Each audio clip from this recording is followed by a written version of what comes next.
Okay, good morning, everybody. It's 9 o'clock and time to get started here with the public hearing.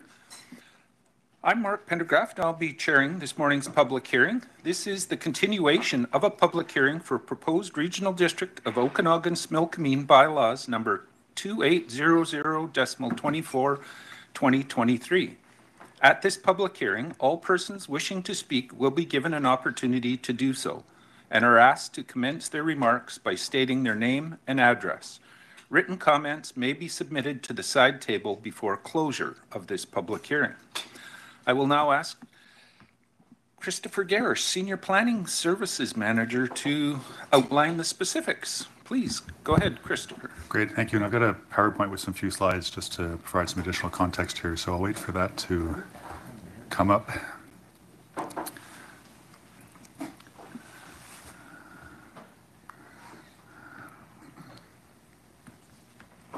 There we come. What's that?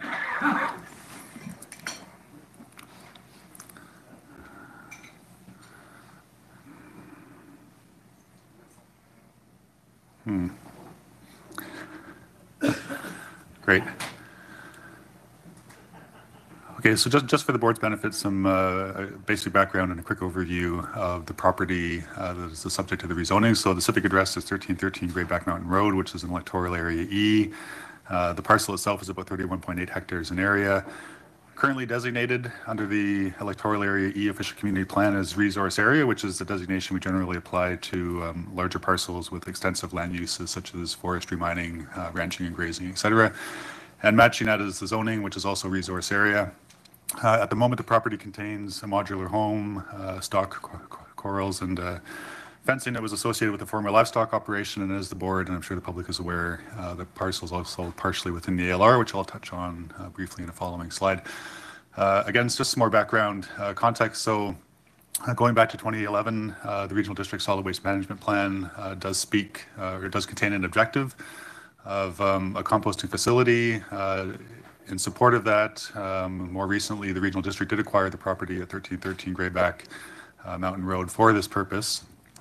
Because the property is in the agricultural land reserve, a process to achieve land commission approval for the composting facility was initiated in 2020. There was a comprehensive public engagement process around that. Unfortunately, as the board is aware, the land commission refused that application, which was initially an exclusion request and also a reconsideration request as well. Now, following that, the rezoning application was initiated in order to allow for the development of a composting facility on, and I want to emphasize this, the non-ALR part of the property. There was a public information meeting, and again, getting back into more recent public engagement, a public information meeting held on June 9th, where there was approximately 9 persons in attendance. An open house was subsequently held on October 4th, followed by the initial phase of this public hearing on October 5th, which was attended by 17 people. So in terms of the proposed amendments to the Okanagan Valley Zoning Bylaw number 2800/2022, it's to change the zoning of the property from the current resource area to what we call a resource area site-specific. And the site-specific regulation, which would only apply to this property, not to other resource area properties, would be to allow for a composting operation and a public works and maintenance yard, including accessory buildings and structures as permitted uses on the property. And just for everybody's benefit, the zoning bylaw already does contain a definition of composting operation. I won't read it out, but it is here for people's benefit. And just getting back to the ALR issue, so again, just some more context, given the Land Commission's previous decision, it is proposed to locate the composting facility on that part of the property outside of the ALR.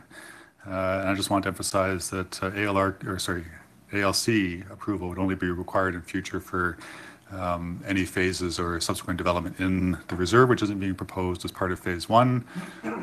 But as you can see here on this slide, again, it shows more detailed rendering of where the footprint of the facility will be. But on the image at right, there is a proposed phase 2, but of course that will be wholly dependent on the Regional District obtaining Land Commission approval for that subsequent phase. So a couple of other aspects to the rezoning. So yes, the property does contain a couple of development permit area designations related to environmental sensitive areas and watercourse.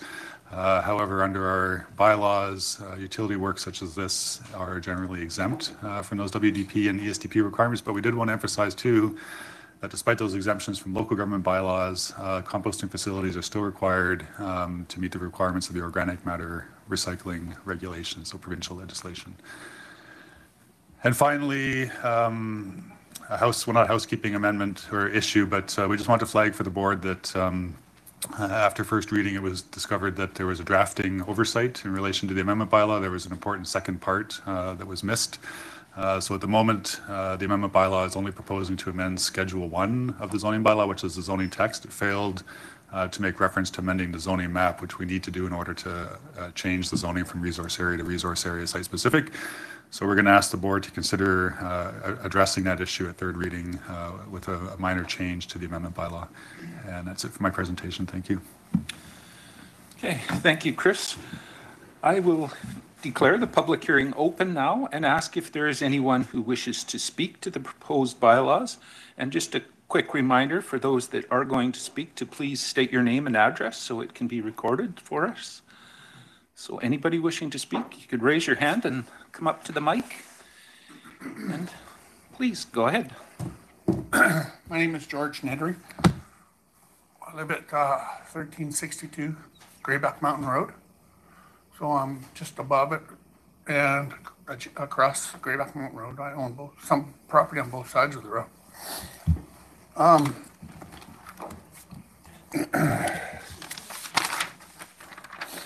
Could we just tip the mic up a little bit? Yeah, then we could hear you better. Thank you. Yeah.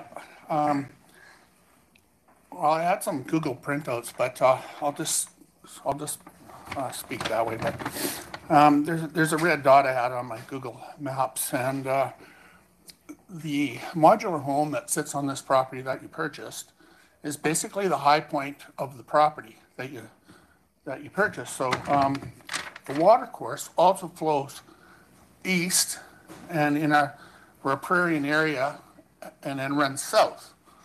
And let's see, the house is the high point of the land. So let's see, I have 3 government registered wells on my property, and I'm concerned that in the spring runoff and the freshet, there's a couple million gallons of water that flows, like I said, east and then south, and accumulates on the south side of Greyback Mountain Road. And it's adjacent to the Penticton water reservoir as well. Here's some points that I'd like you to consider besides that. The RDOS is well aware of the Campbell Mountain landfill problem. Of the groundwater, off-site migration of the landfill leachate, and the impact of the downgrade property owners from well over a decade. The impact in environment and wildlife and the elk herd in general, the PFAS chemicals that never go away, zero dialogue and meaningful engagement with First Nations.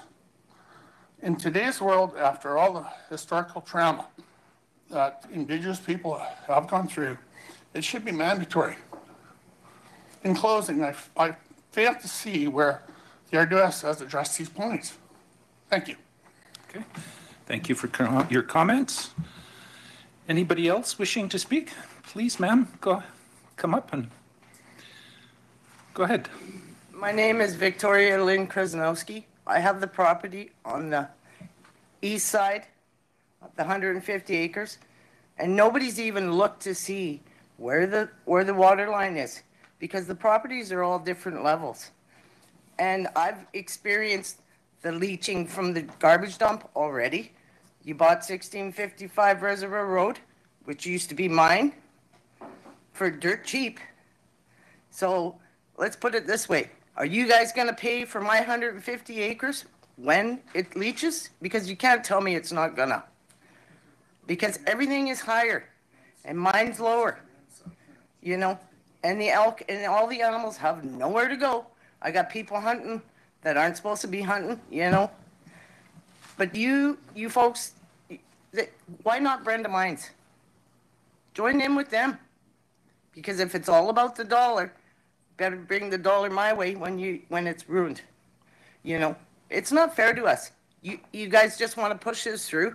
You can't just do that. Because it will leach, and it does stink there. It never used to. The main garbage dump is making everything bad. So I'm against this. My family's against this, you know. So I would reconsider putting it there because that is ALR. We don't have much grazing land left on M ranches. So when you think about that next stake, you know, thank you. Okay, thank you for your comments. Anybody else wishing to speak to the proposed bylaws?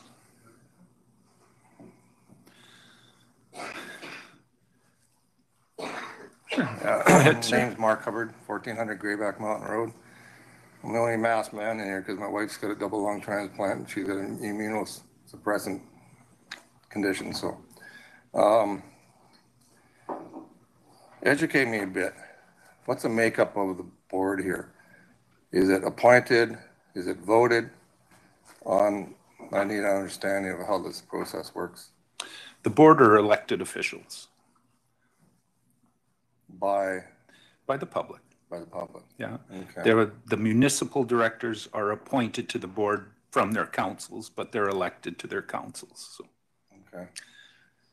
So maybe going from right to left, I'd like to hear from each and every one of you. If you got a perceived opinion of this already, have you made up your minds, or are you open to hearing the process and the concerns in the last few months? We're not going to go around the board. This isn't an opportunity to debate, but everybody sitting here has an open mind at this point. That's why we hold public hearings, to hear the public's opinion and take that into consideration. Okay, well, right from the beginning, this is a bad idea. I mean, it's no different than the correctional facility that was proposed on Campbell Mountain. There's a driver and a pusher, main drivers and main pushers of ideas, but they got to man up when they realize that it's not a good idea. This is ALR land. It's a very successful ranch property for the last 70 years. It was on this land. It's not a minor amendment. It's a major amendment. It's the beginning of a cancer that you want to spread to the whole piece of property. Don't bullshit me, because that's where you're going. I've been around government a lot. And this is the beginning of that process. And I hope this is recorded so we know what's going on in the future. The LR was very strong that there was no rezoning on that piece of property. So all this is just putting lipstick on a pig, trying to get their foot in the door on rezoning in a small portion of that property. There is no other property like that in this valley that's ALR that has that view and has the capabilities of being successful agricultural land, especially up in our neighborhood. I heard comments about the First Nations. Where are they? Because I tell you what, they ain't gonna be for this. Now, maybe you don't care about wildlife, but we do. And that elk herd's been over there for 80 years. And the only corridor it has is through that property to go on the east slopes of Campbell's Mountain for the winter and the spring fresh food. It's the only transition corridor, migration route that they have. If you go down this route, what's your mitigation for those elk? What's your mitigation for the loss of prime agricultural view land? Right from the beginning, whoever made these decisions or this plan, they expropriated a piece of property that they knew, 1.6 million of taxpayers' money, that they knew was ALR. Been flawed from the beginning. And now you want to come in the back door on a minor amendment to put a killing cancer on that property? There are alternatives. same as there was for the correctional facility that was proposed on Campbell Mountain. Many municipalities truck their waste. Look where Vancouver. Where does that go? The long-term proposal that the door was open in Brendan Mines is the best solution. Long-term, because we know the life of our landfill isn't as long-term as Brendan Mines even close to being. And once you lose that landfill, you're going to continue to have that facility. You'll probably have to move again at a much larger expense 20 years from today. There's not too many positives. I like to hear positives about this rezoning application because I can't think of any. We put up with the smell and everything else from that garbage dump when the wind blows east. We lived with that. We can't live with this. The contaminated wells, the existing dump has already had, should keep your eyes open to what's happening here. There's lands that were purchased because of condemned wells in that area from the dam. This is not going to make it better. It's going to contribute to it. So I hope that the board here is open-minded enough that we'll respect the LR decision and the citizens of RDOS there that are against this proposal. Thank you. Okay. Thank you for your comments. Anybody else wishing to speak to the proposed bylaw changes? Please come up, sir. Officer. I've been called worse. Hi, Phil Girton, 111 Falcon Ridge Drive. What is phase 2? What does it entail? This discussion isn't about phase 2. Yeah, but that's part of the proposal, and nowhere have I been able to get a kind of synopsis of what phase 2 entails. So with the synopsis in mind, could you please accommodate that request? I'm not sure we have a firm plan as to what a phase 2 might. Why would you then be having that as part of the expansion beyond your existing phase 1 if you don't know what the hell it is? I'm not saying that we don't know what it might be, but we don't have approvals for it, so we can't do it. So how can we know where you're going with this unless you're prepared to share that information? All we're talking about is phase 1 at this stage of the game. No. You're trying to, exactly like this gentleman said, you're trying to ram through phase 1 and then as a minor change to the bylaw, it's not a minor change when trying to rezone agricultural. I had a really good discussion with the West Kelowna Native Band. And they were telling me there's no way that the rezoning of agricultural land would ever go through. And he actually was adamant on that particular discussion I had with that individual. So if that in fact is the case, and there's no way to succeed with a rezoning application, how would that impact that particular phase 1? These are all questions that have to be answered. Phase 1 is a standalone at the moment. How do you get to phase 1? Through what property? What road? Through that property? Yeah, through that property that taxpayers' money went towards buying at an exorbitant price without any proper plan, long-term plan in place. Just ram it through. That's exactly what I see here. You know, and I'm worried about property values up there, for sure the wells, and you can't tell me that the wildlife won't be impacted. We know damn well it will. Absolutely. You know, it's a pristine area up there, and it was, and thank God my well is far enough away, but I don't know about this expansion and how it'll impact my water system. So, you know, you see some people having to, you know, haul in water, you know, That really makes a lot of sense. When you remove the existing facility that's doing the solid waste composting, that's going to be expanded to a continuation or an extension of the landfill site. Will it meet code with proper containment? We have to meet code, any new construction. Okay, so back to my original question, phase 2. When will our side of the fence here get to see what phase 2 entails? That's a question I can't answer at this stage, but. Well, there must have been a public, or at least some proposal that came forward and was shared amongst the members here. I'm sure there was.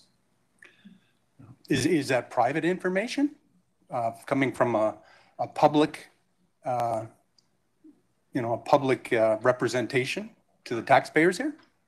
Is that a private? There was nothing firm until we get approvals, and there is no approval from the ALR at this stage, so that's where it sits. Well, if the native band individual I spoke with is that adamant that it won't happen,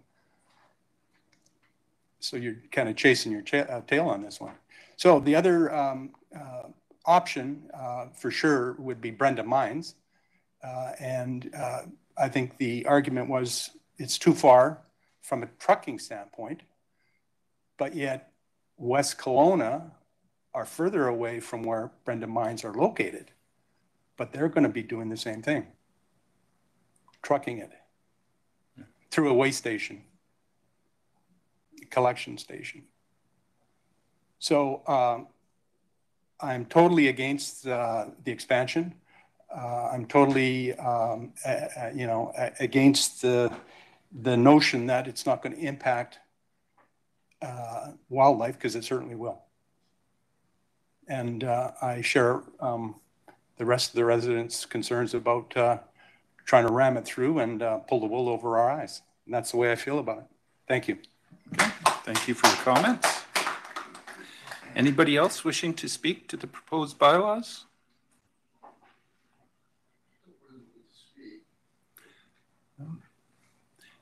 You can either hand in a written just if you for prefer. 1185 Spiller Road, I live up a little ways. I was just going to reiterate from the past 2 meetings, the middle of the list, and I'll just hand it in again. Okay, thank you, sir. Anybody else wishing to speak? Please. Online as well, Danny? Okay, we'll get them right after this. Lady, please go ahead. I'm Jackie Jackson. I live in the Falcon Ridge subdivision, which is up above 1313. Myself and numerous area residents that I've been in contact with are not opposed to a composting and biosolids facility. We all agree that we need one, but we don't need it. We are strongly opposed to it being on 1313. I have several concerns, so please bear with me. I believe that the RDOS is in a conflict of interest position. You own the land. You're asking for the rezoning.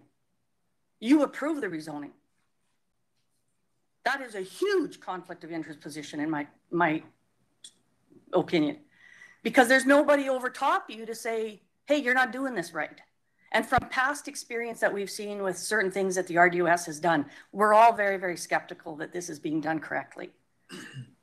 And you're certainly not listening, because in 2020, you applied to the Agricultural Land Commission to have the 55 acres removed out of the Agricultural Land Reserve. They said no, adamantly, this must be agricultural land. You then went back and appealed it. They said no, this is agricultural land. Now, okay, can't do number 1, can't do number 2, let's try for number 3. Let's put this composting facility on the non-ALR land. And then if we get that rezoning, we'll then force the ALC to let us put phase 2 in, which is the biosolids facility. which they have adamantly stated they're not going to do. So I'm confused as to why you want to proceed with this rezoning when you don't have the approval. They stated in their August of 2023 letter, they will not give approval for phase 2, so do not proceed with phase 1 for the rezoning. You're not listening to them. The Ministry of Agriculture supported the Agricultural Land Commission's opinion that the rezoning not proceed without the ALC's approval. You don't have that approval. You just admitted that, Mr. Pendergraft. The Indian Band has advised that the RDOS does not have the right or the jurisdiction to issue or approve activities on lands or waters without acquiring consent. Andrew Reeder, who's the Senior Manager of Solid Waste for the RDOS, headed the public information meeting that we had in October of 23. And when we asked if these consents had been received, he advised that the RDOS was not concerned about these organizations and that you did not need their approval. My question is, why do you not need to listen to these huge organizations that have a very vested interest in this property? At the October 23 public hearing, 100% of the attendees at the hearing were opposed. As I know right now, 100% of us are opposed to this rezoning. 2 petitions in 2020 had 241 signatures opposing removing the land from the ALR. I just did a 2023 petition, and I have 139 signatures saying, do not do this rezoning. And of yesterday, you had 42 feedback forms on the RDOS website that said, do not do this rezoning. Listen to those feedback forms, read them, listen to our concerns. 98% of our area residents are against this rezoning. The only feedback form that was in favor of this rezoning was former Area E Director Carla Kozakovich. And she stated, and I quote, "It is time that we take action to protect our environment by reducing the leaching that is currently taking place at the Campbell Mountain landfill," end quote. Since 2015, the RDOS has admitted that the landfill has leached onto several properties west and below the landfill, and the residence, as Vicky stated, located at 1655, was so contaminated it was unsafe for human habitation, and the RDOS bought this property, and it is now their maintenance yard. Bill Newell, CAO at the RDOS, stated, and I quote, "We've been testing around the landfill for years, waiting to see if it was going to start moving down towards the lake. And in early 2016, we got our first indicators that it was moving off site." And in November of 2022, the Environment Ministry reported that the landfill was again out of compliance, had way too much fecal matter in it. At the October 1st public open house, Andrew Reeder unequivocally stated that there were no other locations. And if this rezoning did not proceed, all compost and biosolids would have to be trucked into Washington, USA. He lied to 17 people that night. Because the very next day, October 5th, we heard that the West Bank First Nations and Brenda Renewables had partnered to rehabilitate the 4 Brenda mines at the site west of Peachland, and that regional directors were touring the project site that very afternoon. Chief Robert Lurie stated, and I quote, "Waste may also be collected for the project from landfills throughout the Okanagan, as far south as the Canadian-US border." I think the RDOS falls into that category. We were also notified that Elizabeth Kruger has property in Marin Valley that she has offered to the RDOS for a compost biosolids facility. You have options. Andrew Reeder said you did not. He lied. Reservoir Road is not conducive to large truck traffic in that it's extremely narrow, it's very steep, it contains a switchback and a blind corner. Take a drive to the dump, you'll see what I mean. In the summer, the large trucks can't get up that steep incline because they overheat. In the winter, they can't get up because it's too icy. Now you're going to add more trucks to it. Frequently, there are long lineups at the entrance to the landfill, forcing us residents who live above it to wait as long as a half an hour to try to get through to our own property. Campbell Mountain is very popular with hikers, bikers, and dog walkers on the Campbell Mountain Trail Network, so much so that the city of Penticton put in a parking lot at the corner of Spiller Road, Greyback Mountain, and Reservoir Road. That parking lot is extremely busy and quite often is overflowing with school buses, so there's school-aged children and adults heading into the trails. They must cross Greyback Mountain Road, and this is the exact intersection that the compost and sewage trucks would need to take to get to 1313. You are now going to put pedestrians with large, massive trucks. At the public open house, Andrew Reeder was asked as to how the compost facility would be accessed. He had no clue. When the attendees pointed out to him that to access it from Greyback Mountain Road, you got to cross the ALR land. You don't have approval for that. He said, well, we'll come up from Spiller. Well, there you got to cross City of Penticton land, and it's straight up. The trucks aren't going to make it. So if you've looked at the property, you can't access it unless you come through the ALR land. Part of the watershed from 1313 flows directly into the City of Penticton's drinking water reservoir. And Mr. Reeder stated he didn't even know where the water reservoir was. How many of you know where the water reservoir is in relation to this property? Directly southeast, and that land drains right into it. Water wells in the area are well below. My well itself is 500 feet down. I will be affected with leachate. They're stating you're going to put a concrete base under this building. Have any of you poured concrete and not have it crack? It will leach. The rezoning will absolutely displace the grayback elk herd. There's 250 of them. There's 40 California bighorn sheep, and they calve on that exact property every spring. My property is directly north. I watch them every spring. They're in my yard almost daily. You will displace them. They are an endangered species. The Ministry of Environment has already stated that. So my final point, the mission statement of the RDOS is, and I quote, so this is your own mission statement, to initiate and implement policies which preserve and enhance the quality of life and serve the broader public interest in an effective, equitable, environmental, and fiscally responsible manner. In my opinion, the rezoning for 1313 runs against this publicly stated mission. It seems in this case, the RDOS is serving itself as opposed to the people it is tasked to represent. I would ask that the RDOS board not approve this rezoning, as there are 2 other viable alternative locations. We must protect the habitat that has used this land long before we were here. We must protect the environmentally sensitive ecosystem. And we must relocate the existing landfill to stop it from further contaminating Okanagan Lake. Why extend the life of something that does not meet provincial guidelines, is unethical for the next generations, is not passing current inspections, and will only get worse as time progresses? We already have an environmental disaster on our hands.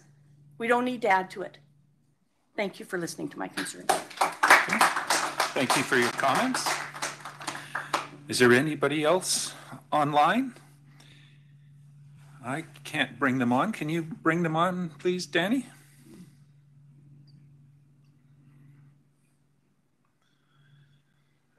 All right. Can everyone hear me? Yes, we can.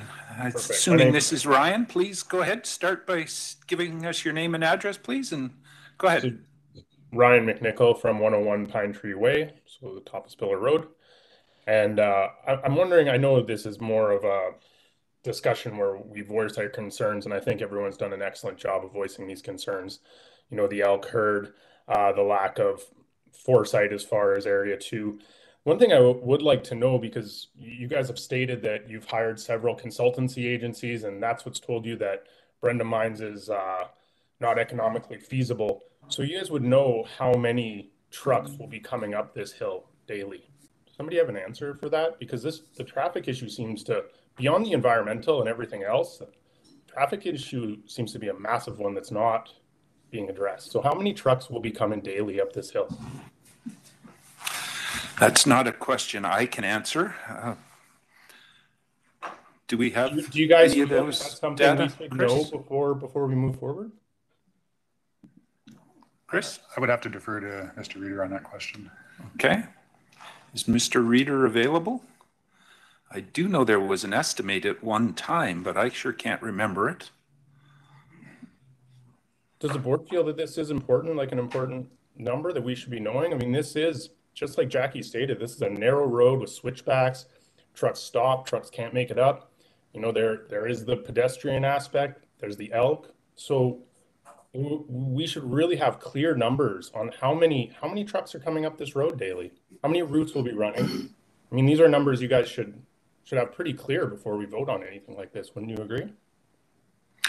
Those numbers are available to us, and it is something that we will be checking into. Okay, well, is that something you're going to be sharing with us, and when will that happen? You'll hear it when we're talking about it, unless Mr. Reader is coming into the room here now. I would assume by all the money we've spent hiring all these consultancy agencies, we should have a really clear understanding of why Brenda Mines is not a viable option. I mean, certainly stating that it's probably because of the trucking issue. So how many trucks are we running here?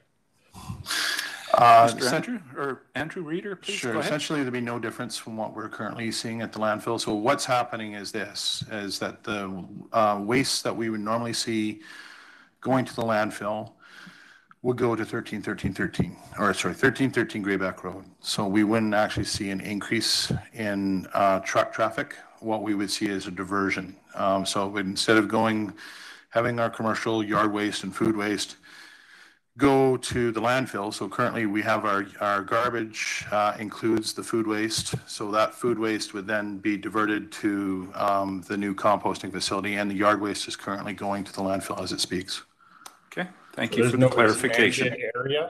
There's no expanded area for this project. We're not expanding out from what we're currently bringing in. No, the compost and garbage collection is still going to be from the same area as it currently is. That's correct. There's no additional users, so it's the same service area that we see currently with our landfill. Okay. It's not a question and answer period there, sir. It's just an opportunity, though, for people to state their opinions and for us to hear what your thoughts and concerns are. Everyone's done a really good job of, well, I think it's important that we know, right, because traffic is a big issue. But I think everyone's done a really good job, and I would just like to, second my opinion on there's huge issues with the elk herd there. Right where you guys had it mapped, that's right where the elk cross the road. And they cross the road now just fine because there's a little barbed wire fence, but I'm assuming you're going to put in some sort of fencing, right? How would you not have this area fenced if you're going to have a bunch of waste in there and keep animals out?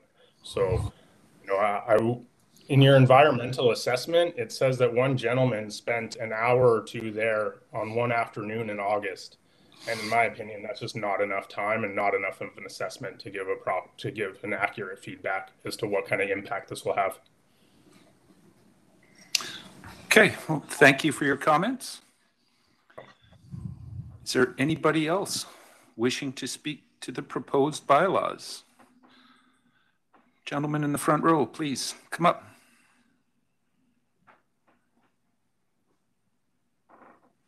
Go ahead, sir. My name is Alan Todd, and I live at 1565 Randolph Road. Okay, go ahead. I haven't heard the concerns about vehicle traffic and more specifically the noise that may occur with same. We have now experienced, because of the forest mitigation that took place on the Crown land to the south and east of Randolph Road, that now any truck traffic, and particularly if the rule about using the jack brakes is not applied, then there is a lot of excessive noise. Also, the anticipation is that whenever a lot of the loaders and packers and other equipment that ends up being used, they're constantly with the annoying beep, beep, beep all day long. So not only do we have an issue with truck traffic noise, but other noise pollution.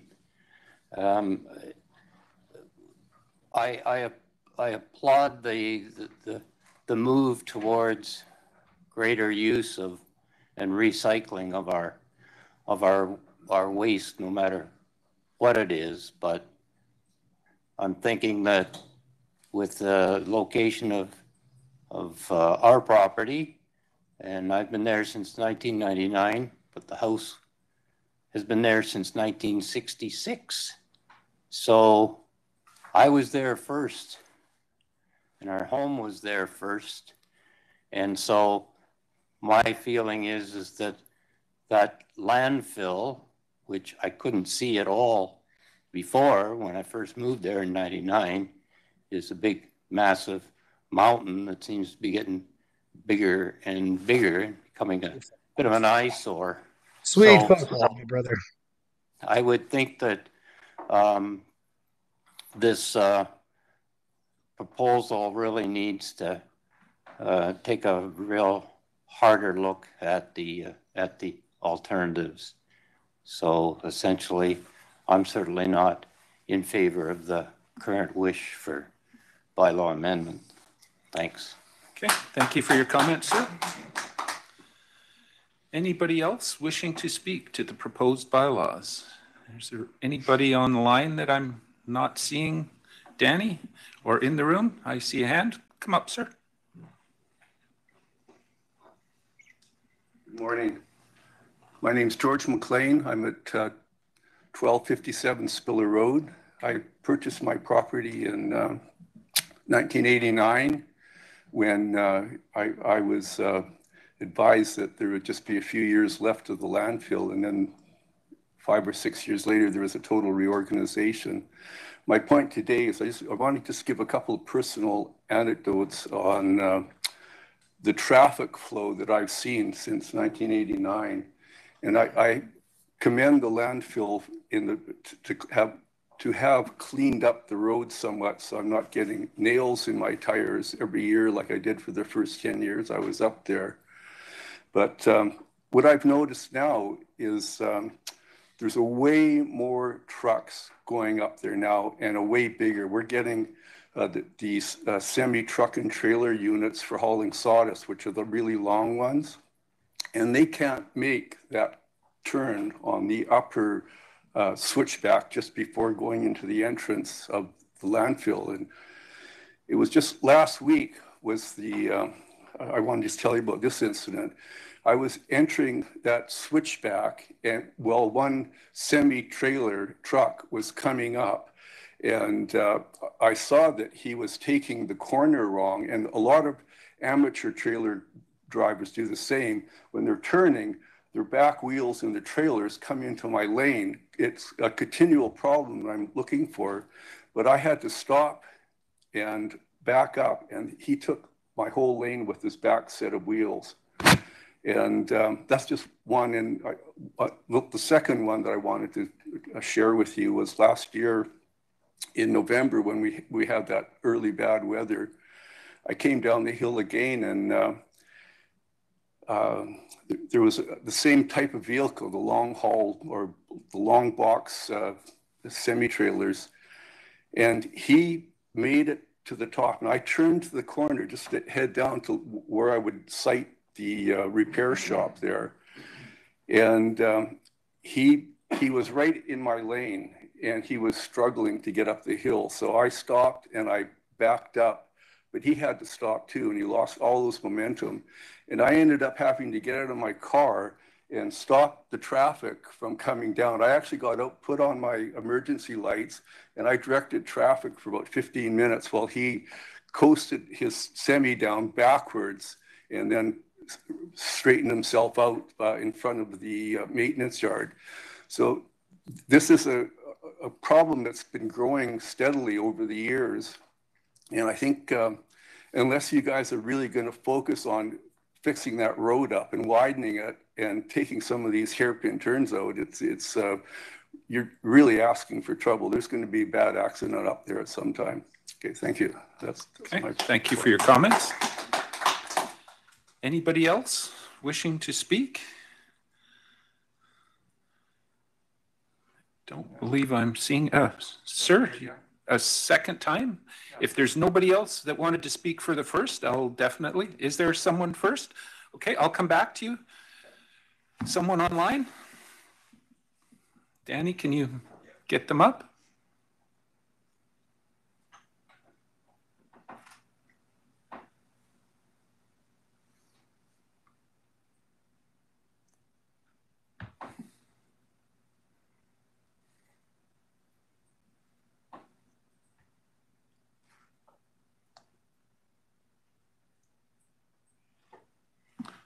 Okay, I think they're muted at the moment. Hello? Hello, can you hear us? Yes, I'm Brian Kurlick at 1425 Greyback Mountain Road. I've had some concerns about this mainly because I don't understand why the compost facility phase 1 can't start in the existing landfill envelope. So I just want to say that I still haven't really heard a good answer why we couldn't be starting that at the existing site. And then if you want, look at expanding from there. Thank you. Okay, thank you for your comments.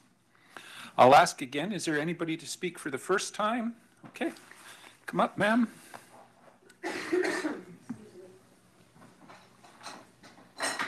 Hello, everyone. My name is Alex McDonald, and I live at 1278 Spiller Road.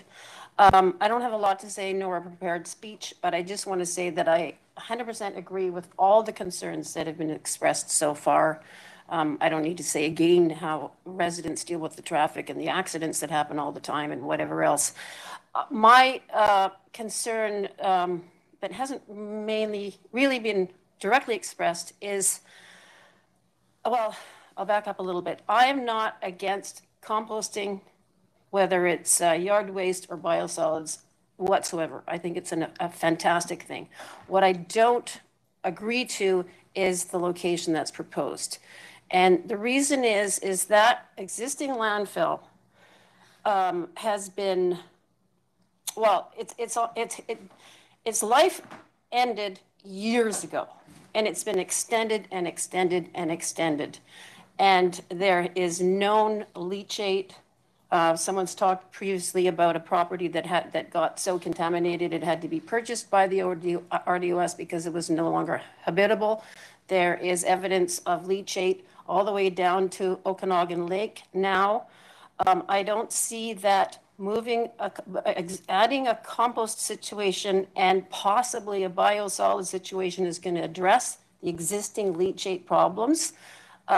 As long as that landfill exists, the pollution and the leachate and everything that's emitting from it up and down and downstream and wherever is going to continue. I think it is a environmental, biological hazard. It's been proven so.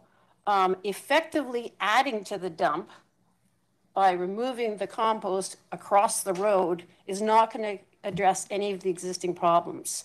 Penticton's population growth is projected to grow by, Jackie's, 56,000. How much? 56,000 in, I don't know the exact time frame, but it's going to expand. Yeah, Penticton's population growth has been projected to expand to whatever the numbers are. It's a huge amount in the next little while. And that dump is going to continue to be more and more and more used. I know it's very difficult to remediate a dump and to find a new location, but in 81 years or however long it's projected to last now, it's not going to be any easier. In terms of financial outlay and this whole project, it just seems to be so rushed. And it seems to be kind of like a Band-Aid on an existing open festering wound. And it's not, it's just completely short-sighted. I think the larger issue needs to be addressed, and it needs to be addressed sooner than later. As I said, I know it's difficult, but it's going to be infinitely more difficult if another 81 years passes and that existing problem becomes like beyond anything that we can imagine it to be. I think it's just like, it's such a problem as it is now that I can't understand why efforts aren't being made to address it now rather than effectively expand it. And I think that's all I have to say. Thank you. Okay, thank you for your comments. Anybody else wishing to speak for a first time? Not missing anybody online, Danny? Okay. Sir, come up. Yeah, what I just heard from Brian Kurluk. Could you step a little bit closer to the mic so we can all What I hear just you? heard from Brian Kurluk makes a lot of sense. Stage one, do it at existing facilities. Because obviously there's no foresight here, or intentionally you're not sharing it with us. Body language around this table is pretty good, except for a couple individuals that aren't so good. But the rest of the body language here seems to be pretty good. They're listening sincerely, and hopefully they'll, consider all the input we put in here today. But the other thing about the California bighorn sheep is they're what is called a blue listed species. They just went through major die-off. I'm not bullshitting anybody. You see it in the news all the time. Like the gal before said they live there. That's part of their range, part of their home. Not to mention all the elk that live there. You have no solution for that. Zero solution for that.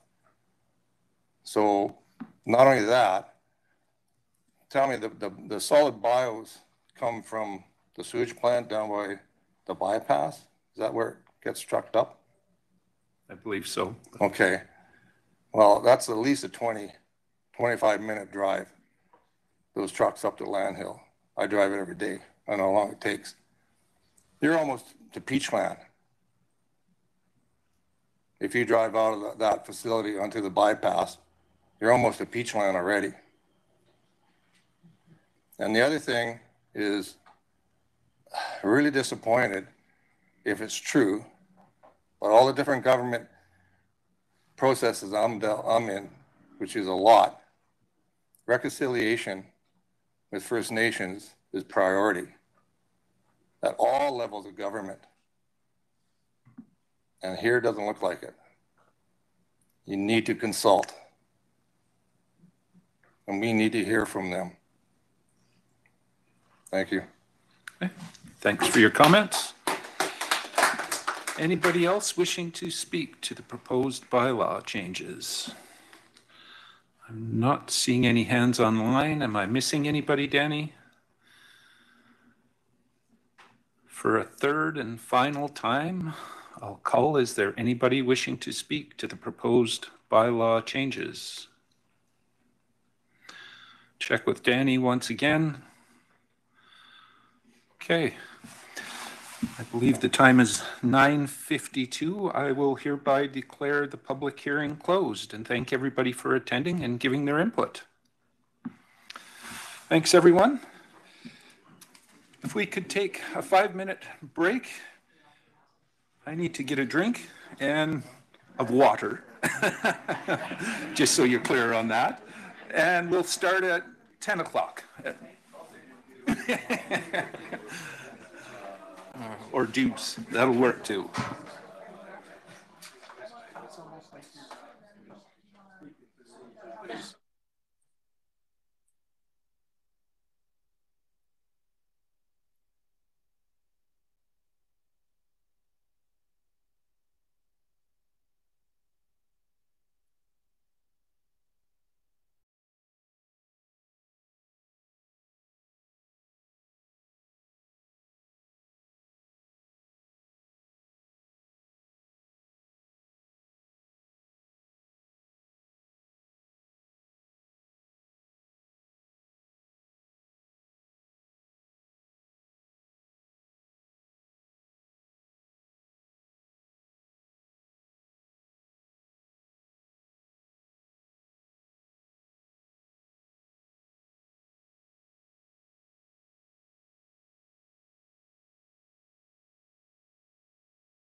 If we could start making our way back to our seats, we'll get started with the committee meetings.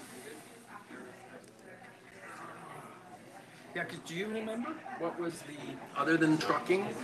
Because forgive me for not knowing in my area, but there was a chunk of land that was purchased for that.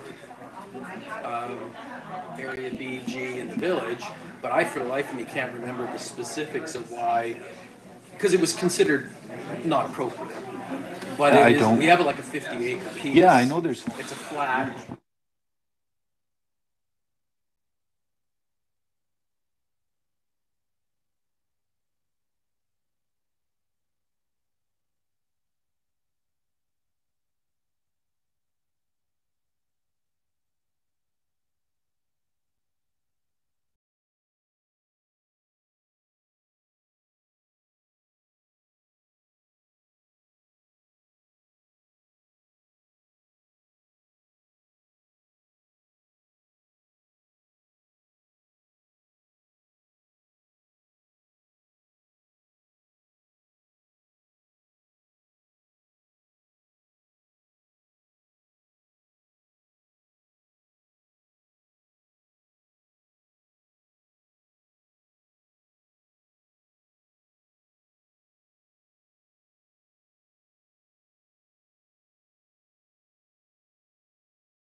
Okay, folks, if we could get seated, we'll get started. Make sure I've got 3, 4, 5, okay?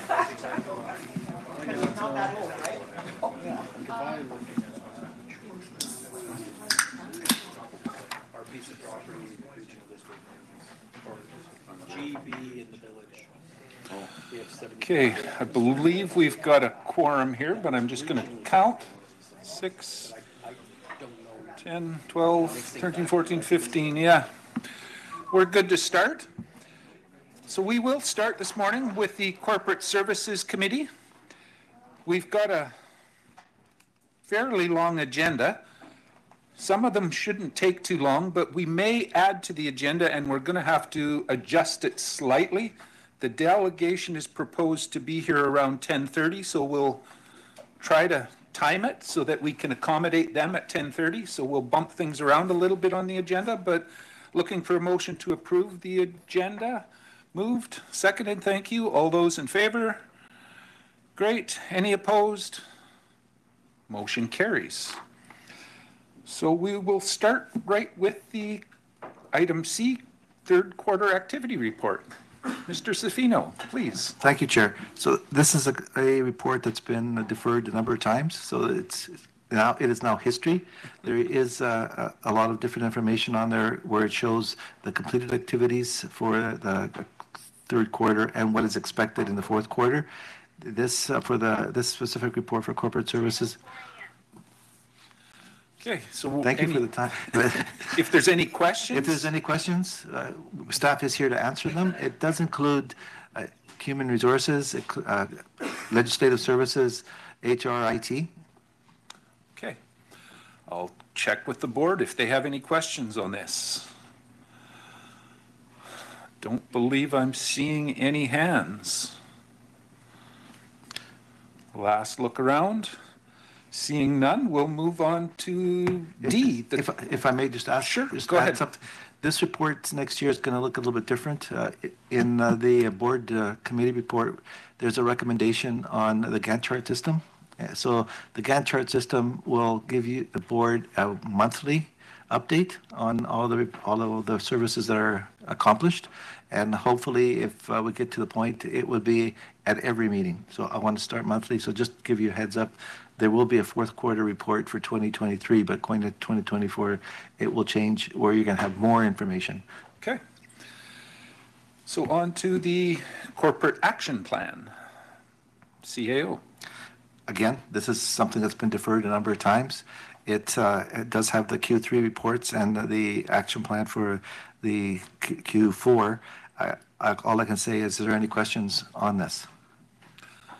Again, I'll ask the board if we have any questions. We've all had plenty of time to look at this. So been deferred a number of times. Don't believe I'm seeing any hands. Okay. Down to E, outstanding board actions. CAO, or should I go to Ms. Molden on this one? I'll defer that to Ms. Molden. Go ahead. Thanks very much, Chair. So this is a document which we've started to put in the agenda quarterly. I'm not sure in its current form it has any real value for the board. It cuts off. It doesn't really give an indication as to who's responsible and what the outcome is. So please note, we will be revamping this to make it a lot more user-friendly so that the board can see at a glance exactly what initiatives are there. But again, this is going to tie into Jim's Gantt chart quite significantly as well. But it's a marker so that we don't lose track of those things that are ongoing. If there's any feedback on how this might be better for the board to receive, I'm open to hearing it. And also it's on your board intranet, which we will provide a brief tour of one of the meetings maybe in December. One of the meetings when we have a little bit of extra time, we'll do that. So just a note on this one. Okay, I see a hand here from Director Fedrigo. Go ahead. Thank you to the chair. If I could mention that I did apply for the ETSI grant, so I don't know how we get things off the list, but that one's done. I think that will be one of the steps or improvements we'll be making. Director Gettins and yourself as well. Okay.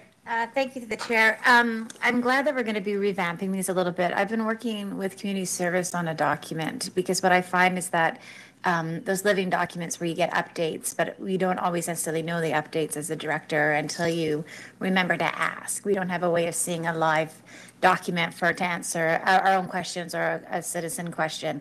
So if there's a way to see things that are in real time rather than printed, because of course once it's printed then it's dated, but seeing it in real time, then also being able to, like I suggest using a Google Doc, but so I could add my comments and my updates, because there's a lot of times I have conversations with citizens that should be important as well.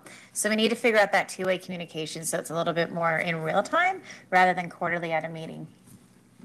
CAO? Chair, if the board accepts the Gantt chart system, that's the beginning. You'll be able to go through there. It's not going to be only wallpaper behind you, Director. It's also going to be able to access it online. And at some point, we're also going to add comments, and you'll be able to add comments too. Okay, so it's a work in progress. Director Conans. Also, I'm sure through the chair, work in progress is that regional housing strategy.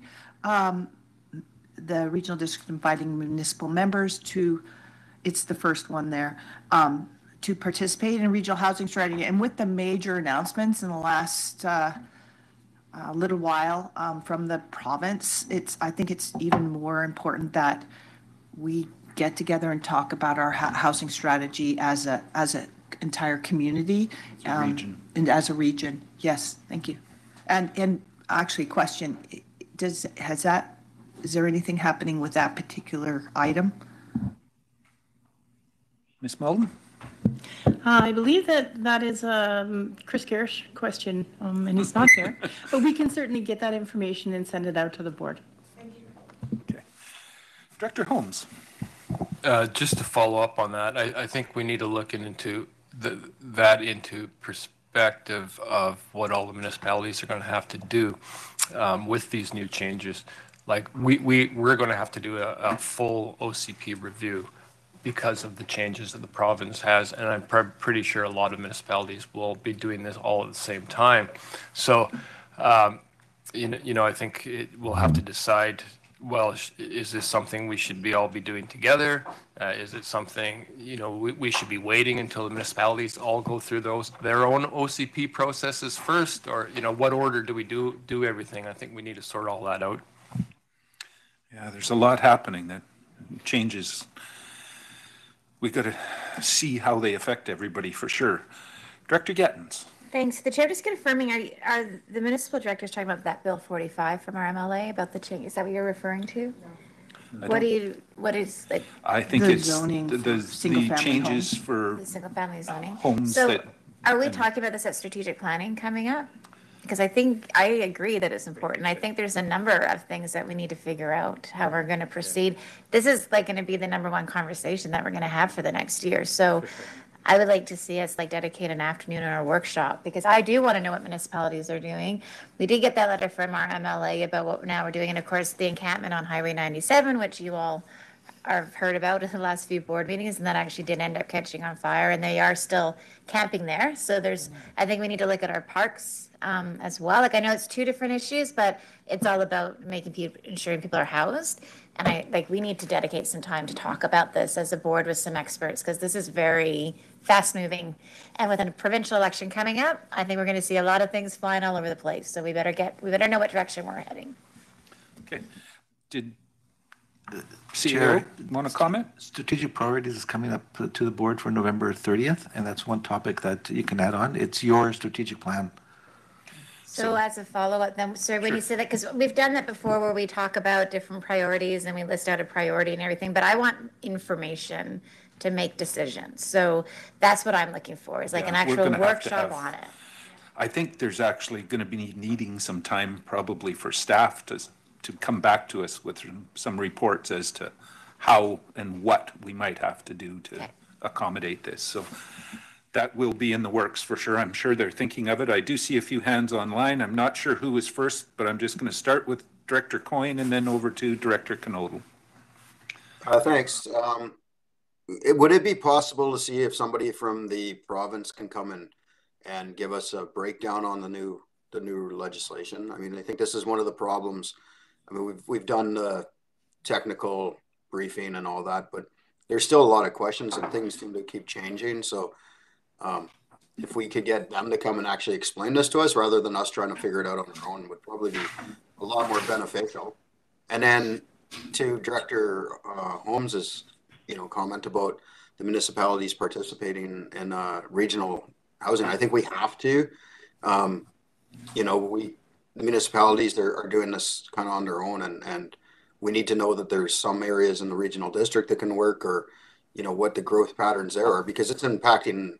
I mean, it's got to be impacting every municipality the same way it is with us. And we got an extra few thousand people sticking around all year, and those are the services and everything that they're depending from the municipality, and we can't keep up with this stuff. So I think we need to look at all of it, but I think we need professionals come in and talk to us, not staff who are still trying to figure it out. I mean, the province has staff. Let's bring them in. I'm seeing the CAO nodding his head there. Go ahead. It's documented, and we will try to set up a meeting with the province. Okay, we can only ask. That's why I said try. Yeah. All right, I'll go to Director Knodel and then Director Bloomfield, I think, hand up, and Director Monteith as well. So. And through the chair, definitely our infrastructure for some of the things the province are asking for is in jeopardy. So a meeting with Minister Callon is probably in line.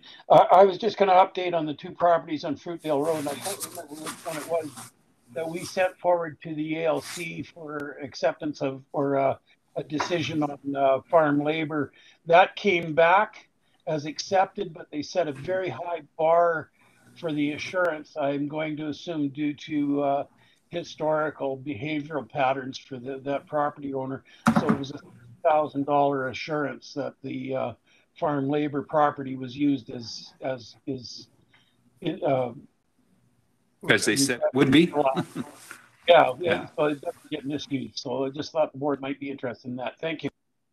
Okay, thank you for that update. Director Bloomfield and then Monteith. Yeah, I'd like to circle back to the idea of a meeting with the province, and I think that that's a great idea, but it's probably going to have to happen in the new year. I don't think we don't know what the implications are ready for November 30th meeting. We still don't know what the implications are on the short-term rental legislation that's just gone through, and this is yet to go through the zoning regulations. So, and sort of Bill 45 as well, and the issue is that it would appear that obviously that infrastructure grants are being tied to municipalities' opinions and actions on densification. And so I think it is vital to have the conversation with all the municipalities in the room as well, and staff from those municipalities, along with staff from the province, so we can understand as a region what our requirements are and how it might affect infrastructure grants for the regional district in the future. So, but I don't think that'll happen until certainly the legislation and regulations on all of these acts have gone through, and that's going to take until the spring. So, yeah, you're very likely right on that. So I would suggest some kind of a workshop that we could invite all municipalities, even council and staff to attend. Director Monteith?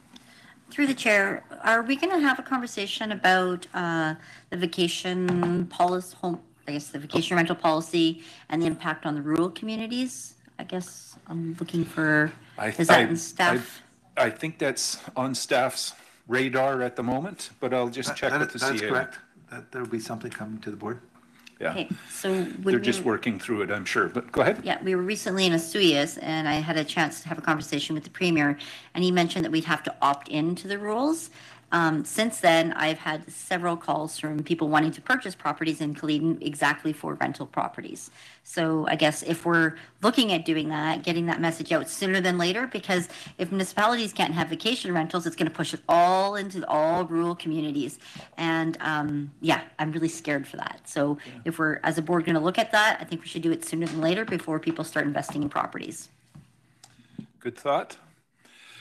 Am I missing any hands? Oh, Director Taylor, go ahead. I can't see you, but I see your hand. Go ahead. Yeah, thanks very much. And I'm sorry. You're fading out on us a bit. I'm just wondering, or a comment, I would like to see as much as possible a standard approach across the district as opposed to kind of fractured approach with some municipalities going one way, others going another, and the regional district going a different way. I think I'm tagging on Director Monteith's comments. I'd like to see a consistent approach. Okay. It's hard to say until we have the discussion as to how it affects everybody, but it's a good thought. Any other discussion on this specific agenda item, which was outstanding board action? Director McCordoff. Thank you. Can I just say that resort municipalities, Asuyas is one, is another kettle of fish. So there's too many things right now that we have to sort of get information on, and it's confusing, and it seems to change weekly. Yeah, thanks. That's a fact. Don't think I'm seeing any of their hands. Did you have a comment, Mr. Safino, or no? Okay. Don't believe there's any, so we will move on to select committees and external appointments. Chair, the recommended motion is that the amendment to select committee and external agencies be adjusted in accordance with the attached report that you received dated November 16th. Ms. Malden's here to answer any questions if you have any. Okay. I think that was emailed out as separate from the agenda. I'm hoping everybody did get it. So, Director Holmes. So I've raised this before. I'll raise it again. But I just think that, you know, the chair, when you're chairing the committee, the idea is to be able to run the business of the committee in the most efficient way. And I find when somebody's chairing online, as opposed to here in person, where the majority of us are, then they don't run very smoothly. I think it puts a big burden on yourself as chair, because you're always having to intervene. And I really believe that to chair a meeting, you ought to be here in this room. I really struggle when the chair is zooming in. So okay, it's a valid concern. Any other questions or comments? Go ahead, Director Gettins. Thanks, Chair. Just quickly, just as a comment, I just wanted to thank those that called and wondered why I was stepping back a little bit. Everything's good. Everything is really, really good. I just need to make some more room for some other things coming up in my area. And I'm really excited to see Director Taylor take on environment and infrastructure. We got another letter, so that's going to be another interesting conversation. And then I let Director Coyne and Director Federico know that they got the best committee, in my opinion, with Okanagan Films. So I'm happy to see that move forward. Okay. So we do have a recommendation there. Is someone prepared to move that, or you're moving it? Moved? Is there a seconder for it? Seconded? Any discussion on that? Director Monteith? Is there any conversations about what Director Holmes has brought up as a conversation? So we're looking at passing something and we really haven't discussed what the concern was. I think the best way to deal with that would probably be make a amendment to change something if that was the case. I believe there's only one that, generally speaking, one individual would be consistently chairing from home. The rest are hit and miss. Most of the time they're here, but there's the odd time where it has to happen from home. And I think that's acceptable if it's the odd time. We can't change that, but there is always the option of the vice chair taking it on if they're here in person. So, Director Holmes and then Gettins, or one way or the other? just a comment. Yeah, if it's the odd time, it's fine, but that's why we have deputy chairs or vice chairs. Vice chairs, you know, for those odd times. It's just when it's regular. Okay. Yeah, thanks. I was just going to say, just as a past chair, I did find it hard to manage a meeting. Not hard. It was difficult to keep the conversation going because you can't see everybody like you can when you're in the room. So that's why I appreciated Director Bush taking it on even when I was in a meeting, but then I asked if he could share while I was zooming in. Okay. Director Bush? I kind of agree with Director Holmes, but if we're talking about Rick here, we have to accommodate him. He has health issues, and if he needs to chair a meeting from home, then I think we need to accept that. Yeah. Director Weed? Or if I can speak specifically to putting my name forward to be vice chairs to help maybe facilitate the online versus the in-real, I have no worries. Not relying on our chair to make sure that things in this room are being noticed. I'd be more than willing to help the chair of that particular committee to help facilitate that negotiation. So, yeah, that's a good idea. There's times where I'd like to just focus on what's happening versus having to read the room as well. So, did I see a hand from Director Coyne? Or go ahead, Director Coyne Senior. Yeah, so this is a pretty slippery slope as far as I'm concerned. I'd like to think that we're way beyond this type of even having this discussion at this time in history, that we've made it inclusive for all people to be able to participate. We have the technology to make participate, to have people be able to participate from home. What's next? If you can't stand up at the podium to talk, you can't talk. I just think that this is just a horrible idea to go backwards in history. This is unacceptable as far as I'm concerned. Thank you. Okay. There is an alternative that we've talked about, is that rather than me having to read the room, if the chair who's chairing via online, the vice chair can fill in on that role, just so everybody's clear, which takes a little bit of the onus off myself, which makes it easier. And if everybody's comfortable with that, I'm okay myself, but I see a hand from Director Knodel. Go ahead. Yes, I'd like to thank you all for supporting this. One thing I've noticed is that our cameras are getting better, and I'm more and more being able to see the people in the board room. Actually, in some cases, better than when I used to sit in the board. About 30% were easily cut off by the arc of the room. So now you're all in front of me. It's more over where you put your hand that becomes the issue, but you're all right in front of me. In case it's pretty together, and if you hold your hand up to the side, then you're not, and I'm not seeing the visible hand. Danny is getting better at the camera angle, and it's working much better these days. Thank you. Okay. So we do have a motion on the floor to accept the suggested positions.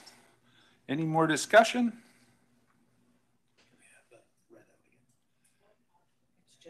The motion?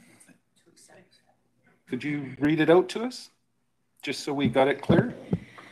The motion is that the appointments to select committees and external agencies be adjusted in accordance with the attachment to the report of November 16th today, the one you're considering now.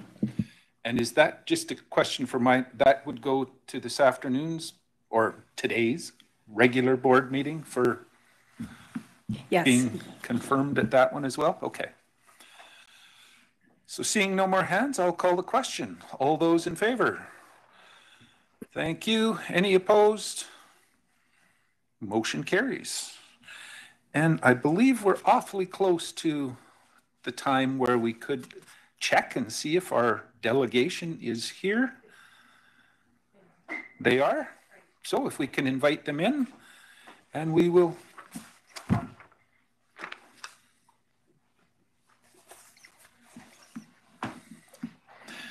You're probably noticing today, at least I am, everything's coming up on top of the screen there. So. But it's interesting because it's not always spelled the way we're hearing it. So, I guess that. And so I'm trying not to watch that because it's, I would rather listen to what is being said.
Turn that one on there, and that microphone.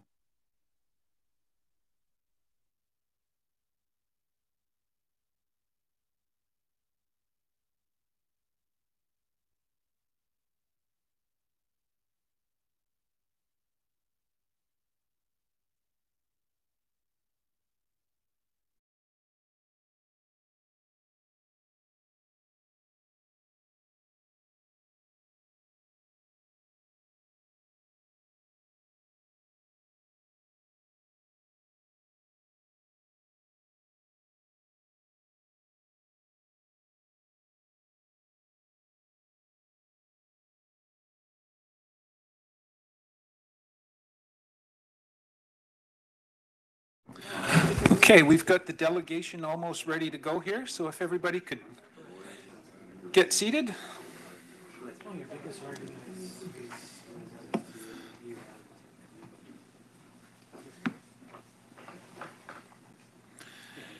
Danny's just taking care of a couple of last-minute details. Thank you. Okay, we have a delegation here, and I'm going to ask Eric to please introduce them for us. Thank you to the chair. We have a delegation here to talk about advocacy for accessibility. And I believe this is the first time for the RDOS board, so this will be interesting, and it's a good step forward in accessibility. We have Arlene Brenner and Janice Lyons, and they're providing a presentation on ensuring accessible communication for all during emergencies. And what we're seeing now is ASL, or American Sign Language, translation. So we'll turn this over to our delegation and remind our translator to use the microphone if she's verbalizing some of the information we're receiving. So thank you very much. Okay, thank you. Please go ahead. I'm not sure who's starting, so just go ahead. Hello, everyone. First of all, I wonder if you can hear me. We can. Green light's not on.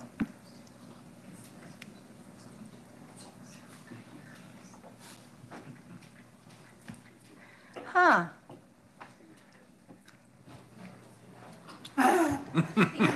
Oh, I don't need that because I'm actually making a joke. I don't use my voice.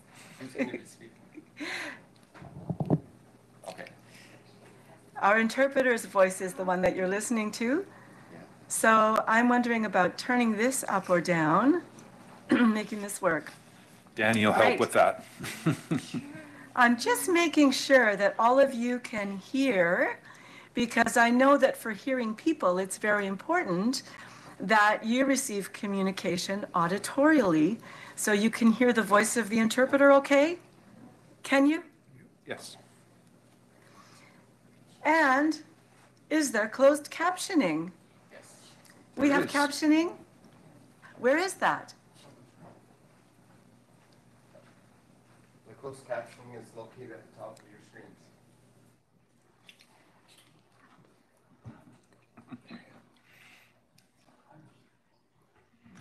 Wow, that's very important for deaf people and hard of hearing people to have access through captioning. And then we use sign language interpreters as well. Our interpreter is using American Sign Language. So she speaks English for all of you who do not know American Sign Language. And for the two of us who are deaf, she will interpret from English into American Sign Language. So I'd like to congratulate all of you for making this meeting accessible. So you can hear and we can sign, and it's all working out well. Janice, and I would like to add, hello, what Arlene has just said. I'm very sorry. I'm going to move back just so the interpreter can clearly see what I'm signing. In terms of microphones and captioning, that's important. And also for deaf people, lighting is very important because we use a visual language. So if someone is standing in front of a window where they have light coming from behind them, it's difficult for us to understand because of they become a silhouette. So lighting is important, and having access to everything is important for all of us. So we're very happy to be here. We've been waiting for this day. We're very excited, and we thank you. Janice and I are advocates for equality and accessibility. That's our focus. So I wonder if, Janice, you would like to introduce, or I guess I can introduce Marie. She's the sign language interpreter, and her sign name is this, M on the shoulder. Janice, yes. Hello again. My name is Janice Lyons. I have a sign name as well. I was born deaf. I grew up deaf and I am still deaf. And that is fine with me because we have access, especially in a place like this, with a sign language interpreter. I grew up with hearing parents and a hearing family and had a lot of frustration because people did not use sign language in my family. So I had to try and lip read. I did have deaf friends who I could use sign language with, and that made a huge difference to me. My children, my 3 children, are all hearing, but they are very fluent in American Sign Language because they have deaf parents. So in our family, we use sign language. I know that many deaf people grow up in hearing families and do not share the same language. But in our family with deaf parents, we all had access. I worked at the Western Institute for the Deaf and Hard of Hearing for many years as the coordinator of medical interpreting. And I did presentations about access, letting people know the importance of communication for deaf patients in hospital and clinical settings. So I educated doctors and other medical professionals. And now we are advocating about communication because we would like to see all of you, not to stress you out or make you feel that, it's sad that it hasn't been better up until now, but to just encourage you to think about access and making things accessible through like what you have here today with captioning and an interpreter. So we congratulate all of you on making this meeting so easy for us to follow. Thank you. This is how we wave in sign language. And my name is Arlene, as we know, Arlene Brenner. I use American Sign Language. I get people's attention by waving in the air. I am deaf. I grew up deaf. My parents were hearing. And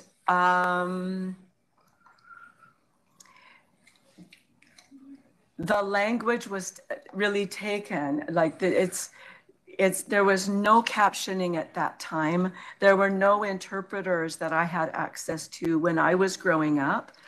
My parents, 95% of parents of deaf children are hearing, and many of them do not know sign language.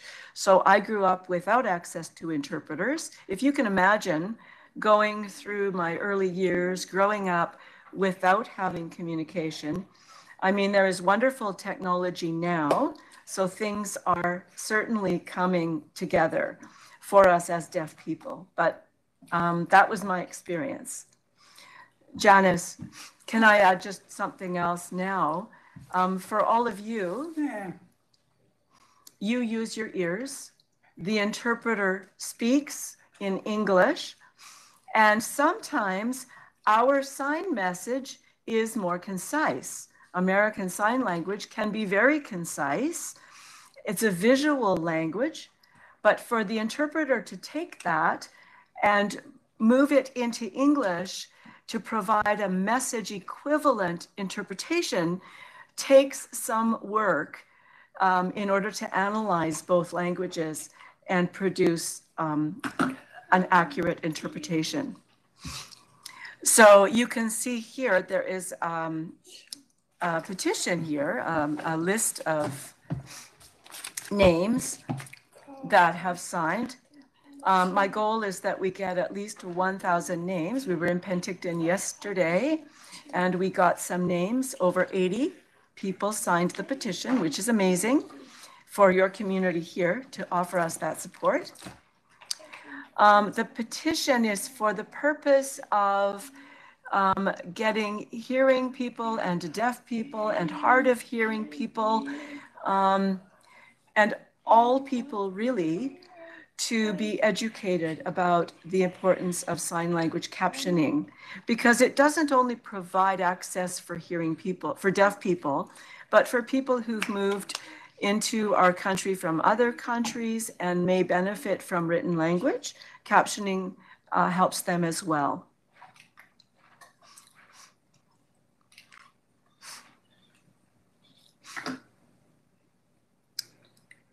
The goal for us today is to talk about emergencies, because for deaf people and hard of hearing people who live in our communities, they have a great deal of fear around what to do in an emergency situation. When there are press conferences, having an interpreter there, like Marie's here today, has not always been the case around the province of BC.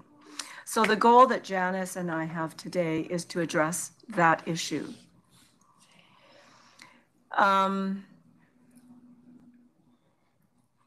When the rock slide happened in Summerland, that's where Janice lives, and she didn't have full access to information about what had happened, and that there were road closures and things like that going on, because there was not an interpreter on screen for her to watch press releases about that. So she missed out on a lot of information that anyone else in the community that could hear would have instantly a lot of times. So there are many situations where that kind of access is required. So it's closed captioning, which is one side of the technology as well, and interpreting, which are both important.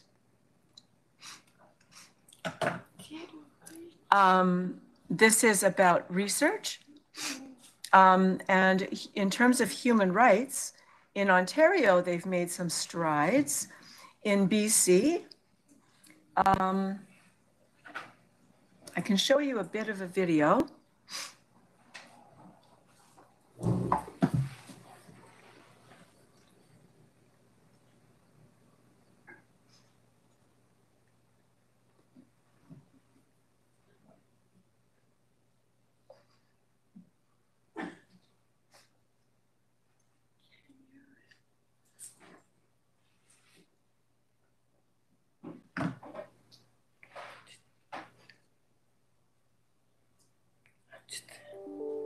Do you guys understand what that man is talking about?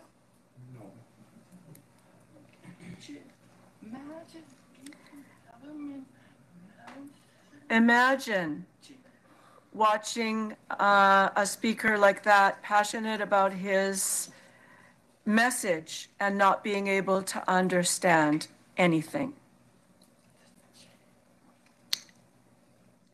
That's been the experience of deaf people. So that gives you a sense of what it's like for us.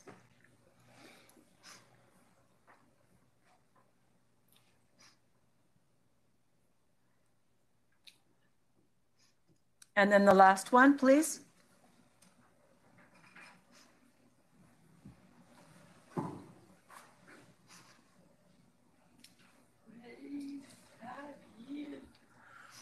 It's been a 5-year wait, and in emergency situations, can you imagine if there's a wildfire going on, and then long after it's over, you finally get the information, and you need it immediately in order to be safe, in order to know what to do through that emergency.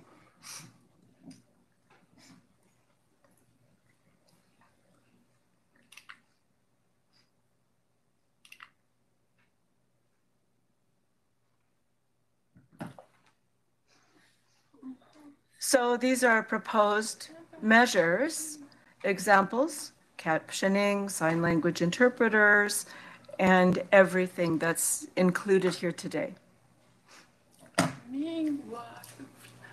So if there's a flood, for example, an earthquake, a rock slide, anything like that,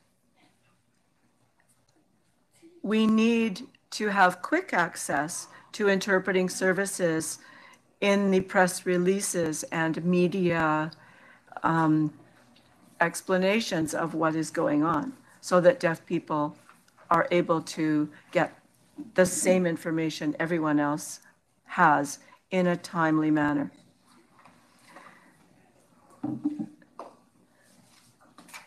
yesterday I had a friend who had an overdose, and there was no access to information. It was a very serious situation. And I know through COVID, there was information missing as well. Would you like to add anything at this point, Janice? No? Okay. People ask about the cost, but I know that there are circumstances such as during COVID where you can't really predict what's going to happen next. And it's about our health. I mean, how much does this equipment cost that we're using now, the microphones and all of the technology in this room? The cost of captioning and interpreting is negligible compared to all of that. Janice and I are deaf. There are deaf, hard of hearing, deaf blind, late deafened people who lose their hearing later in life or at any point in life. They all need your support. We all need your support. So that's what we're asking for. It really means a lot. And you will be the first, I mean, it makes me proud to think that the BC government will take this on and will be one of the first in the world to make history and be completely accessible. So we don't use the term hearing impaired, just to let you know. That is not an acceptable term. Please don't use that. When we think of impaired, we think of impaired driving. We think of a negative connotation related to that term impaired. It's often used nowadays, and it's not appropriate. We are deaf. We are proud to be deaf. We are proud of our culture. We call ourselves capital D deaf, which means we are members of the deaf community. We use American Sign Language. People who are small d deaf are people who are hard of hearing or have lost their hearing some point in their lives. At this point, I want to thank you for having the two of us here. It has been a tremendous honor. Janice's husband is a deaf man. He's brilliant. He has an educational background, working in the educational system for many years. Janice has hired interpreters and worked as an interpreter trainer for many years. So we have a wealth of experience.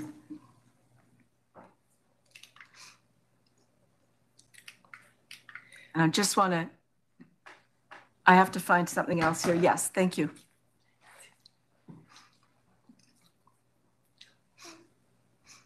So Janice's husband, Wayne, says no thank you to second-hand interpreters. He says no thank you. And what that means is Marie is our first-hand interpreter today. My message goes directly to Marie, and her message goes straight to you. So she's a hearing person who interprets from American Sign Language into English. And that's what we need in the case of emergencies.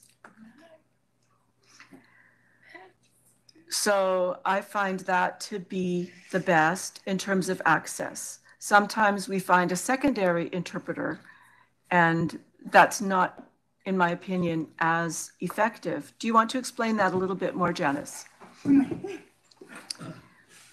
Well, it is a complicated issue. What Arlene is talking about is deaf interpreters, which I am a deaf interpreter myself. So I have to kind of explain what that means. In 1998, there was a program set up at the college for people to become deaf interpreters, or DIs. So for people moving in from other countries who were settling into the deaf community here, trying to learn American Sign Language from another country, or people who had other issues, perhaps a brain injury, who were unable to clearly use American Sign Language or understand American Sign Language.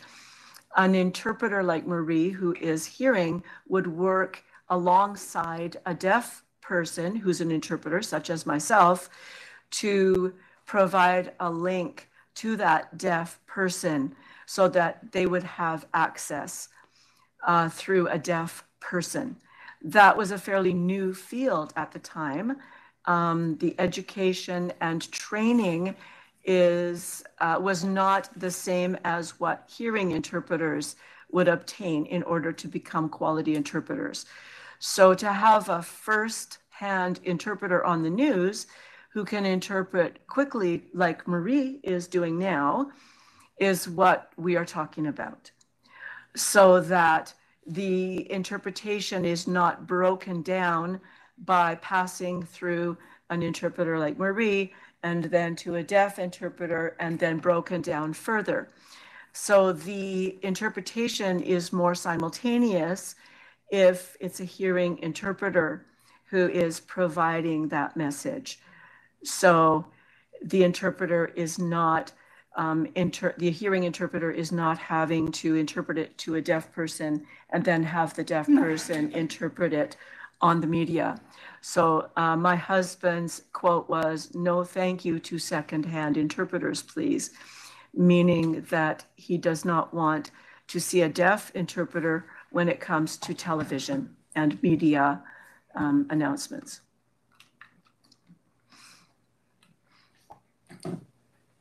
So at this point, what we're going to do is congratulate all of you again for being here. We are very proud of you for making this accessible. I've said it before and I'll say it again.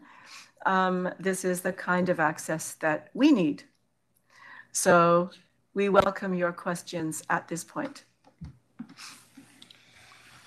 Okay, thank you. I'm seeing lots of hands here. I'll start with Director Van Alphen. Thank you. Through the chair, did you happen to bring the petition with you? Because I'd be honored to sign it.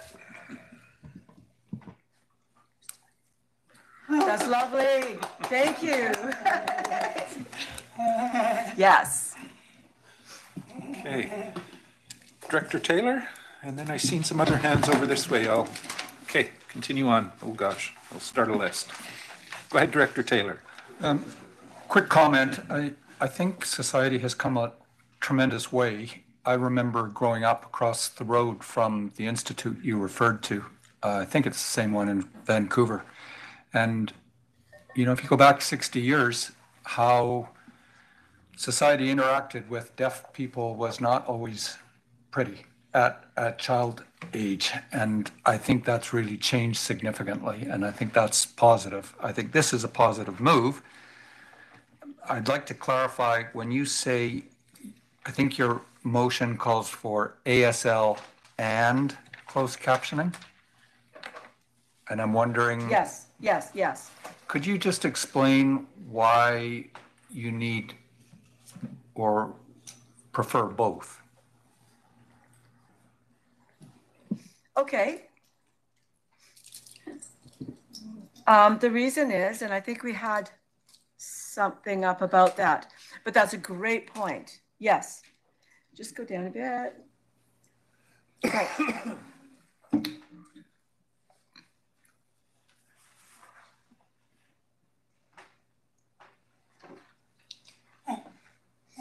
Janice is just saying, and by the way,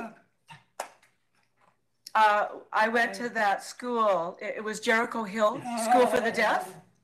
That was my school growing up. We probably knew each other. Yes, yes, very likely.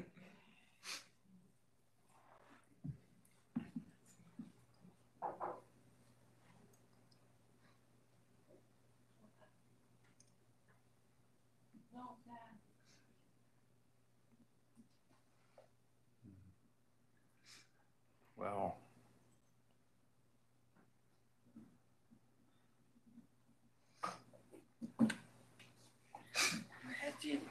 Matt? Okay, the question that you're asking is really, really important.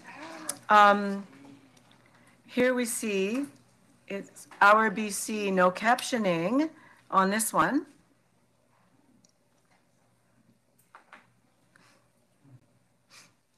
Captioning is relatively new technology. Oh, all I wanted to show, I guess, is Oh, I don't know. This is not an emergency. There's no ASL interpreter. There's no captioning. But if it's live, I know that the interpreter, it's gotten better with interpreters, but we want live interpreters like what we have here. So, and the captioning being there at the same time. So there's equality for everyone. It's not that some people are left out. Because if you're speaking through a microphone and you've got the captioning coming right along the bottom, that's something that's possible, right? It can be done. And there are some people who don't use sign language. They are hard of hearing or have become deaf later in life. They can't hear what's being said. And so for some people, sign language will be the benefit and what they need. And for others, it will be the captioning in the case of an emergency. But it's really shameful that our minister here would come to Kelowna and do a speech like this, and the director of the regional district of the Central Okanagan, and the chairperson, Blair Mayers from Lake Country, and the Kelowna mayor, that they're all there, but they haven't provided any captioning, they haven't provided any sign language interpreters, so they're leaving out a large segment of our community. And Janice, yes.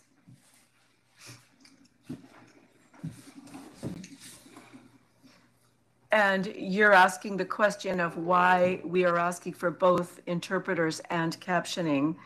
And yes, there are a variety of needs. Some people who are deaf, have acquired deafness, don't understand sign language. My husband is profoundly deaf, but he likes to read. He's very, very knowledgeable. He's very good in English, and he wants to hear it. He wants to read it word for word.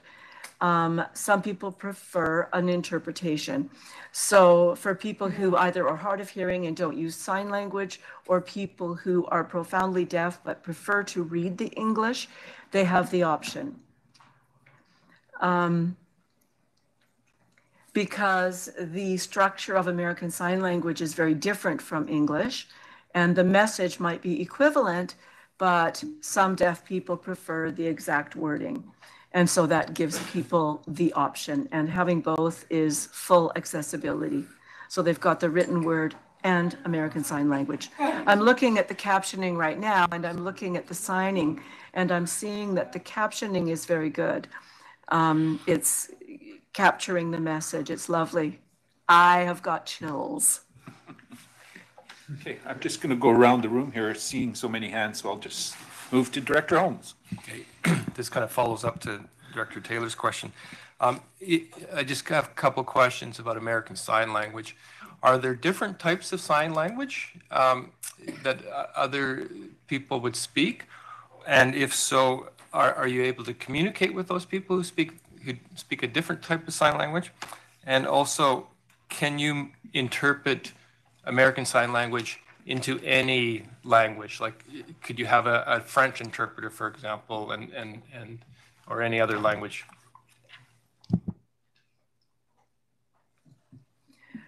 Sure, I will address that.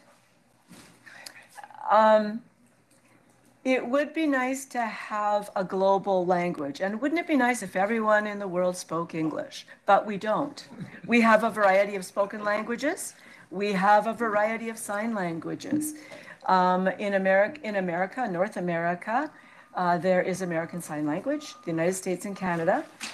Sign languages are different around the world. For example, in Australia, they have another form of sign language.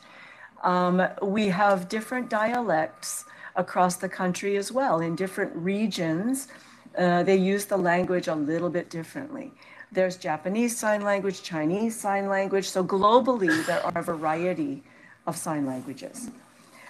Here in a mental health situation or a medical situation, people who don't know American Sign Language but are deaf because they've moved from another country, sometimes benefit from a deaf interpreter who can provide simple and clear gestures to help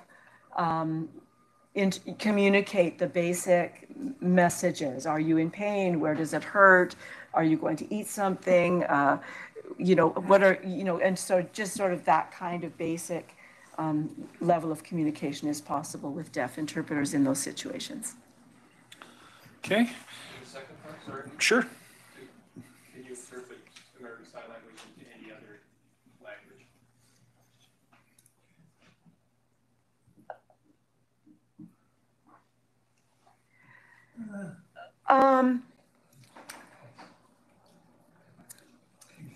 I've got a dry throat.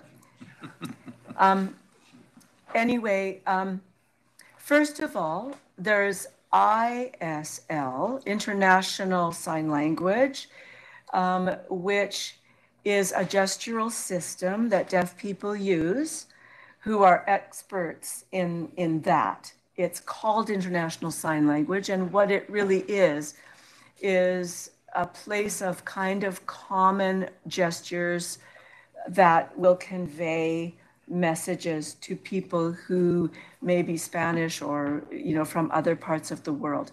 So there are ways of getting by in terms of communication, but it's not perfect because the languages are not the same.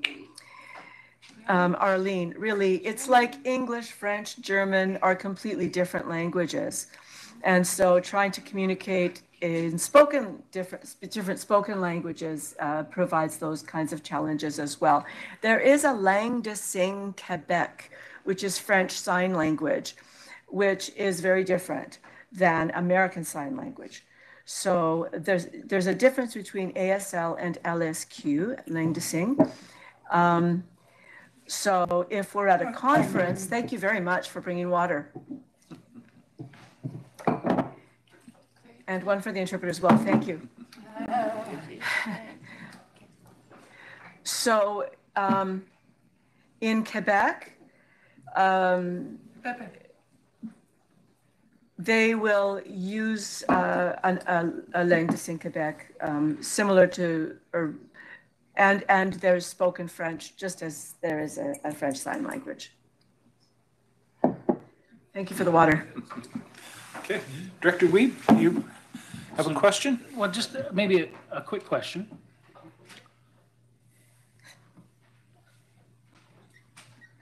We good? Okay, I just wanted to make sure you weren't communicating and I was interrupting. No, I'm good. I'm with you. Has there been a change in sign language from, say, 40 years ago? Because from what I recall of signing, it looked very monotone, whereas Dr. Bonnie Henry, especially, her signer was very expressive. And is that a new change? Or is that just that the personalities are coming out during the signing?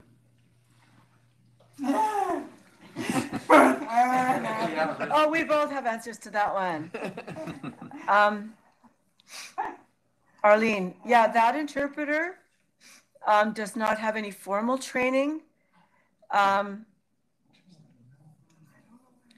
not sure quite how he ended up in that position. It's a bit of an insult, actually, to our intellect. We prefer a hearing interpreter on screen. And I had a conflict with a few hearing people about, wow, Bonnie Henry is really angry. And I thought she was really angry. And I said that to some hearing people and they said, oh no, no, I think it looked to hearing people it looked to deaf people like Bonnie Henry was really angry because of the way that deaf interpreter was signing to the community in that emergency. Janice, and to add one more thing to what you were saying, American Sign Language, has it changed? It has changed because through years, from the 1800s up until now, all languages evolve. There are new words, there are new signs, there's new technology, there's texting, there's computers, there's different vocabulary that is a new part of every language, whether it's a spoken language or a sign language, you know? So it's not, wow, I'm famous, I created that new sign. No, it's just that languages evolve, you know? And as languages evolve, we practice with different adaptations. My husband wrote a letter and sent it in complaining about the interpreter that you just mentioned, said it would be better to have a first-hand interpreter, so someone who could hear and interpret the message directly, like they do in the USA. They have a great deaf interpreter, but that deaf interpreter is well trained. But in this situation, they didn't get someone, they got someone like more clownish, to be blunt. Well, if I could just, I'll just apologize. If I'd have known that was a horrible example, I wouldn't have used it. But I appreciate the expressiveness that you've shown today. It's more personal than some of the sign that I remember growing up. So thank you. Okay.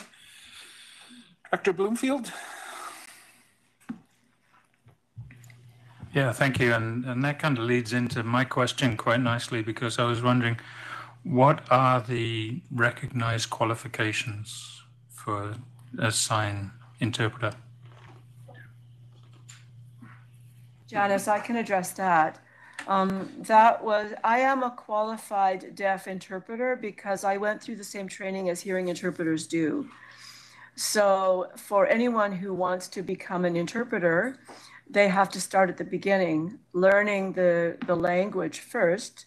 And there's a program at Vancouver Community College. It's a 10-month program that introduces people to the culture, not just learning sign language. That's not all that it's about. Interpreters need to be culturally sensitive, and it's a great benefit to understand deaf culture. And if they're interested in becoming an interpreter, they transition into a screening process that decides whether they are ready to become an interpreter. It often depends on attitude. We don't just take an interpreter because they know the languages. They need to be respectful and knowledgeable about the deaf community.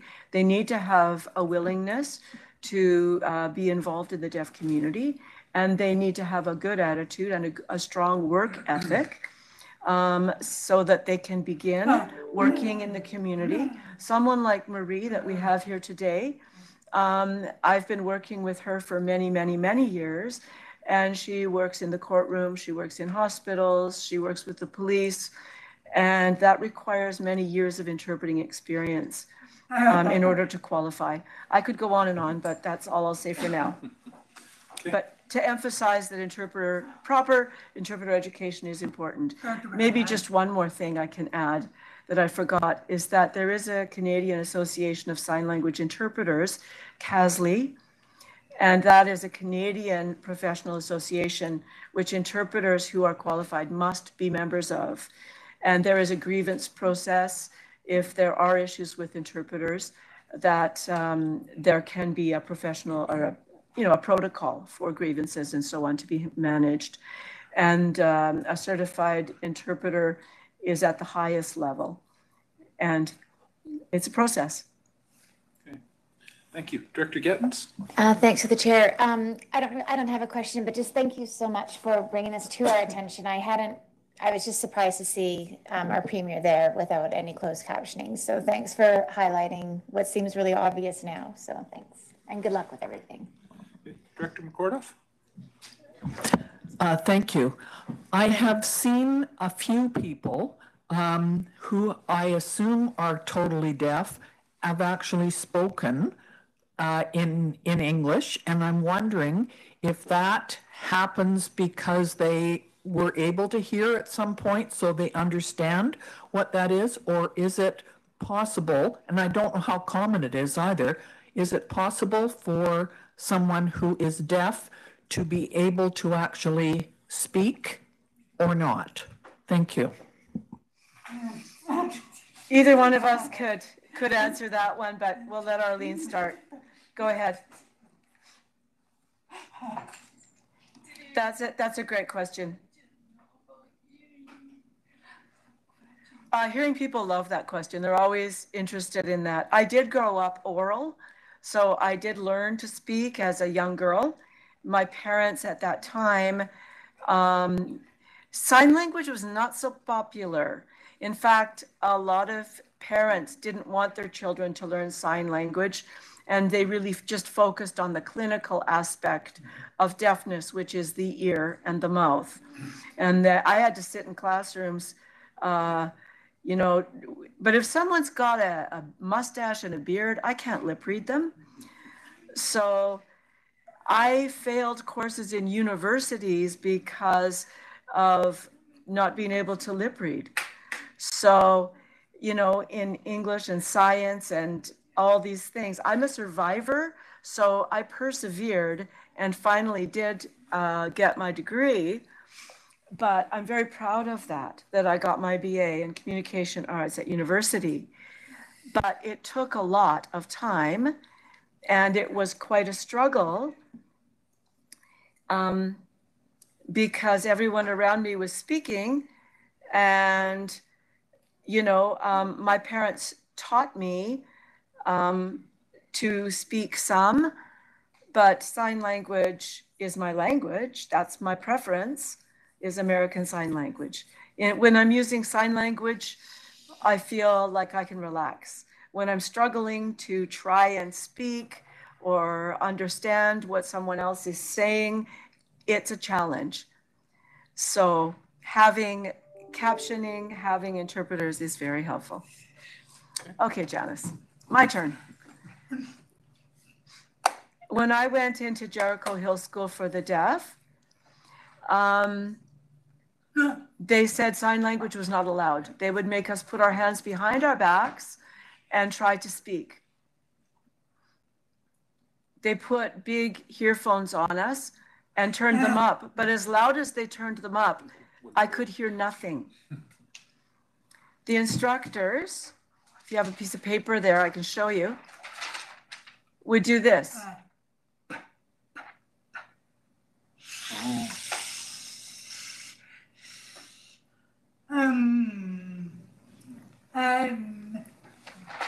They would try and get us to say the letters like that. And I didn't learn anything. I couldn't understand what those things were for, how to put them together. I would get home and say, hey, guess what? I learned to talk today. And so I would try what they'd shown me. And my mom was like, I have no idea what you're saying. So because my family got used to my voice, we were able to sort of limp along in communication. But with my friends who are deaf, if they tried to talk, people would say, you're deaf. Why are you trying to talk? And they'd say, oh, because hearing people expect that from us. I have to try and talk for hearing people's benefit. So that's something that we have tried to do, even though we're not comfortable necessarily with that. I'm not comfortable trying to talk. I would rather write a note and show it to a person than try and use my voice because I know it's not clear. For someone who's hard of hearing, their voice might be more easy to understand. So they may, like you say, use sign language, but speak clearly. Sometimes people are deaf and blind. They can't hear and they can't see. Some people can see a little bit and not hear very well. So everyone, there's lots of variation in terms of hearing loss and vision loss. There are tactile forms of communication, like what we're doing right now, Arlene and I. And those are used by people who are deaf and blind.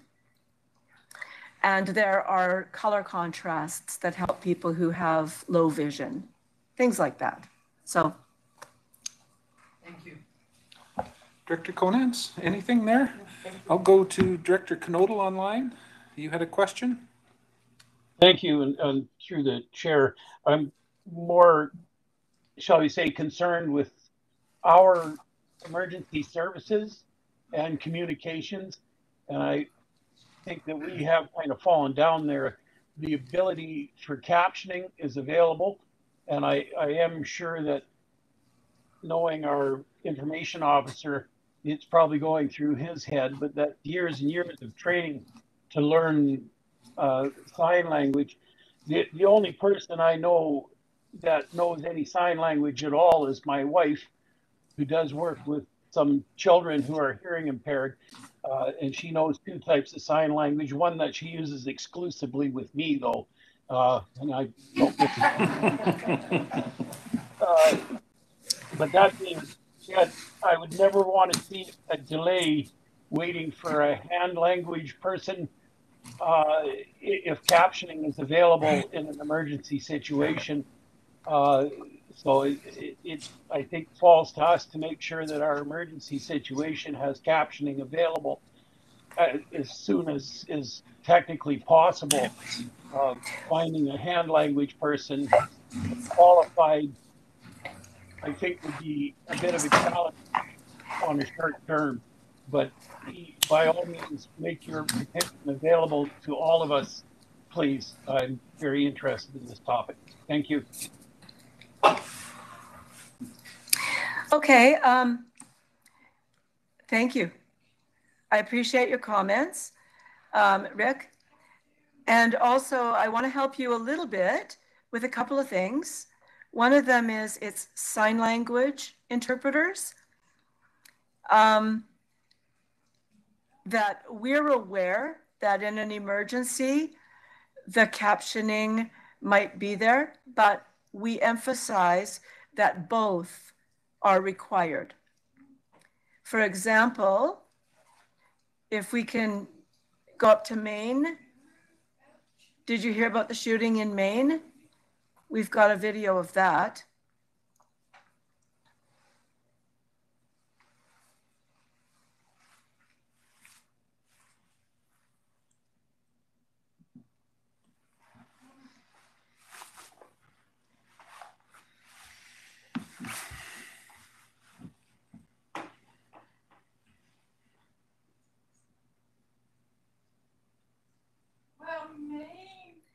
In Maine, there was a shooting. There were 4 deaf people that were shot, and right away, an interpreter was on screen, a live interpreter with the police, with the mayor, with the government representatives.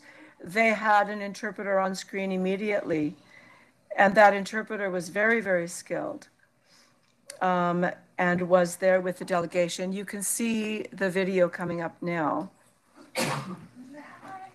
That was a live interpreter so that all deaf people knew what was going on in that emergency on the spot at the same time as the hearing people knew.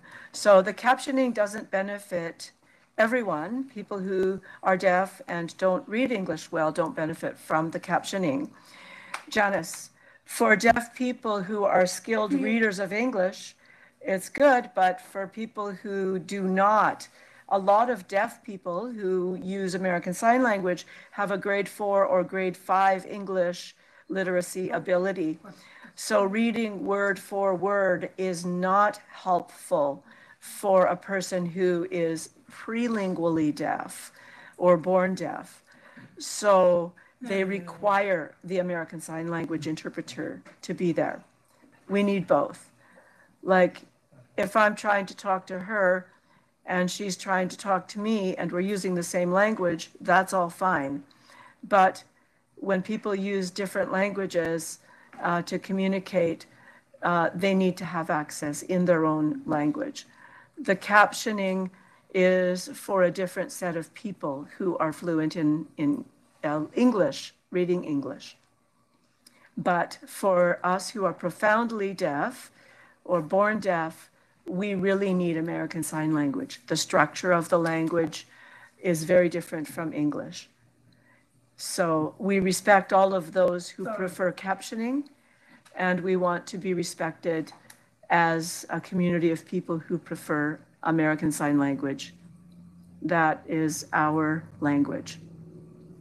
I don't know what percentage of deaf people prefer sign language, but sign language is definitely preferred by the majority of capital D deaf community members. Okay. Quick follow-up, if I might. Sure, go ahead. What by any means suggesting exclusivity and captioning, merely emergency situation, get the word out as quick as possible until a sign language interpreter is available in a small area as this. That may not be immediate, but definitely something we should be working on. It always amazes me when we need to instill in law things that are common sense. Thank you. Arlene, oh yes, that's great, a great point. And I think it at least shows the willingness to try and the effort to get an interpreter there as quickly as possible is appreciated and so helpful. We value our community across the province, our deaf people. We thank the mayors who are willing to open themselves up to this kind of access. And we thank all of you here today, Janice. And that's the reason that we want interpreters to be involved on the front line so that they can make themselves available to be contacted and have a list of interpreters who are willing to be there on call immediately when required. Okay, that's a great idea. Thank you. Anything, Director Johansson?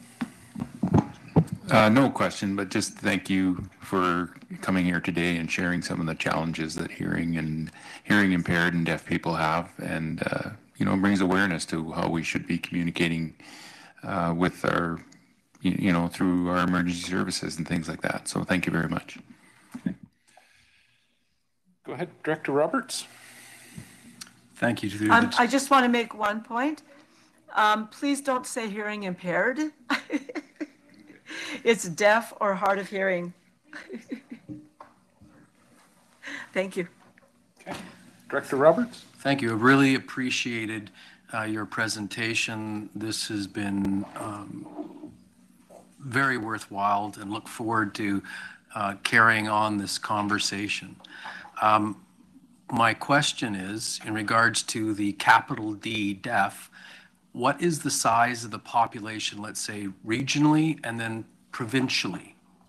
Be interesting to know. Thank you.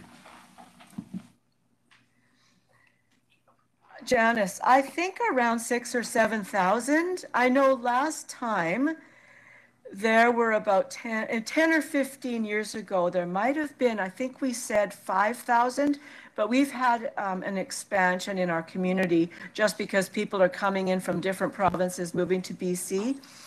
So we haven't done a census on that, and I don't think on the census that Canada does, they ask specifically about people if they are deaf. I don't think so. I think there's a very, very high percentage of the population who have hearing loss, some who may or may not admit it. But in terms of capital D, those are the numbers that we guess, but we need to start doing some research, I think, on that. Thank you. Okay. Director Federico. Thank you, and thank you for the presentation. We have an emergency alert system called Voyant Alert that we use to notify residents when an emergency takes place. So is that something that is valuable, that you're able to be notified of an emergency? And then is it the concern with the information afterwards or just being alerted in the first place? Thanks. Just for the interpreter to be clear in the interpretation, excuse me, are you talking about the cell phone kind of thing that comes out? Yeah. It's emails or texts, though. Or voice, yeah. Janice, yes, that can be helpful for sure. Arlene, yes, that gives us the awareness that there's an emergency. Not everyone has a cell phone. So, and where is your cell phone right now, Janice? I mean, it's a great point, and it can be helpful if we get them But having a sign language interpreter right away is really important. Okay.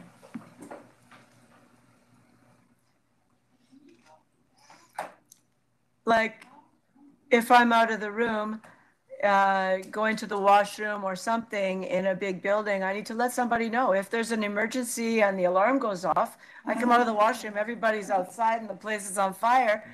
If there's no visual alarm, I don't know. There needs to be flashing lights, the strobe light kind of system. Like I worked at Douglas College before, and sometimes I was there late in the evening, and there was actually a fire one night, and I was wandering through the building, not realizing that the alarm was going off. And I looked out the window at the back, and I wondered what was going on, because there were scads of students outside waving at me, telling me to get out of the building. And I didn't understand why.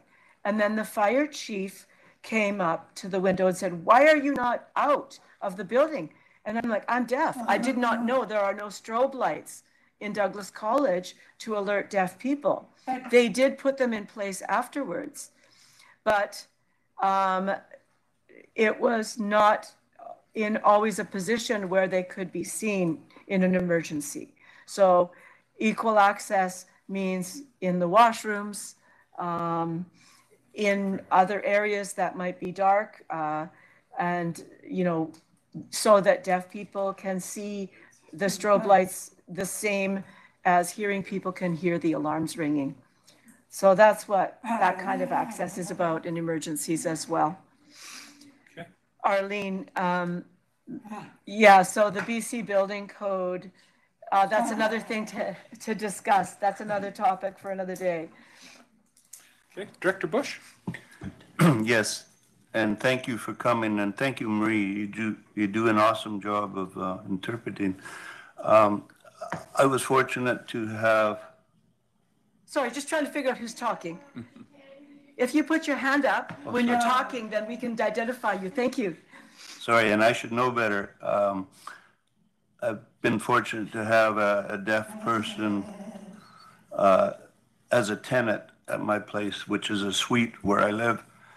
And she's told me the struggles of her life growing up. Her mother tried to teach her to talk. And of course, if deaf people who can't hear their voice talk different and are accused of being either impaired or, excuse me for saying this, but retarded, because that's what she's been called all her life. Yes. And the struggles today, 40-some years later, are still real. She's going through a court with custody problems.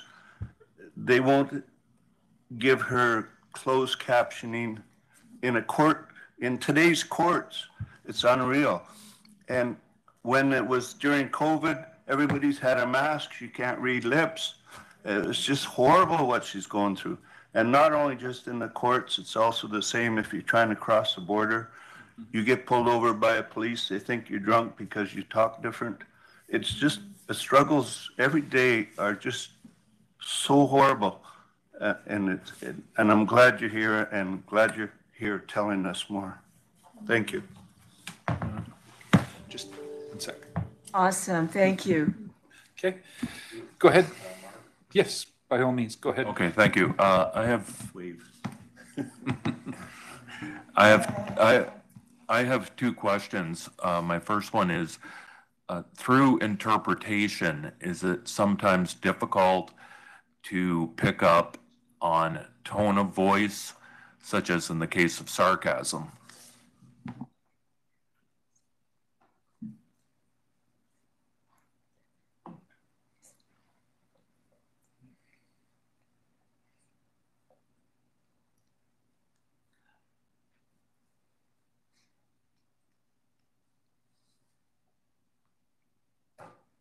Well, okay, Janice just said, "I'm sick of this." You can tell by her face, "I'm sick of this." What's going on? Why do you people not have interpreters in the courtroom? Come on, get some money together and do this. So that's the inflection, which is visual. I'm heartbroken. There's no interpreting. I'm afraid. See, it's a different facial affect. That's where the inflection comes in, is through the facial affect. Thank you. And my second question may be irrelevant, but I'm a big movie lover. And what was your reaction to CODA?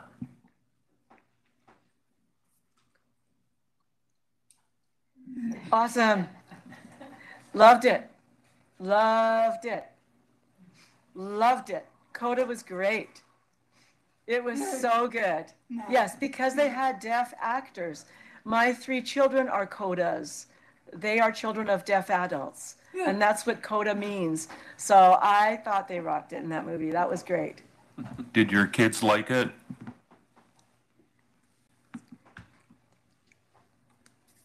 Oh, they loved it. Oh, yes. They're going, oh my gosh, that's me. They all related to it, yeah. Okay. Yeah, my children are bicultural because they are hearing at school, and when they get home, they use American Sign Language. So that's how they grew up. And sometimes they could take advantage of situations, because if they didn't want their friends to know what they were saying, they could talk to their sisters in sign language and get away with all kinds of stuff. I'm sure. And also, a long time ago, sadly, for deaf parents, they would always ask their children to interpret. If they were buying a car or buying a house or made a statement to the police or conflicts, and hearing children hated having to be involved in interpreting. But now we have professional interpreters like Marie here, and I will not put my children in that position of having to interpret, like what you saw on CODA in the movie. The child had to interpret all the time. And it's hard for kids to not just be kids. It still happens. I mean, if I was driving the car and a police officer came and talked to me, I had my 12-year-old daughter, and I'm like, don't interpret. I'd say, you know, I'm deaf, and I'd say to my child, no, don't interpret. I'm going to write a note to the police officer, and we will have the communication. I don't want the police officer talking to my 12-year-old child about my driving. I'll discuss that on paper. Good point. Director Monteith, anything? And I'll come back to you, Director Bush. Anything? Go ahead. I recently had the experience of taking a social media course that was all about it being accessible. And one of the things that we did in the course is we looked up some of the municipalities' social media accounts. And some municipalities did a really great job of making sure the social media didn't have all these emojis and all those sort of things, and others didn't. And when you have that voice to text, when it reads out the information, it says, you know, fireworks, exclamation, birthday cake, all of those things. And it actually became very distractive to the message. So it was kind of neat to see that. How do you find those blurred messages in conversation when we're trying to get something across, when we have those distractions with social media, with all those emojis and stuff? Does that impact how the message comes across?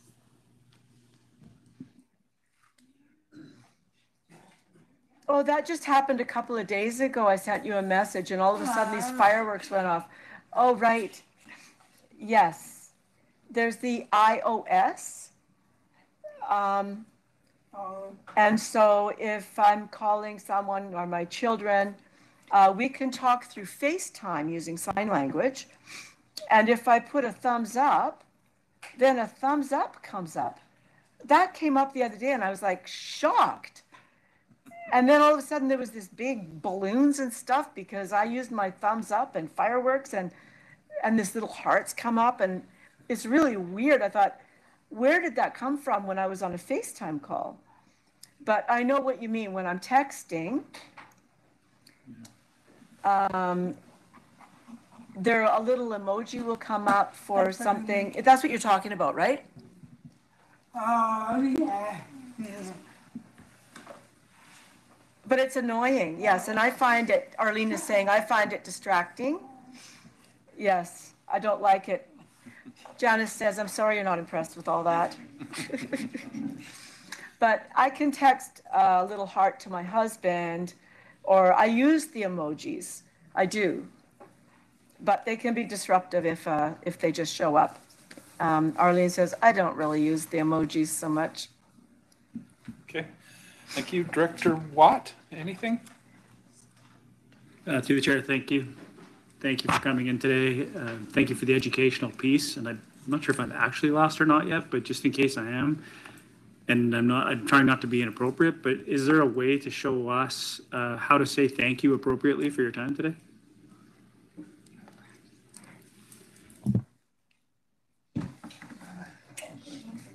Oh. It's like this, yes. Learn something new, eh? And you're very welcome. You're very welcome.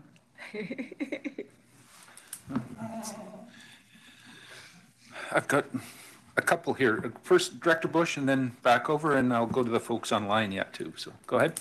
So thank you. And this lady that resides at my place, or did, she got an implant, in which an implant, we as hearing people think that, oh, this is great. I mean, it's an implant. It just doesn't allow you to hear. She has to wear this big bulky hearing aid and battery and system and all that. But I'm told that, and she tells me too, that hearing, now that she can hear, we would think it's great, but it's not that great for deaf people to hear, because they have all this noise going around in their head that they're not used to. I mean, she's been deaf for 35 years, and then all of a sudden you stick this implant in you, and then it's hard for her to focus on one sound, and apparently it's really hard, and some people have actually taken the implant apparently out. So I don't know if you can comment on that, if you know people that have gone through this or what. Oh, absolutely. Arlene,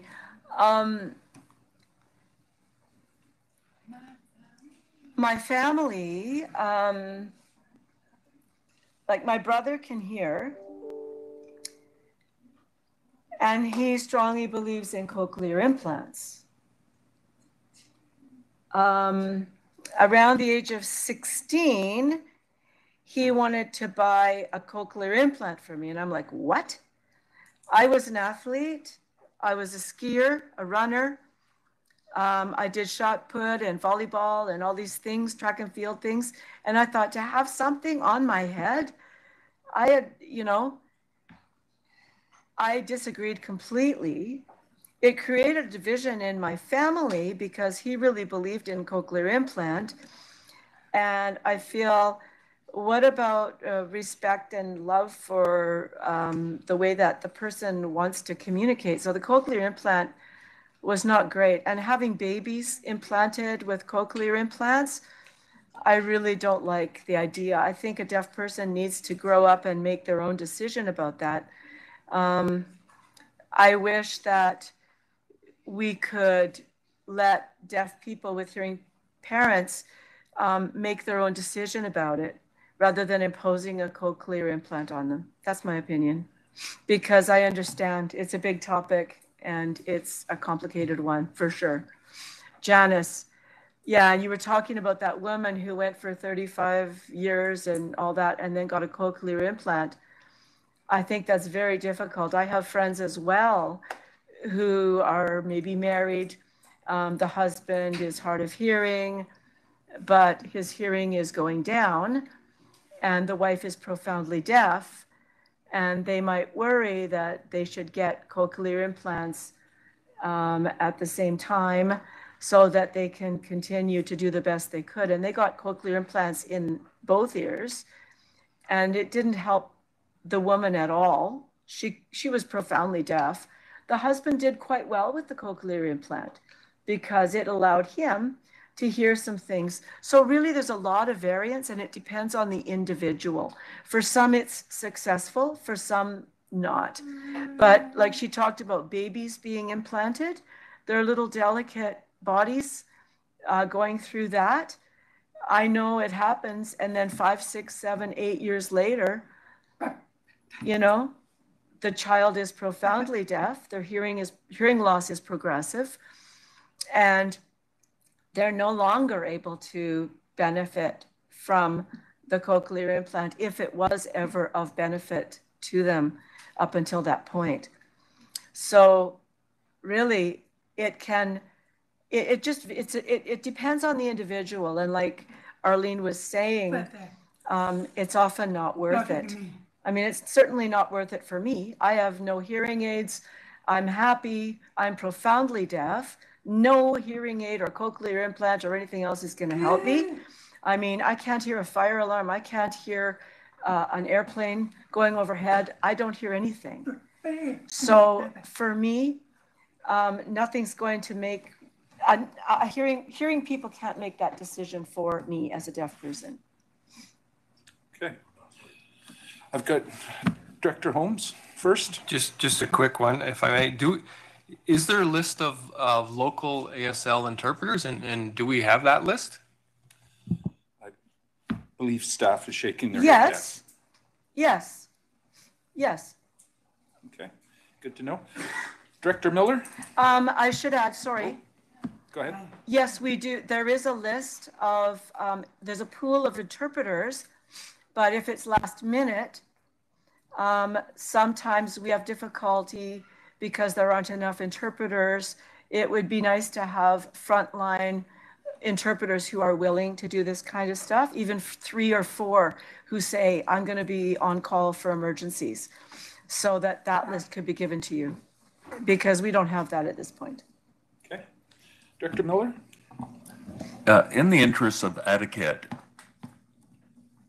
when speaking with a deaf person who has an interpreter present, do you look at the face of the person you're speaking to or the interpreter? You look at the face of the person you are speaking to, not the interpreter. And the interpreter? So the interpreter is the voice. So does the interpreter make the interpreter will do better if you want me to. I'll show you what the proper interpretation looks like.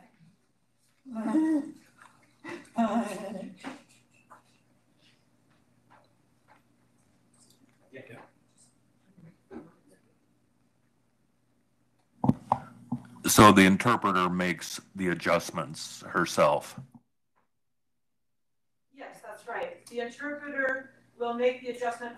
Can you be more clear? So look at the person I'm addressing, but don't worry about what the interpreter is doing. That's right. You look at me. I'm the one who's signing. I will be looking at you, but if you're speaking to me, I'll be looking at the interpreter over here, and then I'm missing what your face is saying. So I like that Marie is standing with you right now, because I can see your face, and I feel like our communication at this point is clearer, because I know in a room like this, it's hard for the interpreter to have to move to every person who's speaking, but that does certainly make it clearer for us, because we can look at the speaker. And yes, the interpreter moving about the room is the best in many ways. It was decided that the interpreter should sit in that chair, and the interpreter did that. Also, after an hour of interpreting, it is generally protocol to have 2 interpreters so that the interpreter can get a break. Rest. So poor Marie is doing this all by herself.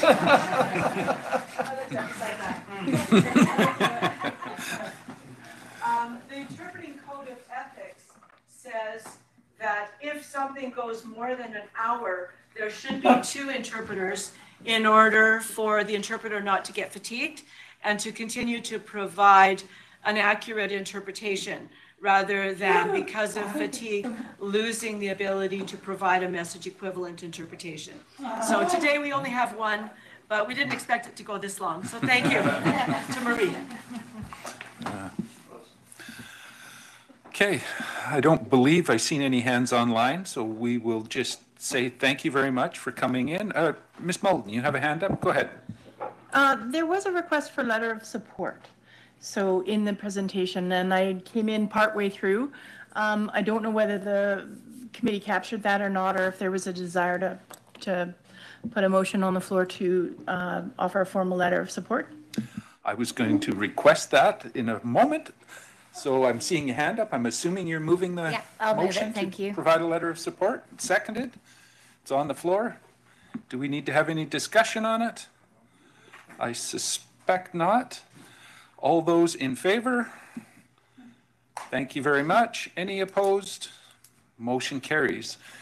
And I would just like to offer my thanks and on behalf of the board for you coming in and enlightening us today. It was very good. A lot that we didn't know.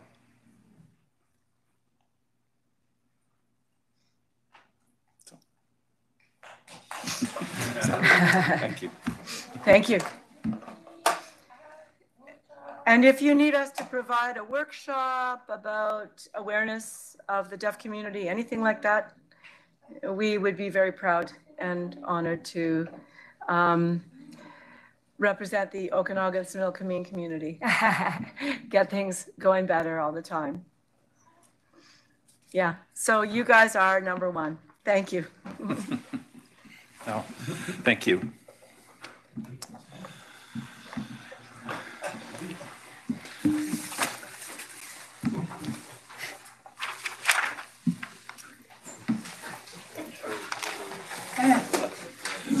Hey, we do have a little bit left on our agenda, just for the board's information here. We do have the closed session, so we'll just give them a moment to exit the room.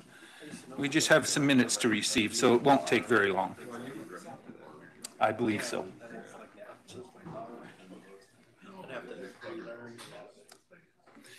And I'll ask Danny at the same time to put us into closed.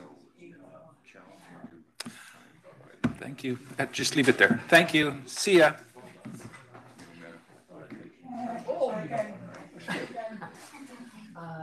Just try to keep it simple. It still blows my mind.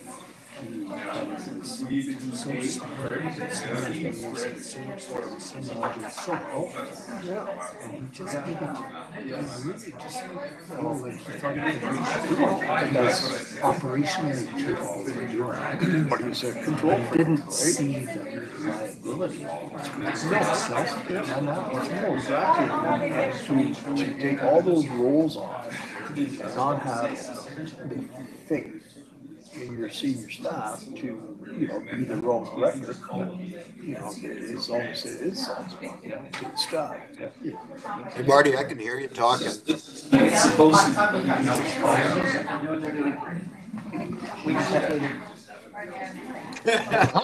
Thanks, Director Coyne. You betcha.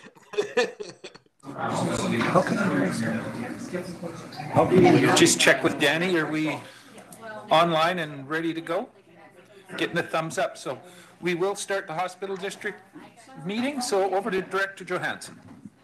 All right, I'll call this meeting of the Okanagan-Similkameen Regional Hospital District to order at 12:09, and I'll look for a motion to adopt the agenda as circulated. Moved. Second. All in favor? Opposed? Motion is carried. Next thing, we have some minutes to adopt at the October 19th, 2023 and the November 2nd, 2023 minutes of the Okanagan-Similkameen Regional Hospital District Board be adopted. Moved. Second. Any further discussion on those minutes? Call the question. All in favor? Opposed? Motion is carried.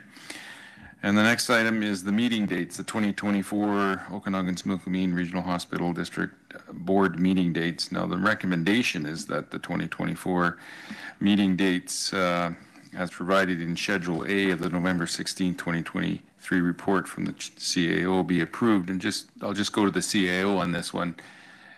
If the board chooses different dates, then these dates aren't necessarily going to apply, are they? That's correct. Okay. So do we go ahead and maybe approve these dates as per Schedule A, and then we may have to change them if things change? Is that your recommendation? Yeah, yes, that's what we're doing. Okay. We're recommending that. Director Gettins? Thanks. Sorry, just to the chair, can we defer this decision until we have the decision about the other board meetings? It might just, like, can we just defer it so we don't have to come back and discuss this again? I think we can defer it, but do we recess the hospital district and come back after the regional district? That might be an option. You could recess it. However, you do have a delegation right now. So this matter could be postponed until after the board meeting of today. That can be a recommendation. Or alternatively, you could move this as is and then come back and adjust it later if the board meeting schedule changes. So 2 options. Well, I'd like to get, delegations here, so we should move on with that. And then if we can postpone this and just do it right after the board meeting, then we could do that as well. Director Coyne? Could we possibly just adopt the schedule that matches the board one and just leave it as that? And then that way we don't have to come back? I like that. Yeah, that works for me as well. I have another meeting to do the same thing. I agree. I'll make that motion. I'll move it if somebody wants to second it. We've got a few seconders here, so I think we're good. Do you have that, Christy? Yes, I do. Okay. Thank you. That sounds like a great suggestion. Thank you, Director Coyne. We should have had these flipped around, these meetings. Anyway, I don't think we need any discussion on that. I will call the question. All in favor? Opposed? Motion is carried. Thank you. So we'll go to our delegation, Medical Arts Health Research Group. We have Barb Stewart here today and Donna Benson, and they're going to provide a presentation on participatory action research pilots of memory cafes, building more dementia-friendly communities within the RDOS, a rural health equity approach. So if you'd like to come up. Yes, right there. And there's a mic right there. You just press the button and the green light comes on. Thank you. Thank you for allowing us to present. My name is Barb Stewart. I'm with Medical Arts Health Research here in Penticton. And this is Dr. Donna Benson, owner of Medical Arts Health Research. We conduct the clinical trials to search for a cure for dementia, and we do the early memory testing for a diagnosis. But I work in the participatory action research methodology, and in essence, that is conducting little social experiments to see what we can do about complex societal issues. In this case, the way to build more dementia-friendly communities. We have the benefit of some amazing research conducted by a man with local roots from Naramata, Dr. Feldman. Now, this is 2019, but I'll quote from Dr. Feldman's research. He said, there will be an unprecedented demographic shift in aging population, and the greatest threat will be the decline in cognition, cognitive ability.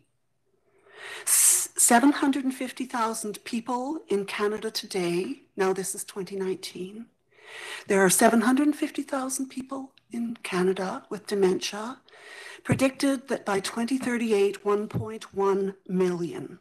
72% are women. Currently, there is no cure. 200 drugs have been developed, no definitive solution. I'm still quoting from Dr. Feldman's research. There will be far-reaching impacts on systems of care and on workplaces. So Dr. Feldman urges to build capacity outside of the healthcare system. And here's where our participatory action research comes in. But first, Dr. Feldman also speaks about the preventable, treatable risk factors. The risk factors that he listed in this 2019 research was smoking, diabetes, hypertension, obesity, depression, alcoholism, isolation, lack of physicality and mobility. He predicts that 28% of cases of dementia and Alzheimer's may be better treated, more treatable by reducing these risk factors.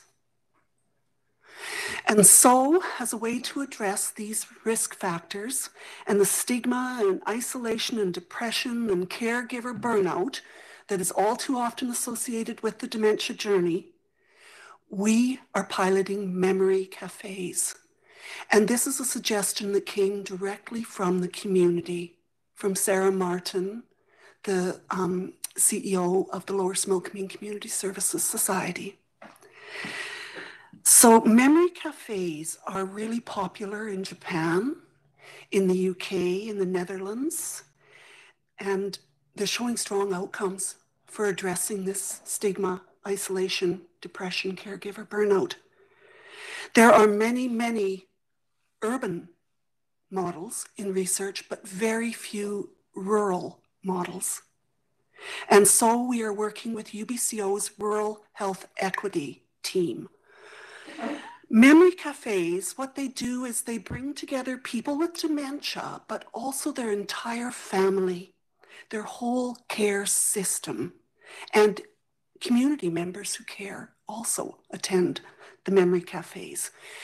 They provide food, music, information, connection, support. But our model is unique. We're addressing some of the gaps in the research. We all know that music is the magic with Alzheimer's and dementia. It's simply magic. I watched it with my dad, and it's a miracle. But at Medical Arts Health Research, we're curious about other arts-based methodologies. And we're also seeking to understand intergenerational supports and how that can help, and cross-cultural awareness, other perspectives of dementia that are right there in our community already. Lisa Genova, she's the woman who wrote Still Alice, but she's also a neuroscientist. And she spoke at the Alzheimer's Breakfast to Remember in 2022. And she encouraged all researchers to share the stories. She said that that was the only way to create empathy and to lift up the voices of those with dementia. And that by sharing the stories, we humanize the disease. And like she said, the brain research is ongoing. Yes, let's talk about the progression of the disease, 8 to 10 years, the pathways that it develops through. Yes, she said all of that, but without building empathy, we're getting nowhere on this. And she said storytelling is the way to create empathy. And so we have a great storyteller coming to our 4th pilot of memory cafes, coming up here on December 5th. It's at Row 14, the restaurant in Cawston. The storyteller's name is Christine Thelker. She worked her life in dementia care. She retired to become a strong advocate with the Dementia Alliance International. That's the global organization. And she, lo and behold, was diagnosed with dementia herself about 7 years ago. So she's coming to our next pilot of memory cafes on December 5th. But I want to go back because this coming up on December 5th is the 4th. And I'd like to tell you a little bit about the 3 previous pilots that we have conducted.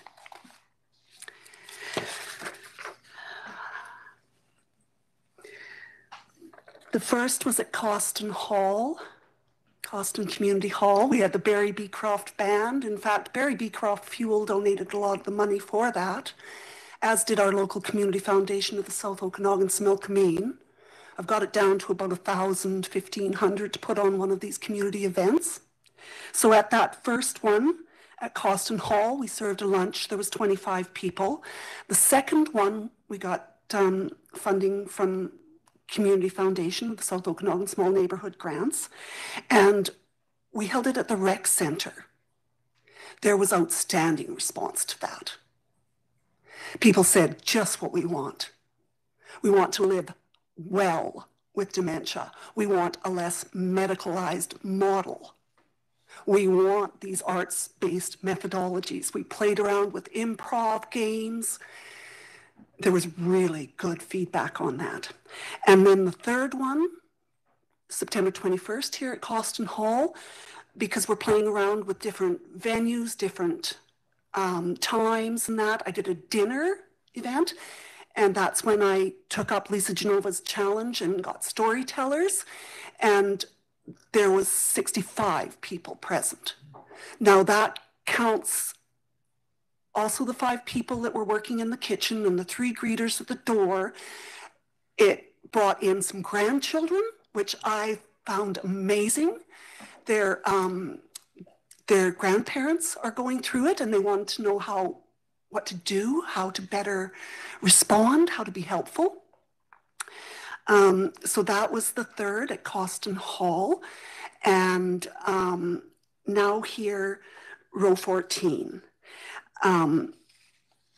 Restaurant stepped up and said that they would like to be the venue for the next one, and they're going to provide the lunch, and we're going to do a lunch format because I've heard definitely not an evening as we're going into winter. So with the sponsorship, we are seeking full sector sponsorship. Small businesses, Community Foundation, individual donations, Coston Marketplaces donated, the Treasure Chest Thrift Store, Vesper Transport, Beecroft Fuel, Hart Acres, Randall's Meats, Ava's Lavender Farm, $200, $250, $300. We're pooling it all together because that resonates to community awareness. And largely, to be very honest, these donations are coming from people who've experienced the dementia journey themselves. I know that from being in the dementia wing there with my dad for 10 years. So people who know and understand how very difficult those early times are, the early years, they're wanting to do something to help. And it's translating to community awareness and support. The feedback from the first 3 memory cafes tell us that people leave the memory cafe feeling uplifted and connected. They say that they want a less medicalized model. They say that they want to remain active in their communities, in a community that understands them. And they would like the memory cafes in the future to focus on living life well with dementia. And now Donna's gonna give you our ask of you, please.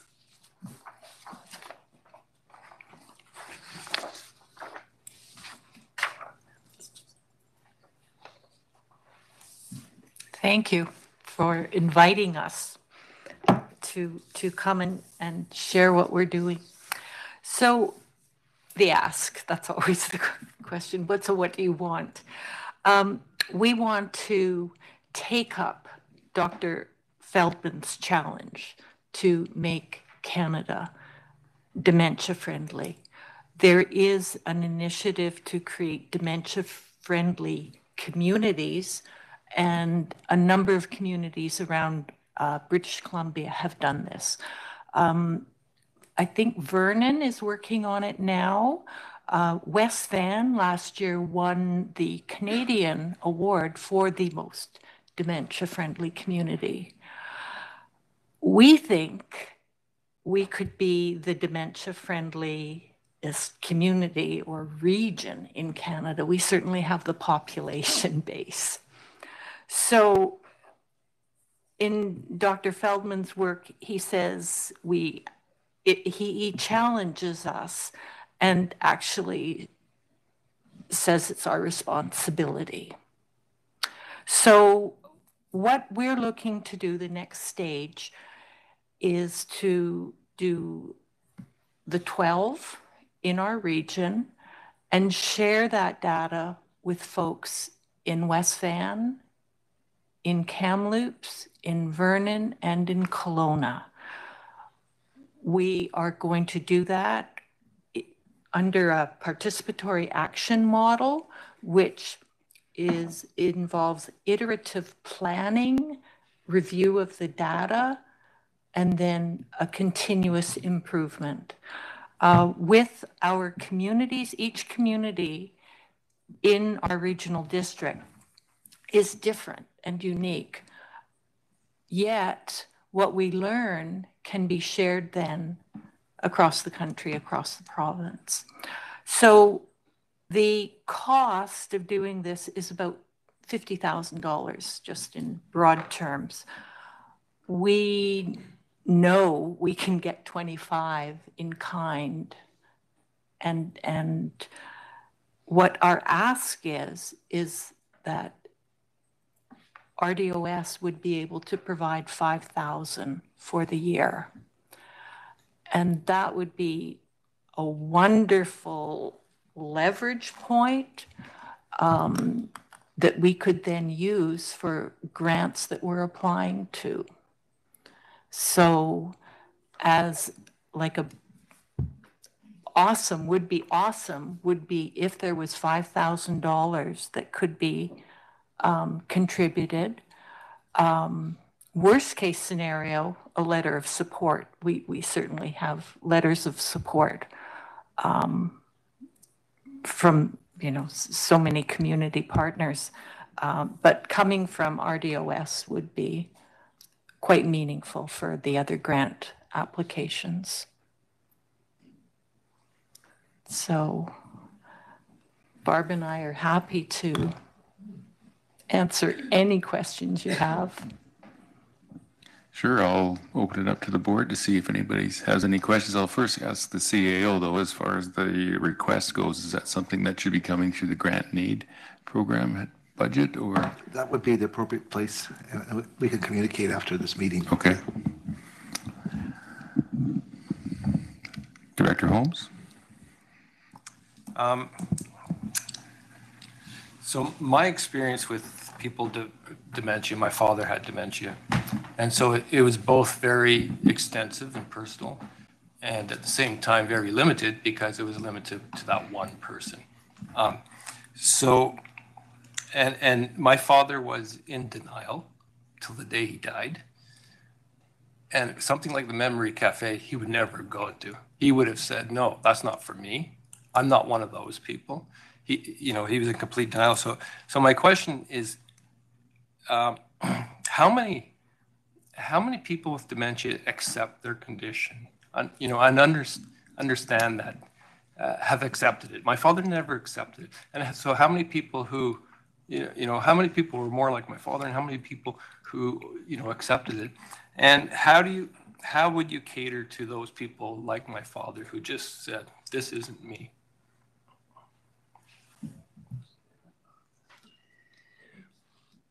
Well, thank you.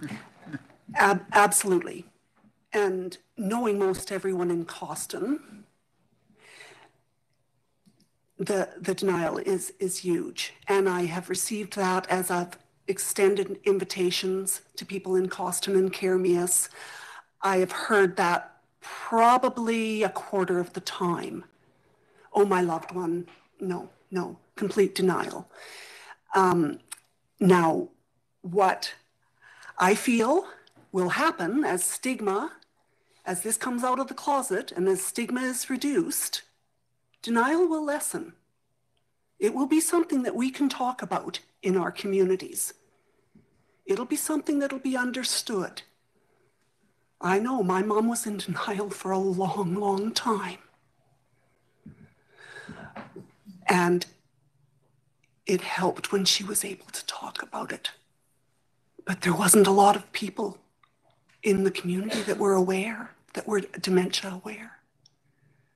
Do you want to answer his question about how many?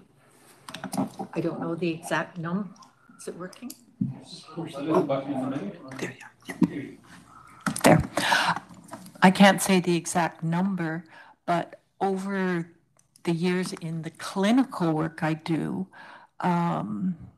we've worked with, hundreds of patients, and they do know that they have dementia, and they want to do whatever they can to extend the good years. And my particular heartbreak or passion, whichever way you want to look at it, is how do we support the caregivers? Because it's not a condition that is going to get better. And yeah, and there's going to be more and more of them. Thank you for that very real question. Thank you. Director Roberts and then Director Reed. Thank you, Chair. Thank you for presenting today. It was after the passing of my father that I found out how much he had to struggle, because we had no idea that my mother was dealing with mental health issues and that there was dementia that was tied to her uncontrolled diabetes.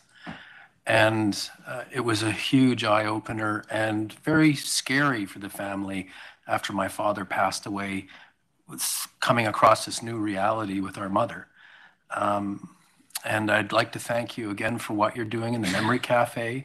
I've recently been directing people that I know of that are struggling being caregivers, and caregivers new as new diagnoses that are coming out. And those new diagnoses are a lot of times getting to be younger and younger from what I gather and what I've seen. So again, just really appreciate what you're doing and in full support. Director Reed. So given that the financial ask is probably at a later date in a different meeting, but I'd like to make the motion that we do provide a letter of support from this particular board to kind of promote and bring awareness to the work you are doing. Obviously from the Cost and Caramias area, we're aware of what these participatory planning events that have been going on, but just maybe to bring a regional awareness and also to give the board support to what you guys are trying to do. I think it's fantastic. Thank you very much. Thank you. Okay, that's been seconded. I'll just go to Director Bush. Stand up. Yeah, thanks, Barb and Donna, for coming out, and thanks for putting Costin on the map. And like Director Holmes said, I think this is what it's all about, is awareness. With so many people that are even affected and are unaware of it themselves, what denial is all about, not only for the patients, but also for family. Your work, what you're doing is really great, and thank you very much. Thank you. I have a question just around caregivers. Sometimes that ends up being the husband or the wife at times, and that can be very challenging to go through, especially where I've seen as somebody starts to realize that maybe they're starting to get dementia and starting to lose their memory and different things like that, and that can be even more challenging. And what kind of resources are available for those caregivers to be able to help them through what can be very challenging times before somebody perhaps gets so far down the road that they're actually in care? So very true. We haven't mentioned a lot about the Alzheimer's Society and Mary Beth Rutherford here in Penticton. We're closely linked. She attended the 21st of September Memory Cafe in Costin. They have the First Link program now that is providing a lot of support. And Mary Beth is just one woman, but over the years at the Community Service Society in Karameas, I've seen her 5 times there. So there isn't an ongoing support group in Coston and Karameas, but the First Link is providing a lot of support. There's a lot of, and I don't know what the uptake of this is, and Sarah Martin wonders too, but there's online resources that are available, not really utilized a lot, but there's like the skipping the stigma, I think it's called, flipping the stigma.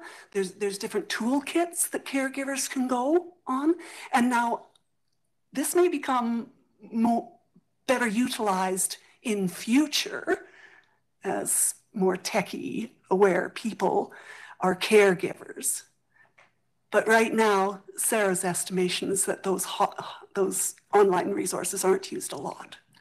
The memory cafes are an anchor in the community. And this is where we ask people what they need.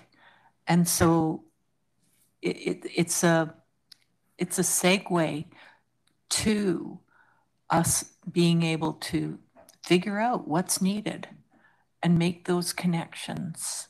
And again, in a dementia-friendly community, it's not just, I mean, people aren't isolated. They don't feel so alone. And you know, that is something else for us to consider, as well as getting the designation for dementia-friendly community. And going through the program. There's a program, a checklist of things that you need to do. And it is a segue. I'm glad Donna mentioned that, because it's already happened in Coston and Karameas. My Aunt Ruby is a retired rec therapist, and she was one of my first volunteers at the Coston Hall. And then she started thinking, she read Feldman's research, and she started thinking, what can I do? She started up an exercise group at the Karameas Rec Center, and she's got 35 seniors every Tuesday morning coming. Now that's responding directly to Feldman's research. She just wanted to know what she could do in her big brother Wessie's memory, my dad. So it can be, we don't know what's going to become. Yeah, we don't know what's going to become of the pilots, but it can be a catalyst for developing dementia-friendly communities. Thank you for that. Director Roberts, you had a follow-up? Yeah, thank you. And I think that the question originally that Director Holmes brought up in regards to people that, the deniers, but at the same time, it's where I've encouraged people to go who may not be going with the person that actually has dementia, but the caregiver can go to the memory cafe, and it's for them as well. And I think you made that point, but I just think it just and their entire family, because there's not much on a family systems lens of this, not much research at all. Entire family is welcome.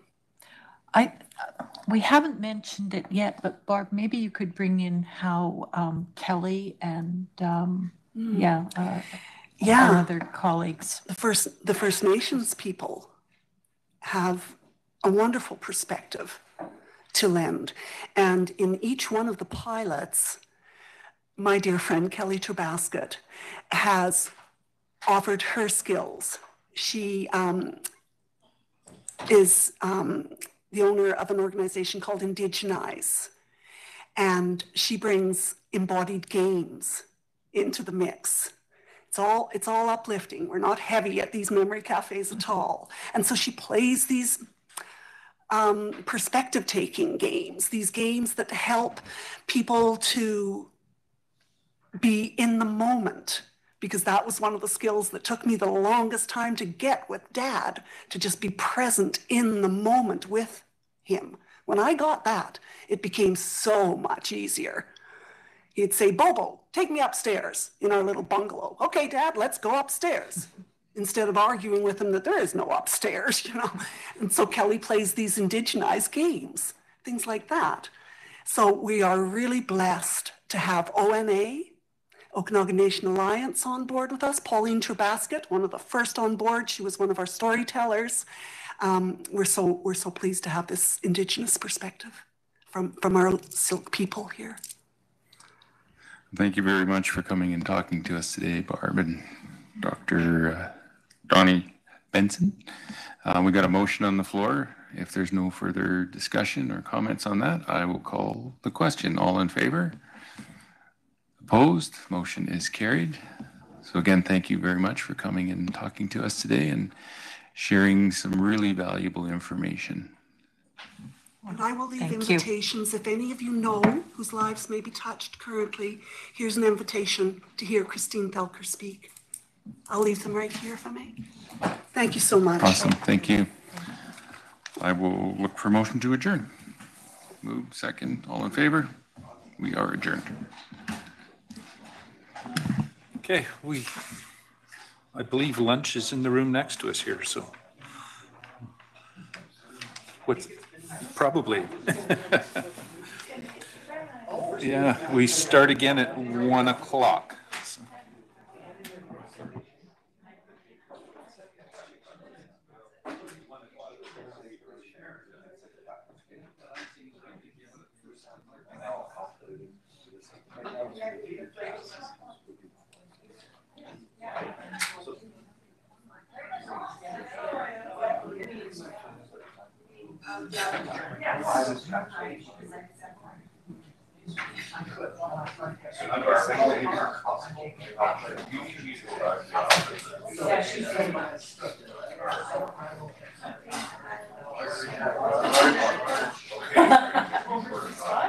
No, kind of off to the side.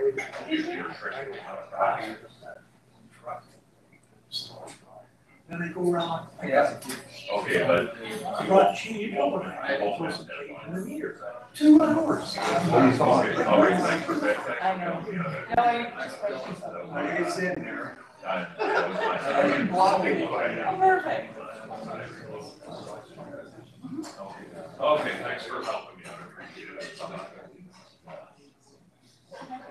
Sure, yeah, I think that's great.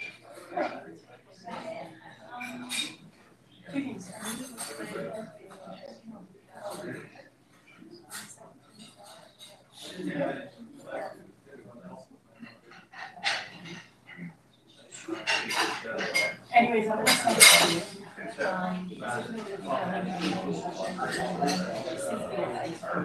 So you can have that. Yeah, she says. Oh, yeah, so you have to. Yeah, otherwise we lost a big marker there. So send it to the chair yes again. Yeah.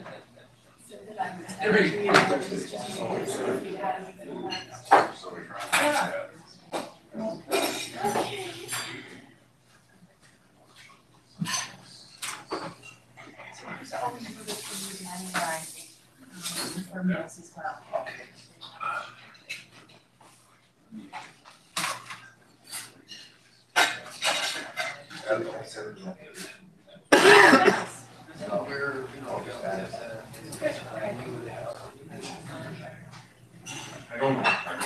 It's like a facility.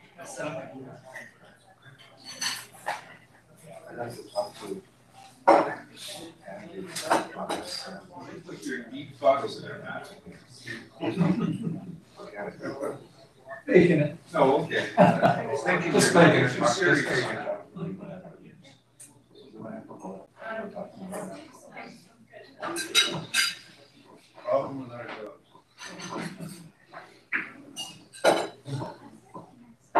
Oh, the thinking was up. They didn't have it.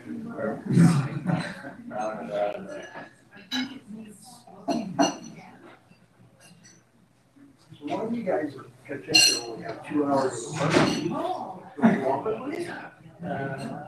Should be last meeting? No. All day. Keep going out there. More turnover. Let's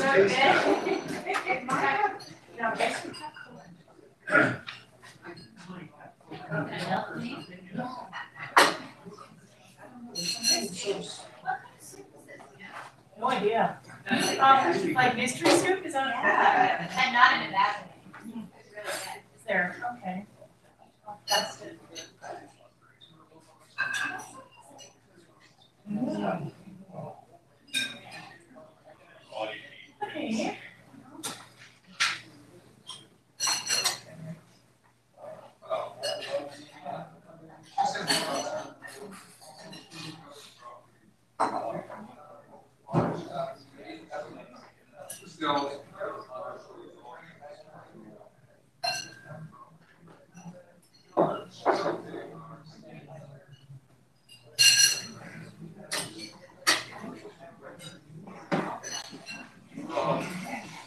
I know, Rick's Yeah.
If we could start making our way back to our seats, we'll get started here shortly.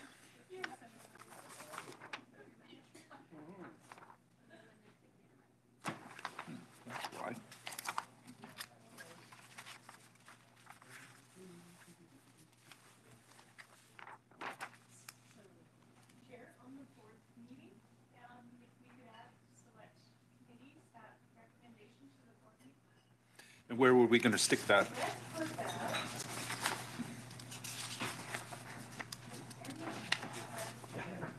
At the end of which?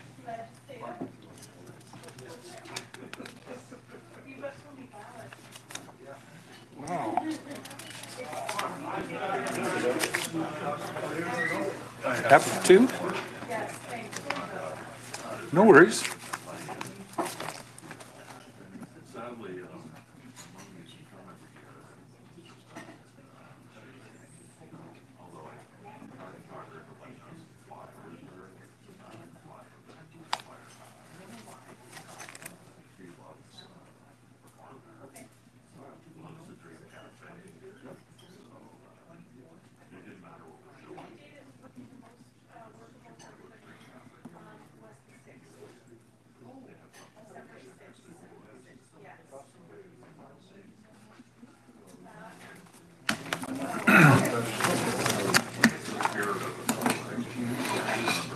One, two, three, 4, 5, 6, 7, 8, 9. Ooh, need a few more people back. Awfully close.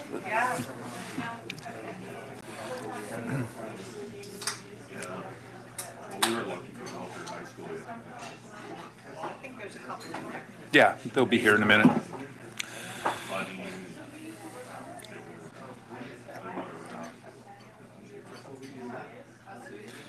Need a few more directors back in their chairs so we can have a quorum to get started.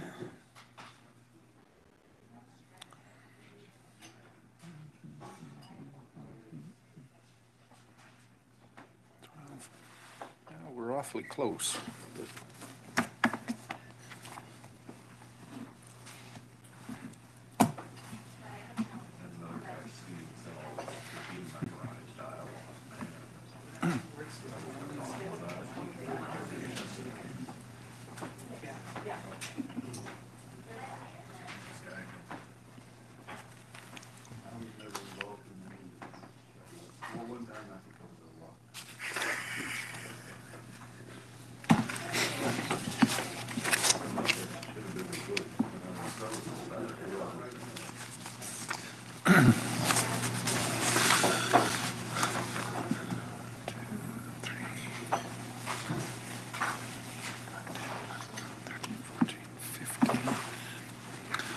Okay, we've got a quorum here at the table, so we will get started. I'll call the Regional District Okanagan-Smokemean regular board meeting to order.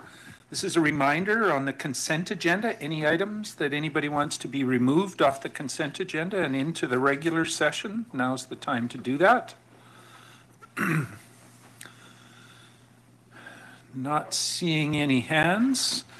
Looking for, we do have one addition to the agenda, which will be F2, which is from the Corporate Services Committee meetings, the external and internal committee appointments. That will be an F2. So looking for a motion to approve the agenda. Moved, seconded, thank you. All those in favor? Great. Any opposed? Motion carries. That brings us to the consent agenda, corporate issues. Looking for a motion on that one. Moved, seconded, thank you. All those in favor? Great. Any opposed? Motion carries.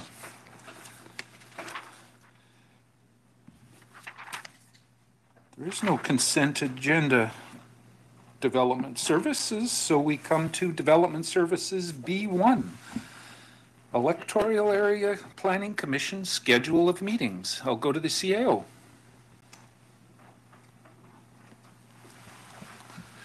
Thank you, Chair. As stated in the recommendation is that we have the Board of Directors accept the 2024 APC meeting schedule for the Electoral Area Advisory Planning Commission. You have received the recommendation. Okay, looking for a motion on that. Moved. Is there a seconder? Thank you. Any discussion on this one? I suspect this has all been taken up prior, so it should be comfortable with those meeting dates, but if not, now's the time to raise it. Seeing no hands, I'll call the question on this one. This is a rural vote. All those in favor? It isn't? It actually has that on my sheet. No worries. So a corporate vote then. All those in favor? Thank you. Any opposed? Motion carried. Oh, one opposed. Director Taylor opposed, just for the minutes. B2, a concurrence letter request from TELUS in electoral area H, CAO. Chair, the purpose of this request is to get direction from the Regional District Board regarding the request from TELUS to undertake alternative notification requirements to those outlined in the board's communication tower antenna system approval process and location and design guideline. The administrative recommendation is that the regional board direct staff to accept a request of concurrence proposing notification consisting of publication of 2 consecutive newspaper notifications, and that the regional district board staff to not apply the notification requirements prescribed in the RDOS communication towers antenna system approval process and location and design guideline. Staff's here to answer questions if you have any. Okay, I'll go to Director Coyne first on this. See which direction he wants to head. I recommend we go with the move. I would like to move the administrative recommendation. Okay, moved and seconded. Any discussion on this or questions? Director Taylor? Is this similar to my own experience in Area D, and by shortening up the notice period, are you perhaps making us a little vulnerable to criticism? No. I guess that's a possibility, but there's no close neighbors to this, I think, is the big difference. But I'll just go to one of the Director Coynes, Senior first, and he can probably answer a little better. Go ahead. So this communications tower is going to supply the Young Life camp. There's a great big camp out there for a youth camp. It's very, very remote, and this tower is actually on their land, and it would all be nobody can see it. There's nobody can even get to it without going across private property to get there. Should be absolutely no question about this going forward. That's the answer as best as he can give it. Any other discussion on this one? I'm just going to ask Ms. Molden. This one should be a corporate vote or rural? This is a corporate vote. Okay.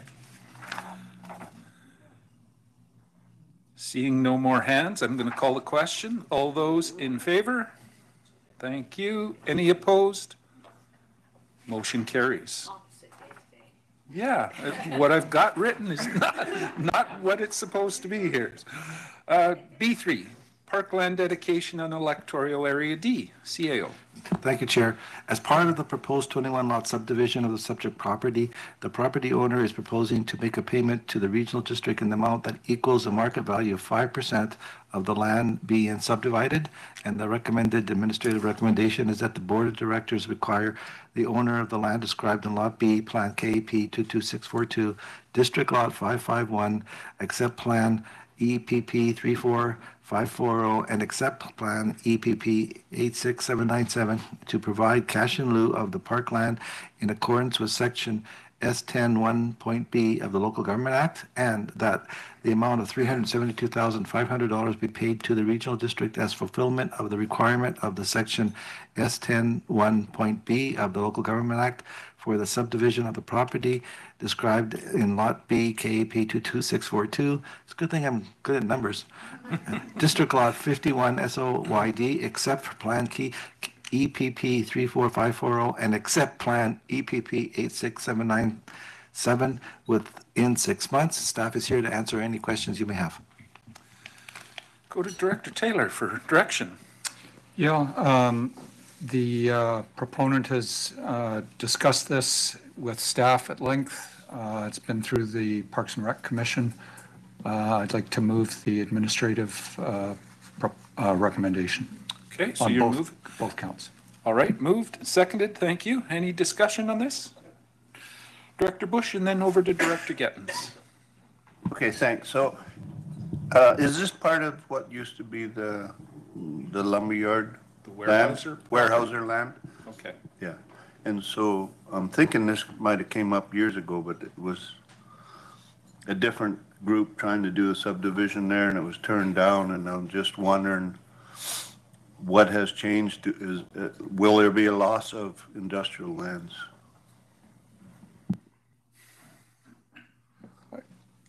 Okay, staff? Staff deal with that one? Go ahead, Chris. Sure, thanks. So if I'm recalling correctly, this was a rezoning proposal about 10 to 12 years ago, and it did involve the Warehouser site, and it was to change it from industrial to residential. So where the current proposal differs is that there is no rezoning. The property owner is keeping it as industrial and is doing the subdivision to create industrial lots. Okay, Director Gettens. Thank you. I don't know if this is in the report and I missed it, sorry, but what happens to the money? Like if we're not going to reserve parkland, what happens to the money? It goes into Parkland Reserve in Area D. But maybe CAO can confirm that. I confirm that. That's correct. Okay. Any other questions, comments? Corporate vote again. All those in favor? Thank you. Any opposed? Motion carries. B4, a temporary use permit in Area C, CAO. Thank you, Chair. The applicant for temporary use permit application C 2022-022 TUP is seeking an extension to the May 16th, 2024 in order to provide an environmental assessment, and the administrative recommendation is that temporary use permit C 2022.022 TUP for the outdoor storage use and residential occupancy and recreation vehicle at 380 Wilson Mountain Road be closed as incomplete. Okay. Staff want to say something? Go ahead. Just to add to what the CEO was saying, late on Friday, we did receive a draft report from the applicant's QEP. And so that was the main stumbling block and the basis for the recommendation from staff for the file to be closed as incomplete. So I just want to make the board aware that that one main issue that we were waiting for, we did receive it late last week. Okay. So that might change the direction we want to go with this. But I'll go to Director Knodel. Yeah, I'd be looking to defer this then and give staff a chance to draft a different comment. Okay, so postpone, I think, would be the term we need to make a motion to do. Okay. Motion to postpone, seconded. I don't think we need to discuss that, but I'll call the question. This is corporate. All those in favor? Thank you. Any opposed? Motion carries. Over to B5, a development variance in electoral area C.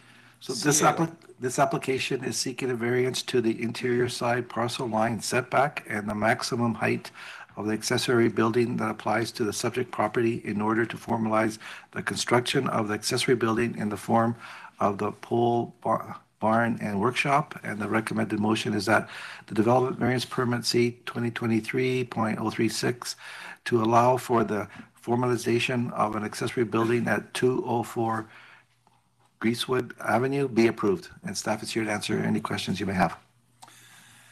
Director Knodel. Move the administrative recommendation, please. Okay, moved, seconded. It's on the floor. Any discussion on this one? Not seeing any hands. This one would be a rural vote. All those in favor? Thank you. Any opposed? Again, motion carries. Over to B6, another temporary use permit application in electoral area E this time, CAO. And this application is seeking to allow residential use of 4 recreational vehicles on the subject property through the issuance of a temporary use permit. And the recommended motion is a temporary use permit 2023.029 to allow residential use of the 4 recreational vehicles at 6981 Shoot Lake Road be denied. And staff is here to ask questions. All right, I'll go to Director Federico. I'd like to move the alternate recommendation to allow for the temporary use permit. Okay, so you're moving approval of the temporary use permit. Is there a seconder for that? It's on the floor. Any discussion? Director Gettins. Thanks. Yeah, I am struggling with this a little bit. And I think, well, not a little bit, a lot. I've been thinking about this quite a bit, actually. And temporary use permits are definitely not the tool for what we're dealing with RVs being moved into accessory dwellings, because that's what this is. And I feel like, again, we need to have a more strategic approach to this. I think this is really challenging on staff. I think there's some pretty big concerns with how the stove fires and just even what you can see from the photos. And I think having a TUP being applied to accommodate year-round occupancy of an RV, when the property owner, there's no restrictions. So if we were going to do this for a home, like a building that we've built, there's building codes that need to be in place. There's certain things that need to be in place for safety, because once we authorize it as a building, the general public takes that as an authorization that we are endorsing this. And I know there's a lot of struggles with RVs, but there's no requirement that there has to be a fire or smoke detector. There's no requirement that someone has to check the electricity. Like, there's none of these types of things that are in place. And my concern is that if we continue to allow these through the TUP, that isn't the right process, because there's no way to ensure safety. There's no way, and NIH put this in one of their letters about making sure that, or suggesting that the landowner who's ever receiving rent in exchange for these places has some responsibility to ensure that their tenants are safe. And we're not addressing that with the TUP. And it's the same thing as using a TUP for an Airbnb. It's not the right tool for what we're trying to do here. So I think having these come kind of ad hoc is a struggle.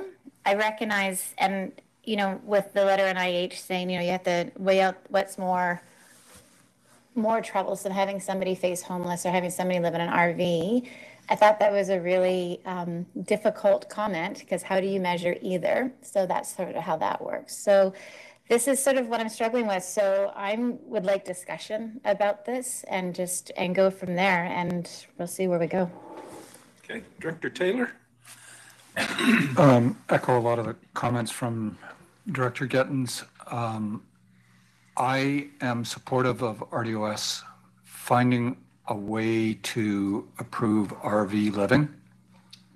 I think that we need to find a way of doing that. And there's RV living going on in large numbers in mobile home parks.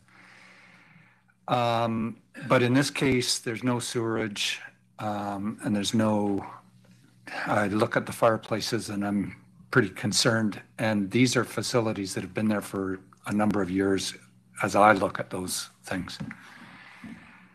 And so I have difficulty legitimizing this one. But I do want to see a way of legitimizing RV living. Okay. Director Bush?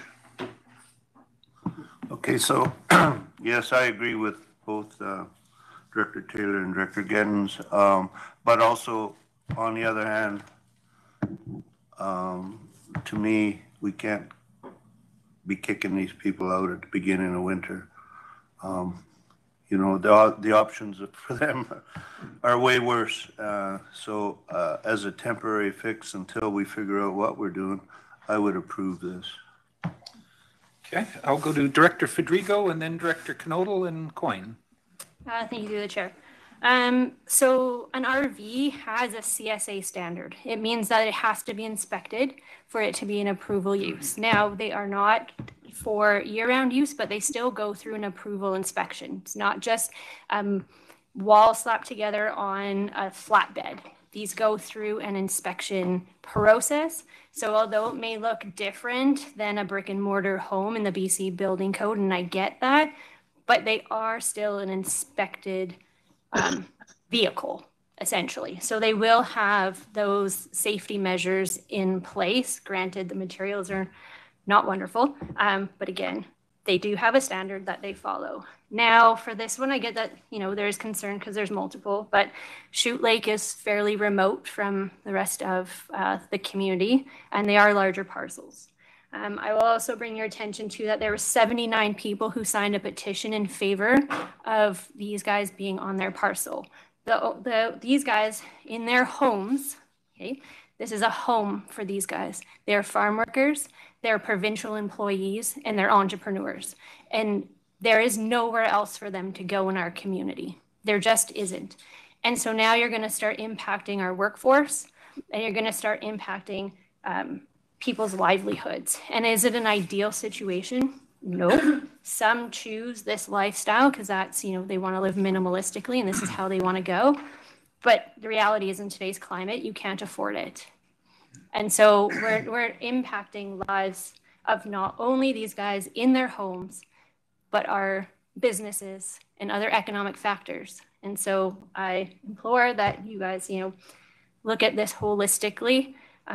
And we do, you know, I'm the first one, you all know where I stand on this, that, you know, we need a plan for this and we need to make it work. So I just hope that you will support me on this. Okay, Director Knodel. Thank you. And through the chair, we have to start recognizing that we are in a whole housing crisis, whether we like it or not. And the whitewash that we've been painting on things where it's mental health or addiction caused is what that kind of paint's running a little thin at this point. It's becoming people who actually work for a living. When we're forcing them out, we end up with them out in the bush, and I'm getting more and more of them. Director Taylor just has to deal with one now that's been abandoned. This is the consequences of pushing them away from a place where they're monitored by the homeowner. So it's time that we buck up and do our part for it. Is it the best tool? No, it's not. The TUP isn't intended for this, but it's the tool we have at our hands to do the job with right now. And it gives us time to put some kind of a policy together. I believe that the province will start stepping in on this. As for the safety of these issues, Director Taylor was right. These units, and I've got at least 3 RV parks here that are no longer tourism rental. They are full-time rental for people living in their RVs because there is no other way to work. So they do work as a residence. Again, maybe not ideal, but it's what we've got in a crisis. And we're going to have to start facing that it is a crisis. So I will be supporting this for the time being, and hopefully we will find a better solution in the future. Okay, Director Coyne Sr., and then Taylor and Bush. Go ahead. Well, we're kind of beating this around the bush, I think, here today pretty hard. It's everything's pretty well been said. I mean, the IHA and our planning department don't seem to think that people should be allowed to live in RVs. But when I drive from Princeton to Penticton, I drive past hundreds of them along. All the trailer parks in Area G are full of RVs. When you get coming down the hill into Penticton, I don't know how many are up on the hillside there that people live quite happily in them. It's not like the old RVs from the 60s where maybe that's where our legislation came from. I don't know. And then you come down to the Channel Parkway and you see those little tarps and tents and cardboard boxes is the alternative. I think we really need to look at this very hard. You know, the next item on the agenda is the same issue. It's not going away. This is going to be here with us for a long time. We tried a few years ago. I had a motion on the floor to have planning look at alternative housing, which didn't really go anywhere. I mean, they looked at things, but we never came up with a policy or anything new to come with to work on that. We just said we have the BC building code and that's it. So I think this is going to require a heck of a lot more work. The one in City of Kelowna is just moving in all those tiny homes there for people to live in that don't have any plumbing in them. They have, you know, they're moving in a wash house and showers at the end of the row of them. So if it works for those guys, I don't really see where we should be making these people homeless. Thank you. Okay, I had, Director Taylor, Bush, and then over to Gettins. And go ahead. Yeah, I'm not saying all parks that have RVs are suitable for this, but I think some of them that have, you know, the guy's hooked onto sewer, he's got legit power, that kind of thing. To me, that's quite a difference between what we're looking at here. And I look at the fireplace scenario. I don't know if they've still got propane hooked up as well as an open fireplace. How much of that is done with a building permit? So I think we have a liability as well. And I'm not saying if we don't do the TUP, is there a staff alternative to, like, can we provide a letter to the landowner that these things have to be gone by, I don't know, June 1st, something like that, give people time? I do want to highlight, number one, we need something that makes RV living legal, but there need to be certain parameters, sewer, building code, permits, etc. Okay. Director Bush, Gettins and Miller? Yeah, so I've traveled to the coast March and then again 2 or 3 weeks ago, and there's a nice rest stop. I think it's still Langley, beautiful washrooms and whatnot. And in March there, I couldn't believe it. There was just, it must have been a dozen mobile homes or trailers. I mean, people living in this rest stop. I mean, this is Langley. And not only that, this last trip, now there's a homemade one there. It's huge, made out of cardboard, plywood, and tarps. I mean, I don't know I guess what I'm trying to say, it's not just a regional program or problem. It's well, provincial and Canadian wide too. So we need to deal with this altogether. Okay, Director Gettins, Miller, and Coyne Jr. Yeah, thanks to the chair. So good discussion so far. I want to make it clear that there's nobody around this table wants to see anybody homeless. That is not the purpose. I agree with you. The timing and asking somebody to leave now, try and find a home is pretty impossible. I think there is an onus on the landlord, and I don't know this property owner or what the relationship is between the people that are staying on the property and the owner of the property. I'm assuming there's an exchange of money or rent or labor or something to allow that to happen. That's generally how the landlord relationship works. Under our current system, there's no holding the landlord accountable. So there's no ensuring that the landlord is providing things that are safe, that privy gets dumped on a regular basis. Like, there's no way to inspect that things aren't happening. And if we're all in agreement, or happening the way they should and meeting a certain standard. So if we're all in agreement that this is something that's going to continue to grow and develop, we need a way to make sure these people are safe, because that may not be secure housing. We don't know what that relationship, there isn't tenant rights if there's not a landlord agreement in place. So there is work to be done on this. And it isn't just as simple as saying, let them stay because it's winter. It's more than that. And I do believe that if we put our name on this, and I will go in favor with the temporary use permit, but these places have been there for a while. So what is temporary use? And what does that mean then? And who's going to check those stoves? And if there is something that happens this winter, and somebody didn't know that there was a propane leak in that camper and passes away, Who owns that? And that's what I'm saying. So there is a sense that when the RD puts their name on something and says, yes, you can have a temporary use of that, which means you can live in it all year round, and something happens because we don't have a way of inspecting it, that's a gap. And that needs to be addressed, especially if we're all in agreement this is going to be happening more and more. My second comment is, and I don't know enough about the Loose Bay campground, but if there's an issue with agricultural workers having a place to live in a place like Laramata, that's another conversation that has to be separate from this conversation. So we can't loop all of the demographics that we're talking about here into one. They're not one, and we can't let all the landlord be looped into one because they're not one landlord. We don't know, and there is no protection for these people. If they are in a bad situation with their landlord, how do they get out? So what I'm saying, it's not just as simple as being open-minded and it doesn't look pretty. There's some really serious concerns here, and we're not addressing them through the TUP.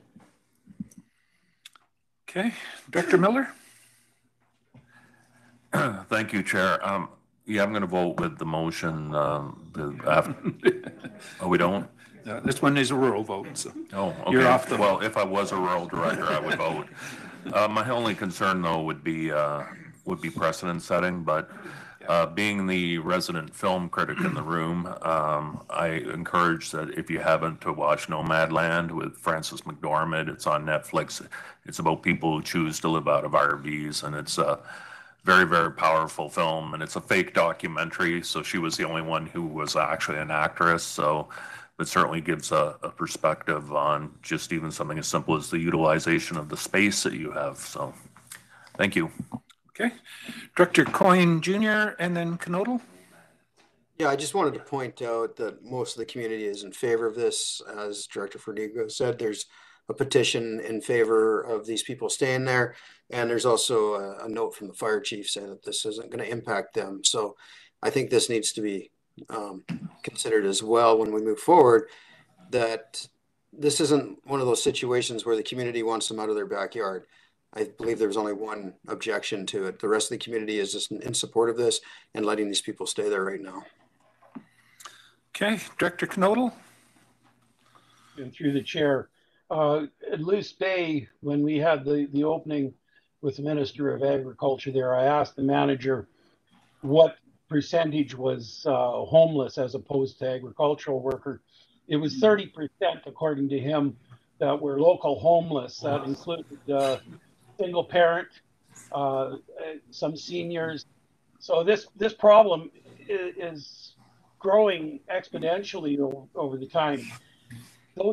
Loose Bay closes down, and it's closed now, and they've moved some of them into the bush, some of them into town, some of them onto orchards, but they have moved.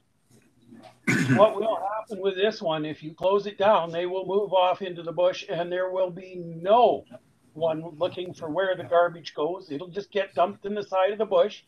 It'll be a lot less contained than what we have now. The problem that we have to deal with, we're not going to like how we deal with it. It's just a reality of the day, and it's going to keep going until we can get the housing costs down to something reasonable, or we subsidize every house out there. That's kind of our alternatives. So, I mean, I have to vote with this one because these people will end up just moving on to government land, and then we have zero control on them, and we have more problems like I'm seeing up around Mad Bear, Sawmill, Taylor Lake, and of course what Director Taylor is seeing east of OK Falls right now. These problems are going to keep growing without any kind of management on them. That's what you get if you have it on private land. At least the manager there is the homeowner. It's an imperfect system, but it's what we got. So we have to make the choice on how we deal with it. I've said my piece. Thank you. Okay, thank you. Any other discussion on this? Go ahead, Director Gittins. Just for clarity with the temporary use permit, I just want to make sure that we're all understanding the temporary use permit then. And so it's for 1 year, is it temporary use? Staff?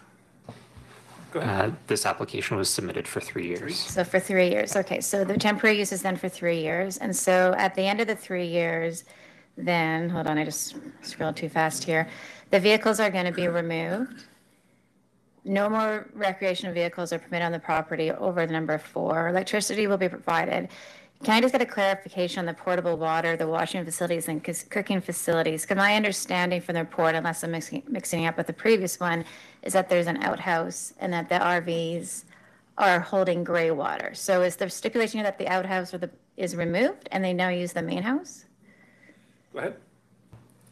The administrative recommendation in the staff report, the alternative was that the property owner provide confirmation from Interior Health that the various public health regulations pertaining to water, sewer, and so on had been satisfied. Okay. And so, sorry, is that it? I don't see that in the temporary use permit, though, in the general. That would have been included in the staff report, recommending as a condition of board approval. Oh, okay, that's where I saw it then. So are you moving, is it just the temporary use as it is, or do you want the landlord to go to Interior Health and make sure that these other things are taken care of? Director Federico?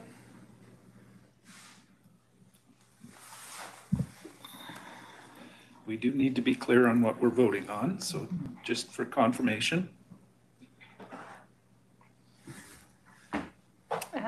For the temporary use permits.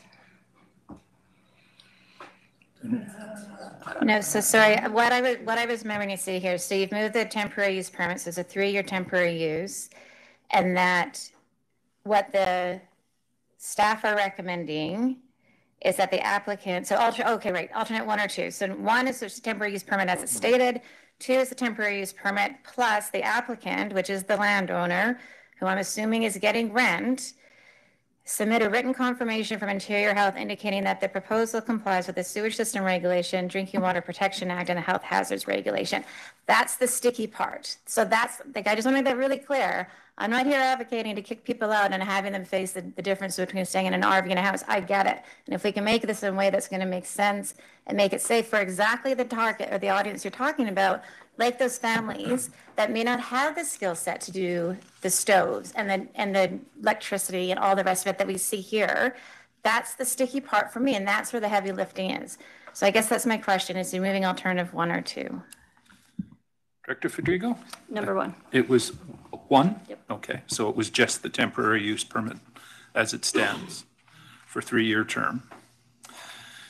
Go ahead.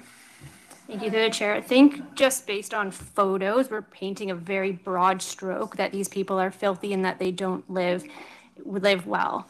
And so that's where I'm kind of feeling that this is going with. A lot of people that are going to live in an alternative situation like this aren't going to live in tough situations like that. Some do, and I get that. If you're living out of your car, it's kind of hard. You don't have a bathroom. If you're in an RV, you generally will have a bathroom with holding tanks, and you will figure out a way to make sure that that is dealt with. So, yeah, I'm going to stick with number 1.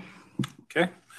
We're all. I got to do a quick rebuttal on that. No one is suggesting anything. I've already made it very clear. I don't know the landowner. I don't know the people who are living here. I know there's a lot of support for them. My point is that if there's money being exchanged, the landowner has an onus to make sure that those RVs are okay and safe. And if you go with alternative 1, I can't support it because I think that's a gap that needs to be addressed by the homeowner, not by the people staying in the rent. Just like if you had a rental suite, if you're going to rent a place or sell a property, there's some basic safety things that are pretty easy to do. There is a statement in this report that there is a porta potty that's being used, and that's different than what's being proposed in the temporary use permit. So that's the struggle. Again, it's not about asking people to leave in winter. That's the last thing that any of us want to see. But there's got to be some responsibility put somewhere on somebody if we're going to be involved in this process. Okay. Director Taylor, and then I see a hand from Canodal. Question to staff through the chair. Has the owner approached you to discuss things like septic tanks or anything like that that could be connected, or that these RVs could be connected to that? Go ahead. No, the applicant hasn't. Okay. And follow up or? I support Director Getton's comments about landlord responsibility and stuff like that. Director Canodal and then Director Monteith. I'm going to say Sabrina. And through the chair, I believe that there's on a TUP permit of 3 years, it comes back on the first year for acceptance again, just as a matter of course, does it not? No, the TUPs for short-term rentals is normally a one-year term, but normal TUPs are 3 years. Okay. And that's what we're approving at this stage. And just to be clear, that the second alternative is denial, because I'll guarantee the money isn't there for what Interior Health is going to ask for. So we can deny through regulation if that's how we want to keep our hands clean. But the result is the same. They will move out into the bush, and then there's nothing. So, you know, however you want to make your conscience work, you go ahead and do it. Director Monteith. Through the chair, I was more comfortable with the TUP until I realized that they were not connected to a septic system. That makes me really uncomfortable. I just, it really does. I can't support it just on that. Like, I feel that I'm not against using a motorhome or RV as a temporary use, even for housing year round, if it was connected to a community sewer or some sort of system to guarantee that. But I am uncomfortable with it now, knowing that. So with the motion just being approval of the TUP, I'm really scared. Okay, over to you, Director Gatt. Thanks. And like, this is a tough conversation. I just want to say that first off. And if you're open to a friendly amendment of having this TUP last for 1 year, then I can vote in favor of it, because we need to revisit it.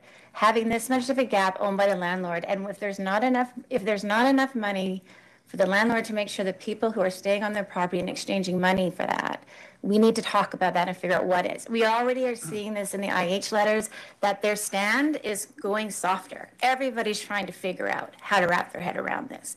But just to say, okay, for another 3 years and not be able to revisit it with that existing gap, yeah, I can't vote it for yes for 3 years and not see this again. But I'm willing to go for another year and go over winter. Our table needs to do a bit of work on this. I would like to hear from IH about some of their suggestions. I'd like to hear why there are RV parks that are operating successfully. And I do want to figure out a solution for this. But saying yes for 3 years and not be able to revisit it again will make it a hard one for me. So if you're open to that, then I can vote in favor of this, because that means that conversation comes back and they're good for another year, especially through winter. That this is a bigger problem than just doing this ad hoc.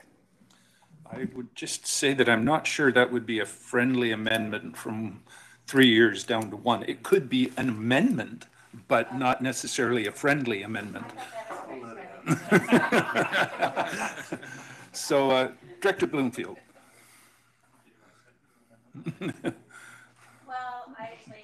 Think about it, and let's hear from Director Bloomfield.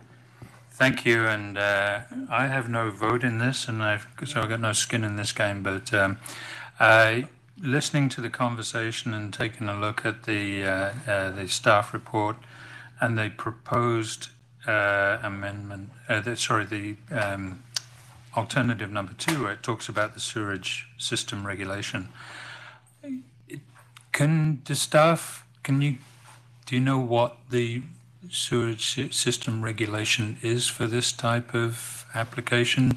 Because I seem to remember way back that outhouses were actually an acceptable form of disposal under that regulation, but that was a long time ago, so I'm not sure if that's still the case. Any clarity on that or enlightenment? So outhouses that were established prior to the most recent changes to the sewage system regulation would be considered effectively non-conforming, but any outhouses that were established after that date would not be compliance with that regulation. As for other methods of meeting that regulation, based on my discussions with Interior Health, my understanding is either emptying the RV holding tanks into a waste treatment system, or connecting them to a septic system or a sewage system. Okay, Director Coyne. Do we know how long these people have been here? Staff, is there an indication? No, I'm not aware. Not an exact estimate, anyway. So I guess my guess what I want to get at here is, so these guys have been here for a while. Obviously, I mean, there's porches and woodsheds and whatnot. And did anybody from staff when they went there see sewer running down the street? Was there a major problem with sewer septic going on there? I mean, these people are living there. They're not living in squalor, right? They're not living in their own filth. So, I just, and can staff answer that? Did they see this? Did they? I'm not sure. They say shaking their head no. So. Director Federico? Yeah, thank you through the chair. Just be mindful that even for brick and mortar homes who are on your septic systems or holding tanks, we have no provisions in there for how often you need to pump those out and what you need to do with them or how you care for them. So I think it's kind of, if we're now looking at those that are living in housing that have a holding tank, we're now saying we're holding them to a different standard than those who are in a brick and mortar home who have a holding tank system. So until that changes across the board for everybody living in any kind of housing, I don't know that it's fair that we can pick on them just because they're, not pick on them, but outline and highlight this here when everybody else potentially is not held to such a high standard with their waste. Okay, we've discussed it to death. There's a motion on the floor. I'll give you one more opportunity to speak, Director Taylor. Yeah, just, we had RV parked in town recently and within the last X number of years, and they had a Rona bucket under the sewer thing. And, we all watched and just let it happen.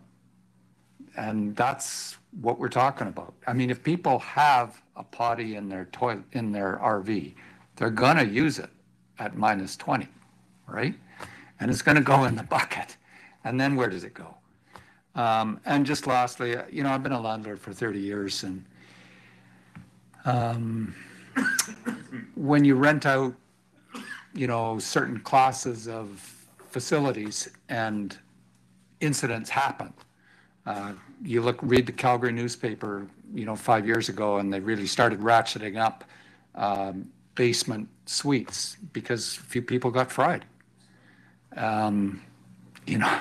Do we put the legislation in place beforehand, or do we, legitimize, let people do it now and wait till somebody gets fried? Okay, seeing no more hands. Well, sorry, I just wanted to get a clarity on I've that. got first Director Coyne, and then I'll come to you. Coyne Senior. Just on the thing about the holding tanks on mobile homes, or not mobile homes, but RVs, travel trailers, whatever, RVs, yeah, that's the word. When Kennedy Lake was all full of RVs up there that were stationary, they all had these little tanks, excuse me, on wheels. When their holding tank got full, they wheeled it over, they drained it into their tank, and they brought it into town and they disposed of it at the sewage disposal sites. When you're living there permanently, like these folks are, you're not going to dump it on the ground because you're going to have to wallow in it. So I think we're way over dramatizing this. I mean, if it was an outfit on this, a group sleeping on the side of the highway for a long period of time, you might have an issue. But these folks have been there for a while, so they've obviously got it figured out. And the way I look at it, we're going around and around and around, and we're really overcomplicating something that's already working. So that's all I got to say. Okay, Director Gettins, you had. Yeah, I just wanted to confirm that the motion's remaining in alternative number 1. As far as I understand it, that's where it's at the moment. It's alternative 1, a 3-year length temporary use permit, no conditions attached. Seeing no more hands, this one happens to be a rural vote. I will call the question. All those in favor? Thank you. Unopposed? Directors Monteith, Taylor, and Gettins opposed. The motion does carry. Similar one coming up. Electoral Area F temporary use permit. Item 7, CAO. Okay. Thank you. Best of luck with it. So Go ahead, yes, CEO. yes, Chair, this is similar. This application is seeking to allow residential use of a recreational vehicle on the subject property through the issuance of a temporary use permit, and the recommended motion is that temporary use permit number F 2023.028 be allowed residential use of a recreational vehicle at 82 Princeton Summerland Road be denied. Okay. Area F, so I'll go to Director Gettins. Thank you to the chair. So this one is a little bit different in that there's no water or sewer, right? They're just using the main house and electricity of the RV, just for confirmation. Okay. Direction? No, that's my question. This is just this RV is just hooked up to electricity. There's no Okay. water. I'm just asking that for confirmation. Staff? Yes, that's correct. Okay. Yeah, so I'll move the administrative recommendation to deny. Okay, so moving to deny. Is there a seconder for that? Director Monteith seconding it, so it's on the floor. Discussion? I just wonder if the applicant's here. Well, that's true. We do usually ask the applicant if they're in the room or online, if they want to address the board for this one. And this is Area F, 8200 Princeton Summerland Road. Anybody online, Danny? If you're online, please do raise your hand. And if you're in the room and want to address the board, let us know. Failing that, I'll ask the area director if they want to continue or. Yeah, I was hoping to get a bit more of a background as to what this was. This seems a lot more temporary to me in nature, that somebody was just sort of plugging into an RV. And some of the recommendation from IH was to have this mobile home move closer, and if there was a way to accommodate, but I don't know the situation, unfortunately. And yeah, that's what I was hoping to do, is get more information about it, to be honest, because in this case, they were going to use the home for all of the water, the kitchen facilities, and all the rest of it. So it looked like there was just maybe an extra room for whatever reason, but that's what I wanted to ask. So without knowing that, I'll deny it. Thanks. Okay, Director Knodel? I'm just wondering, are we saying now that a homeowner can't use their RV as a sleeping room only? Is that how far we're reaching? Well, my understanding, my understanding is you can certainly use your RV up to 90 days. That's what we have as our policy. And particularly in Falder, because they're on the Falder water system, you're not allowed to have an accessory dwelling. We just have this ongoing discussion around the Falder water system as well. So the RV is there. And I don't know, is this another 3-year temporary use permit? Go ahead. Yes, that's correct. Another 3 years. So, yeah, I don't know how you have a dwelling for 3 years. And yeah, that's it. So, I mean, like I could be open to having this, if this is a situation over winter that was temporary in nature. I don't think 3 years is temporary in accommodation nature, but without knowing that, then yeah, I don't think we should have the RV on there. Director Roberts? Thank you to the chair. Are people living in this thing at the time right now? Like, is it a dwelling, or is this just something that they've got powered for people coming in for, let's say, said 90 days? Yes, is there something here and there? Yeah. Steph, can you respond? Yes, this application was enforcement driven, and my understanding is that there is someone currently occupying the RV on a permanent basis. Okay. Any further discussion on this one? Director Coyne, Senior? So there's a problem here with Director Gettins is wanting more information. If we say no today and deny this, these people, if I'm correct, cannot come back to the board for a year. Is that correct? 6 months it might be, but I'll just confirm with staff. The bylaw stipulates a 12-month. It's 12 months, okay. Waiting period, but they have the opportunity in writing to that? ask the board to waive that 12-month requirement. Okay. So I will not support this as it is. This is another case of we're going to push somebody out into one of those tents down by the river there. So I'm not in any way going to support this. They're obviously using it. It says in the report that they'll be using it as a. They won't be using the water in the RV. So it's a sleeping room. Must have electric heat, I suppose. I don't know that, but yeah, this is unusually cruel in my mind to put people out of their homes. Okay, Director Gettins and Bush. Yeah, I hear totally what you're saying, Director Coyne. And I am really, really trying to figure out how to move forward here, because our RV policy, which we debated about last term, was a max of 90 days. To me, that's what this is an RV, and someone's living in the RV again. Where the location of the RV is on the map, that is a pretty far commute if you are going to be using it in the, in the wintertime and such. So I guess what I'm struggling with is saying okay for 3 years without any further conversation and figuring this out and how to get a comfort level of what we're doing next. And also in the report, it talks about there being 4 RVs and extra accessory structures on the property, which weren't dwellings. 2 of the RVs weren't suitable for occupancy. 1 was suitable, but just for family. And then this one is found to be occupied.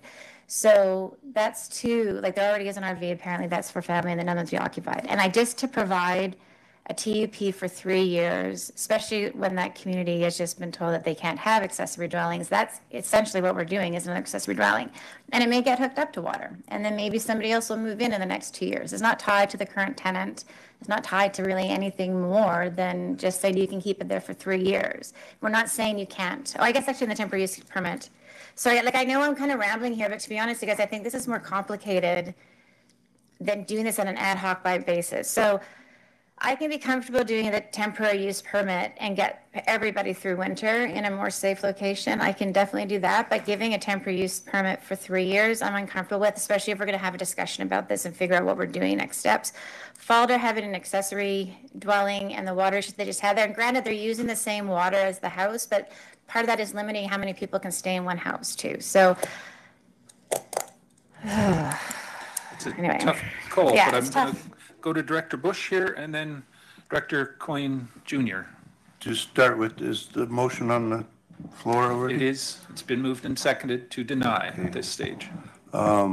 So I would think if we deny it, or even, if we deny it, then can a new motion be brought for a 1-year term is my question. If we deny it, that would be hard to ask then immediately for a motion to approve a 1 year. I think we would have to defeat the denial and then make a motion to approve. But just for clarity purposes, CAO, is that? Yes. Okay. That's correct. That's what I'm getting at. Okay. Thanks. So it would be defeat it, make a new motion, or if we deny it, it's denied. Director Coyne Jr. and then Director Fedrigo. Yeah, I don't know if staff can answer this or not, but with the new legislation under Bill 45, like where you can't really legislate out homelessness, are we getting into a gray area here? Do you know that legislation?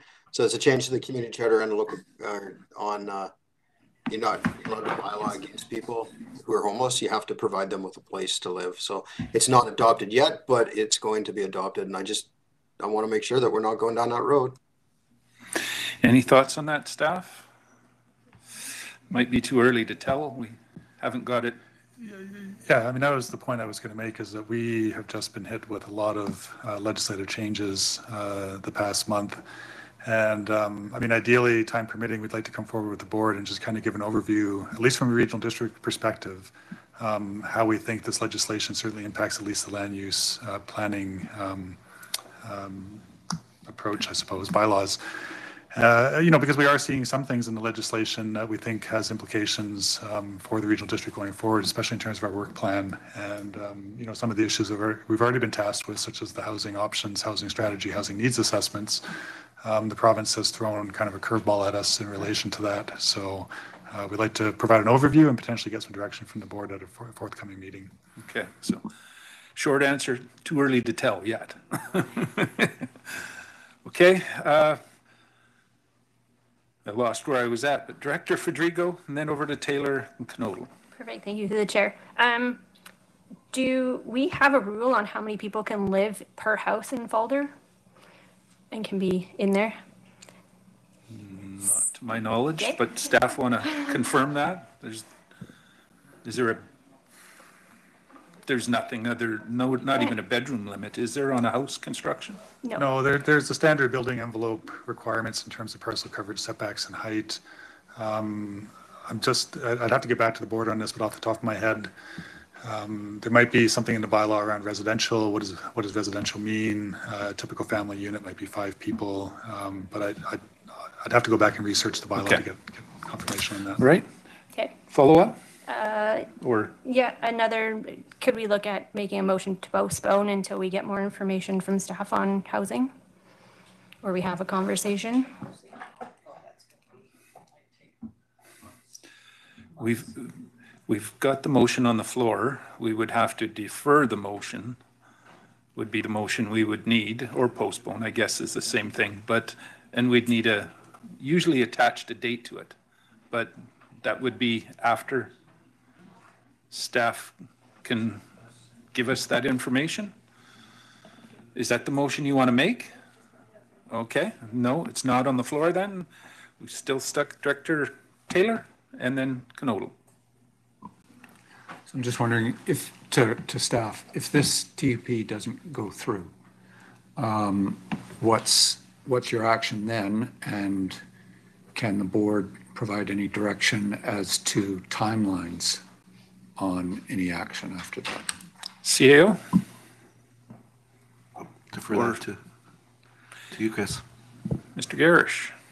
Well, absent any other direction from the board, I mean, if this application is refused, it was enforcement driven, and we will inform by law enforcement that the board denied it, and it goes back to them for further action and ensuring compliance with the zoning bylaw. Okay, go ahead. So if we wanted to avoid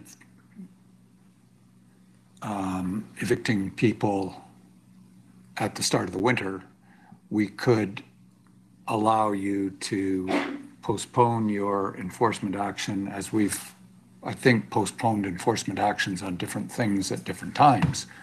You could postpone that till spring, June. Guess that's as an alternative to a 3-year TUP. Yeah, I'll come to you. You can make your point. It's a possibility, but that would be a different motion totally from where we're at right now. I seen Director Knodel and then over this way to you.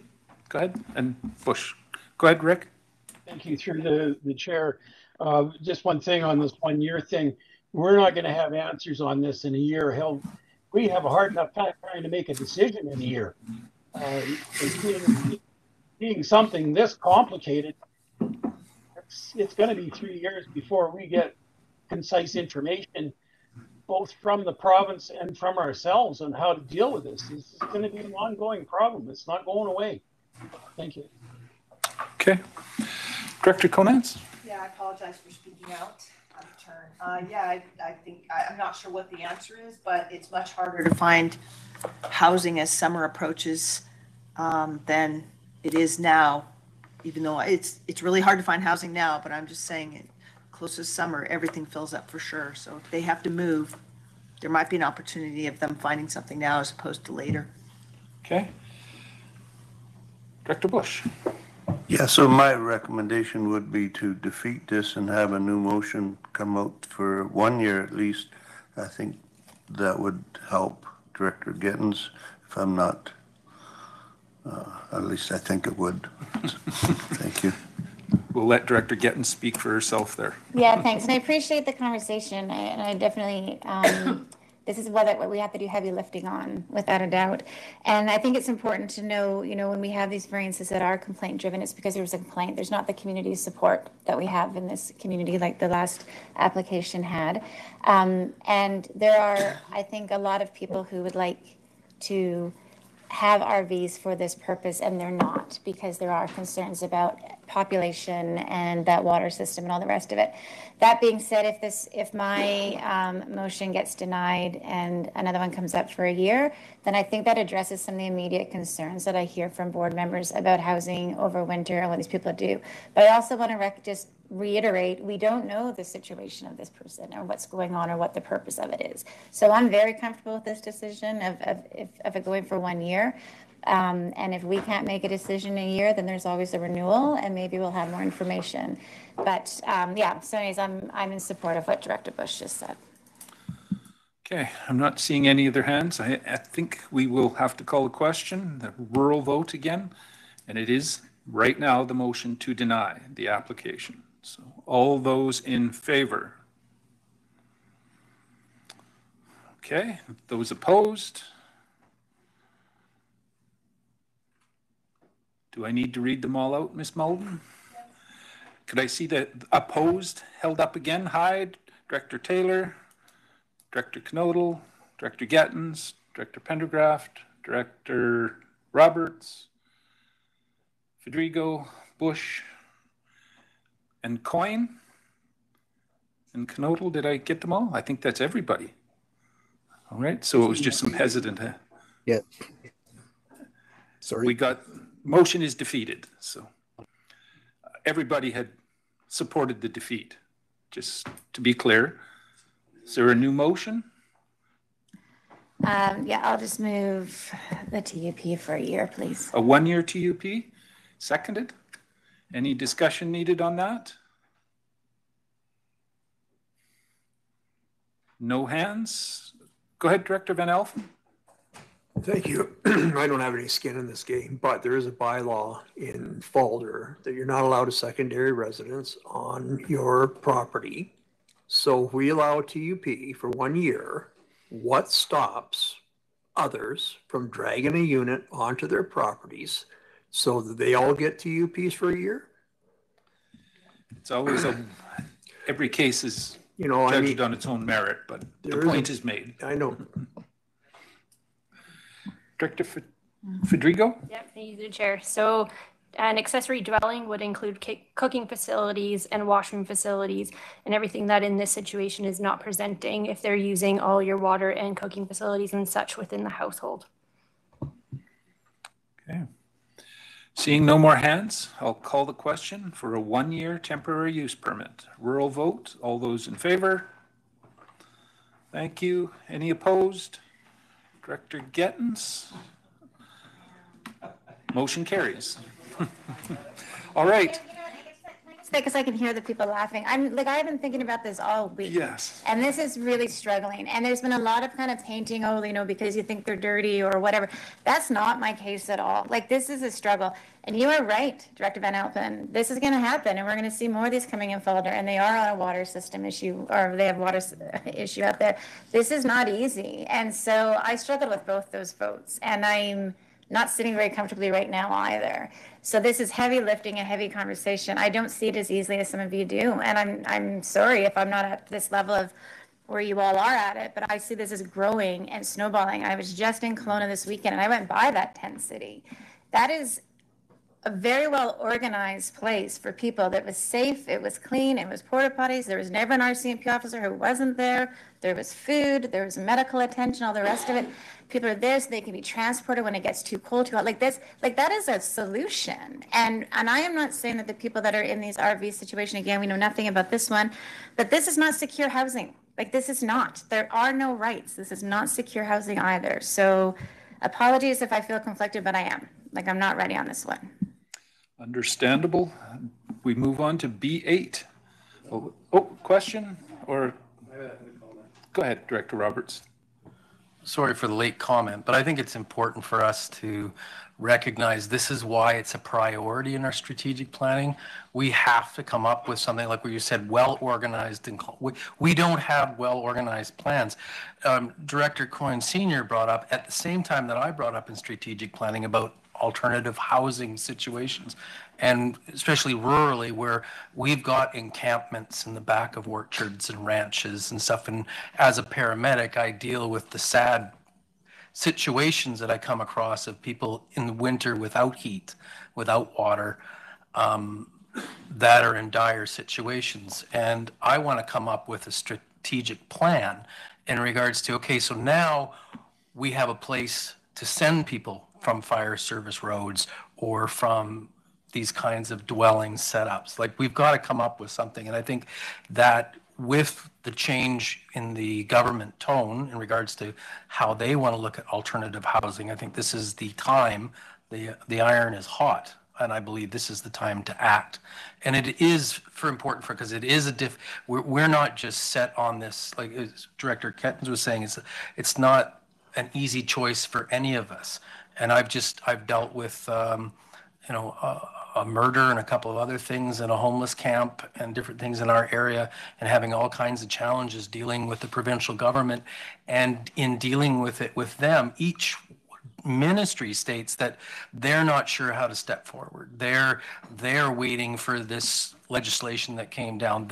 They don't know. They do not kick people out of the forest anymore because they don't have an option. And so I think it's up to us to make those options. Thank you. It's a challenge for everybody, for sure. B8, Electoral Area E, OCP, CAO. Thank you, Chair.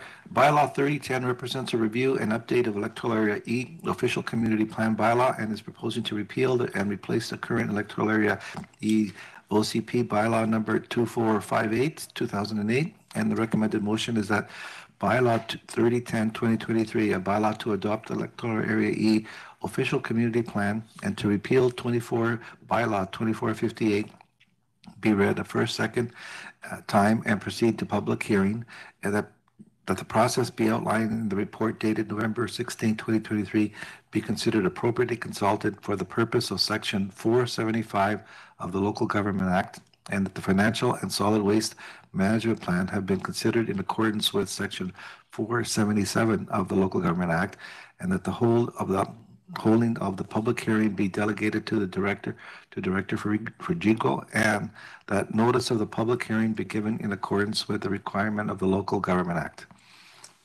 Okay, thank you for that. I'm going to go to Director Frigigo. Direction. Yep, thank you to the chair. I'm going to move the administrative recommendation, but I just want to put out, and I've chatted with staff, under the public hearing, I'm going to be hosting more than one. So I don't know if that needs to be put out publicly, but I just wanted to let you know that that's what we're planning to do. Okay. Seconding it. Motion's on the floor. Thank you. Any discussion on this? Director Cohans. Yeah, I just want to make sure, after this long conversation we just had and the crisis level that we are at with housing, I want to make sure that I know that with the City of Penticton's plan right now, we're working on our OCP to increase our housing capacities. I just want to make sure that we're all addressing that and addressing the housing crisis. And I guess my question is to Director Frigigo, is this addressing the housing crisis? What's the changes in this OCP through the chair? I don't know whether she can answer that, but I'll let her try. Yep, thank you to the chair. So at this moment, because we will be working on a broader strategic plan, our individual OCPs aren't going to identify that. So once a broader plan has been identified from the board, then we'll update our OCP to include that. Okay, that's the intention. So the intention is... do them all once we do the broader strategic. But it's not, this is not reducing the amount of housing that could happen in Area E. I just want to make sure that I'm sure it isn't. Speak to that. There's no reduction in housing from this OCP changes or recommendations? No, certainly no reduction. And I guess the point I would make to the board is that the draft of the OCP, which staff fully stands behind, was completed before the province started making all the announcements in relation to housing legislation.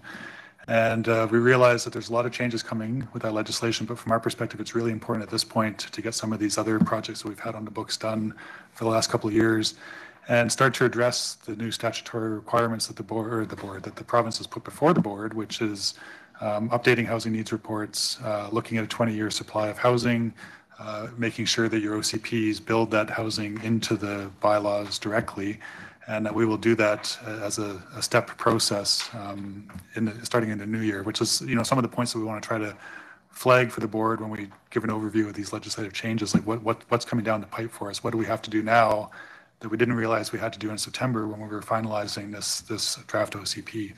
Okay. So just concerned about the and I might be misreading this, but it's the changes to a growth containment area, and if that is a step backward for housing and for the regional district in total. But again, maybe Director Verdugo through the chair has a better answer for that. Go ahead, Director Thank Verdugo. you, through the chair.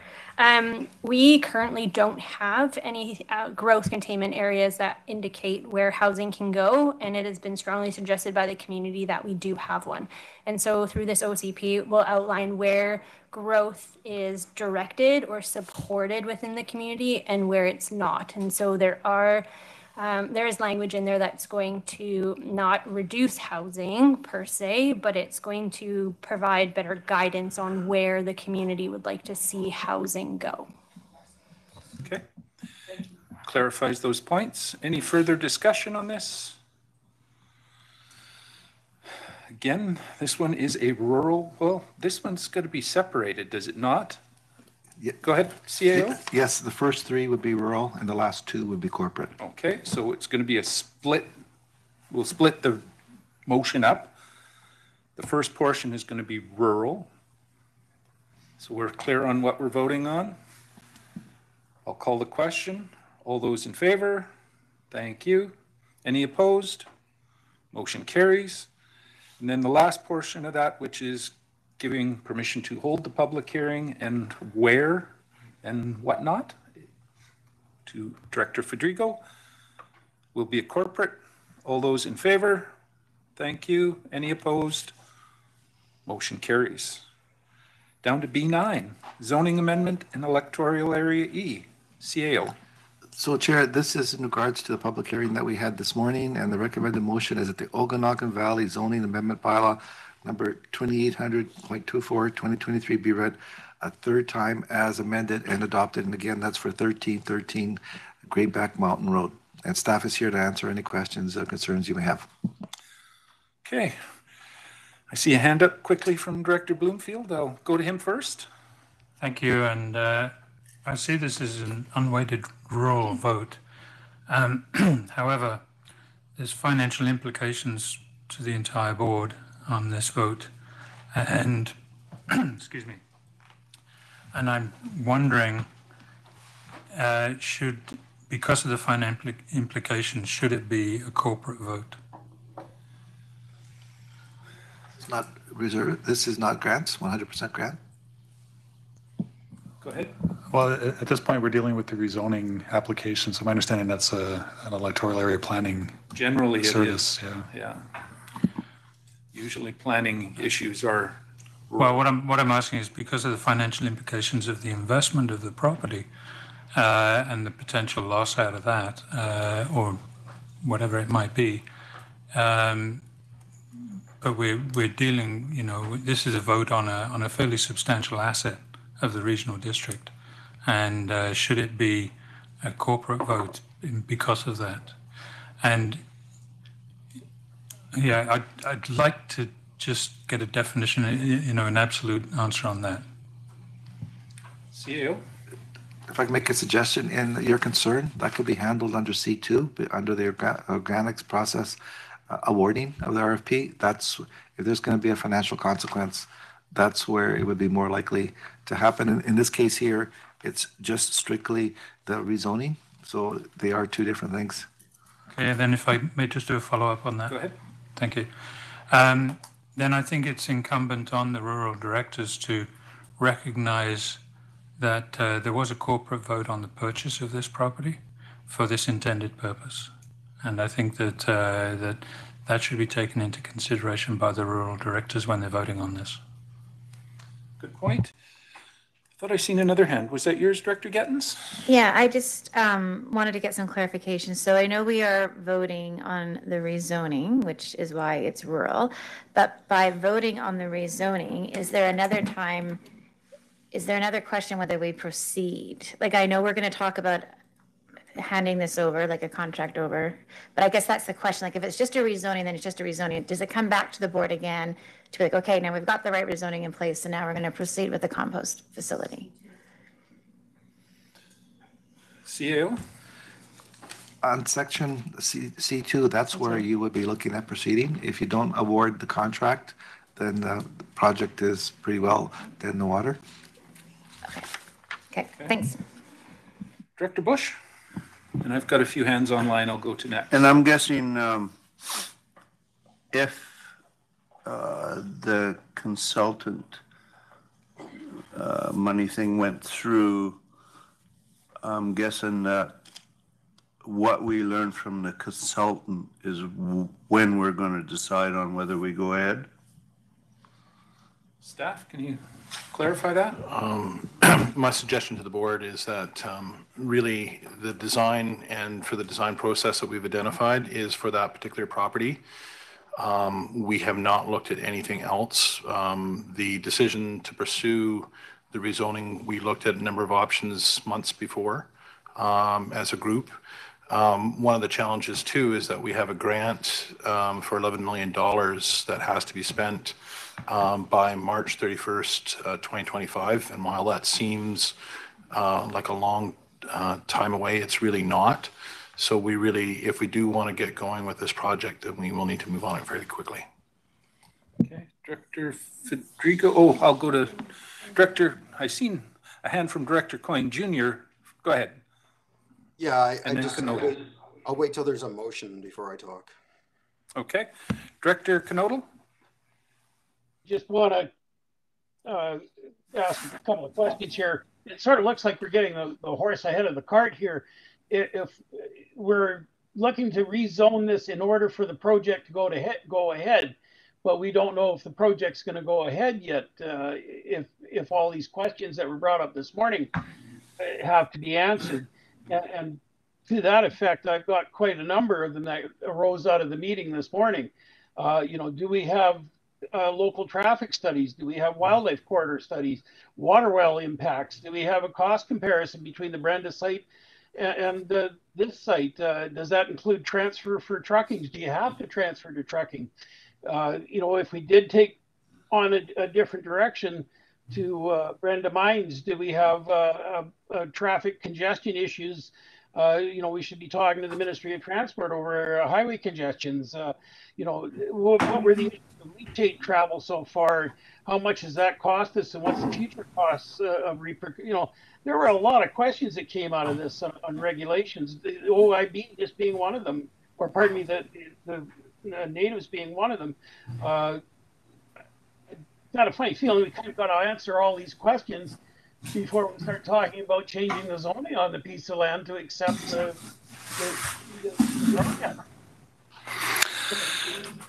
Quite possible. I'm not sure staff can answer that right now, but go ahead. If you want, I can answer each one. There's a lot of misinformation, unfortunately, this morning that was given to the board from the public. I'm happy to go through each item if you'd like. I can give you answers at this point. Whatever you'd like to do. Probably beneficial. Okay. So the first question I think was, has there been traffic studies? The answer, simple answer is no, but the fact is that there is no change in truck traffic. There is no change in the traffic that we will see going up to that area with respect to either to the landfill or to the composting. So in other words, what we are currently seeing in terms of our garbage trucks for yard waste, that those trucks, instead of going to the landfill, would actually go to 1313 Grayback. They would not actually, but they would travel up the same road effectively. So there really is no negative impact. In fact, what would happen is that we end up reducing our lineups at the scale. Second question, I think you had asked about, was there a cost analysis done to look at other areas to transport? I think aero transport was one of them that we looked at. Brendan Mines was another one, net zero waste, all three that we looked at. When we looked at the costs for those, they were substantially more. So our cost, when you look at the cost for refuse, is $120 per ton. That's what it cost us to manage our garbage. When we look at shipping it to net zero waste with the transportation costs, sorry, not net zero waste, aero, it was between $125 to about $140 per ton to ship that. And then if we were looking at food waste, there'd be probably another $10 per ton added to that because we would have to have a transfer station. So is it feasible to go to an out-of-region solution? Absolutely. The question is simply the cost. And so that would be what that would come through. What was the other questions that I had there? And then I can answer. Wildlife. Oh, sorry. So we did a preliminary study. We had a wildlife expert look at it. It was done, it was a rudimentary study. But it was done by a wildlife expert, and that expert basically said that there was no impacts effectively with what we're proposing to do. So they looked at the design that we had in the pre-design level, and I think it's attached to the report. The consultant looked at that. They went on site and wrote us a report basically saying that there is no appreciable impacts. Okay. Any other questions we need answered, Director Knodel? Yeah, follow-up. Would it be, given the discussions this morning, would it be advisable to maybe consider either referendum or AAP for this project? It seems like there is considerable resistance here. And if we have the cost analysis, then we have something to move on. Thank you. Usually you do those when you're asking to borrow money, and we're not asking to borrow, I don't believe, at this stage. So that's not part of the equation at the moment. Director Coyne Jr. and then Director Miller. Yeah, sorry, Andrew, I have to correct you. Net zero waste and aero are not out of region solutions. Those are in the region. Area H is in the regional district of Okanagan, Similkameen. I've been pushing about this alternative idea for a long time, and now that we have 3 different alternative options, I thank you for sending me the numbers. I just can't make them jive in my head when you're trucking stuff from the U.S. border up to the Okanagan when, maybe Princeton's closer at that point. But that's beside the point. My biggest concern right now is, this ALC portion of it is a major one for me. I spoke with the ALC, and they made it very clear to me that if we rezone and we're trying to pressure the ALC, it's a no-go. Like, we've been turned down twice. Third time's not going to happen. And phase 2 requires that ALC solution. So in the letter, in the package that you gave us, it even says ALC staff recommend that the bylaw amendment does not proceed unless or until the non-farm use for phase 2 within the ALR is approved by the commission. Speaking with the commission, they have said the exact same thing, and they are strongly opposed to anything happening until this is dealt with before we move forward. So that alone brings up some major red flags for me.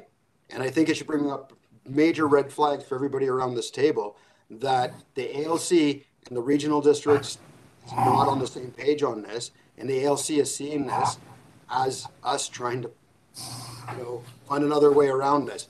There's a process. We didn't follow the process. We got to deal with that.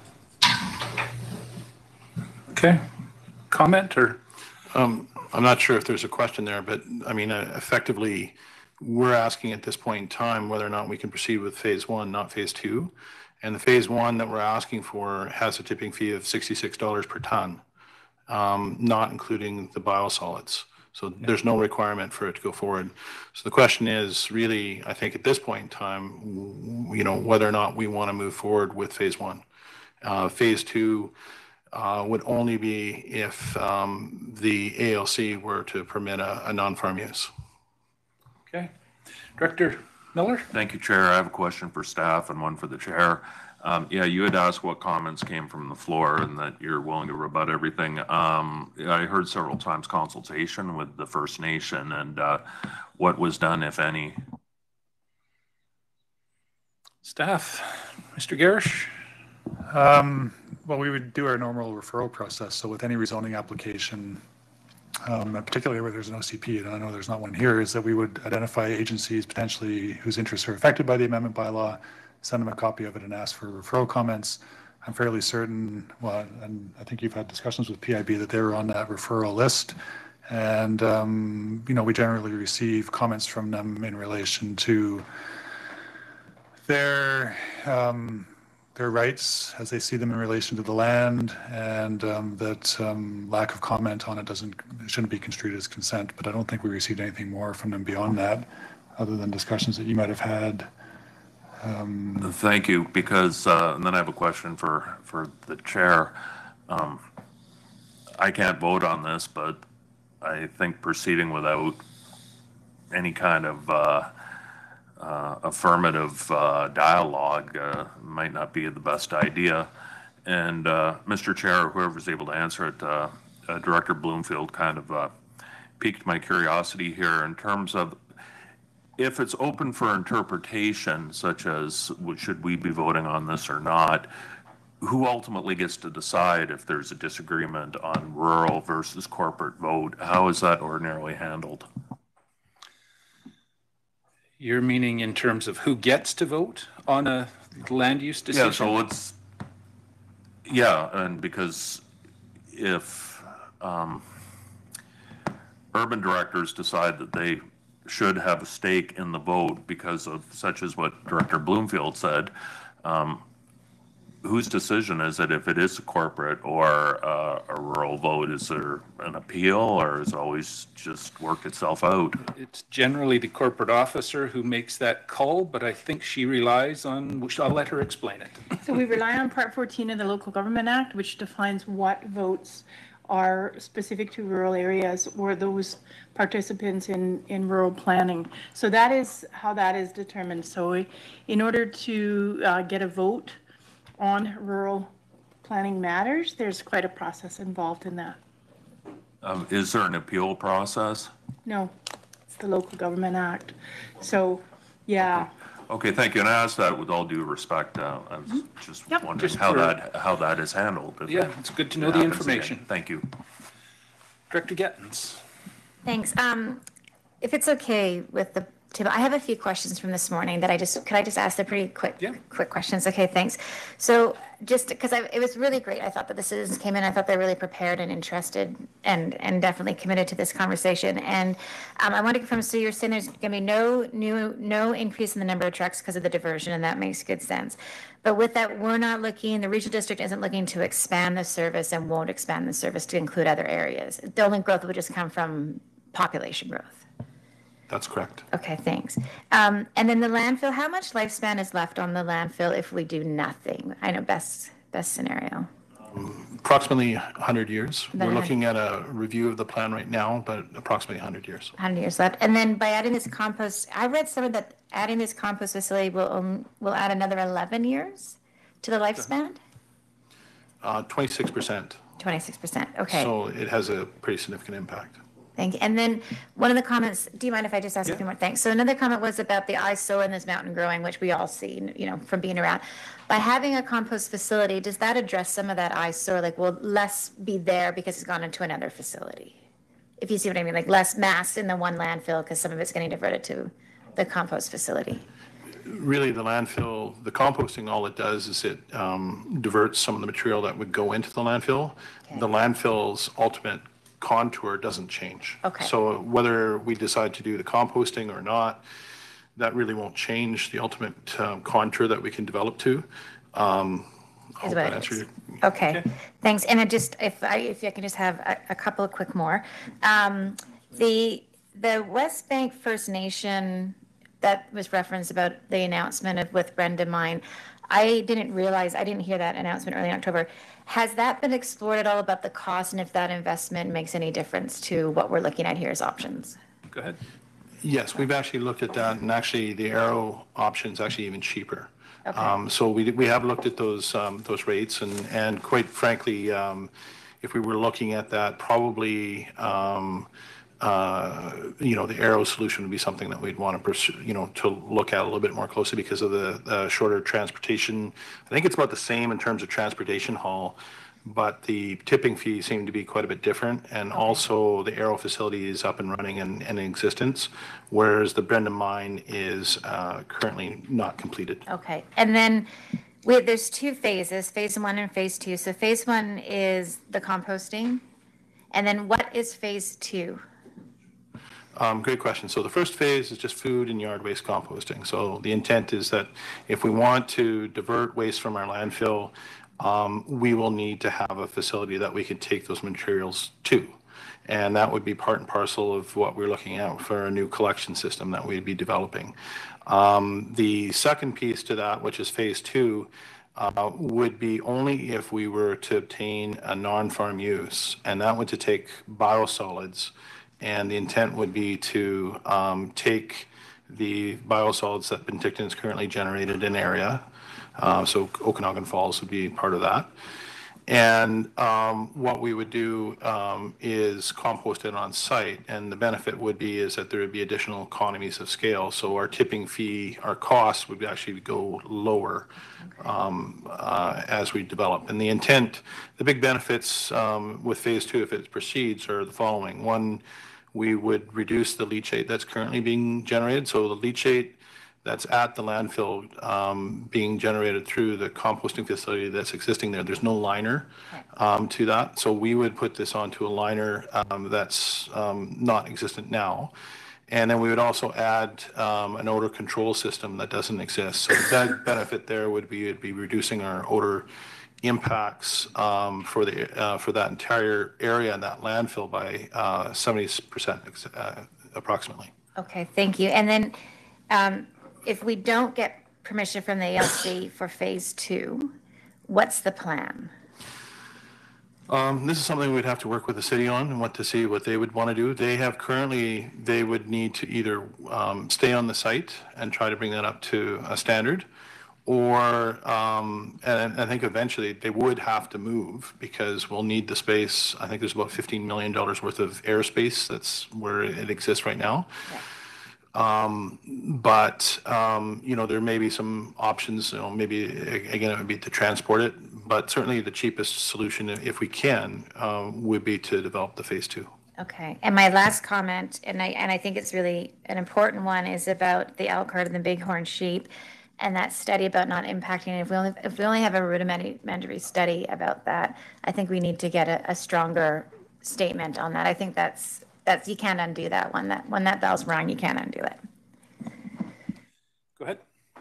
Sure. I mean, if there was a subject that you wanted to add that, I wouldn't have any issue with having a more in-depth study. Certainly that could be a requirement. And we'd be certainly happy to do that if that was what's required. We have done the initial review, and the consultant that we hired was an expert. I'm not. So I would depend on his advice, but we certainly could go with a more in-depth study if that was what was requested. Okay, I appreciate your answers. Thanks. Director Federico, direction on this, or?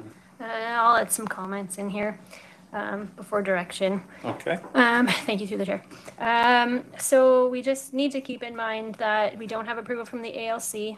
We don't have approval from the Ministry of Agriculture and Food because they don't support the application because the ALC does not. And then once these buildings are up and running, you need permission from the Ministry of Environment and Climate Change Strategy, who will give you your final permission, and they will not give you final permission unless the ALC approves. So we have 3 major provincial ministries that will not approve, and that came from the representation that we received in our packages. So we need to be mindful that there's quite a few in here who are not approving of this. And then also with the mountain goats and the sheep that are on there. There's also wildlife stewardship from the Ministry of Environment that says that you have to be mindful of touching their habitats, as they are priority 1 and the highest rank, goal 2 for prevent species and ecosystems from becoming at risk. So we're hitting quite a few ministries that are not in favor of us using this land for this reason. Also consideration in there is that if we start with one and we don't get the other, then now we're potentially building a biosolids facility across the region, because that's the only place that we can put it. And now we're diverting compost one way and biosolids the other way. So I don't think that just one spot and one location is necessarily going to be the answer. We have a viable amount of space throughout the region that if the south part needs to go one way and the north part needs to go another way, then we can look at things that happen that way. And we do have other spaces that are available to us to be able to move this around. As much as I appreciate that studies are done, unless we had staff on this project and consultants on this project that live in that area, I don't think it's fair that we tell residents that there'll be less trucks and there'll be less things for them to deal with. We don't deal with that on a daily basis. They do. They have struggles in the winter. They have struggles during the summer. The roads are narrow, and they're the ones that live with this. So now we're adding more potentially, or just diverting it to a different area, and we're causing different headaches for them. So I think we had a very strong, broad representation from residents in the neighborhood, and I appreciate that the public hearing process is, not always a favorable one, but we have to listen to the residents that are in this area, and they haven't been dealing with this for a year or two. Many of them have been dealing this for 20, 30 plus years. And so I think we do need to take into consideration how they feel on a daily basis. So keep in mind, ministries are not in favor, residents are not in favor, and there are other alternatives.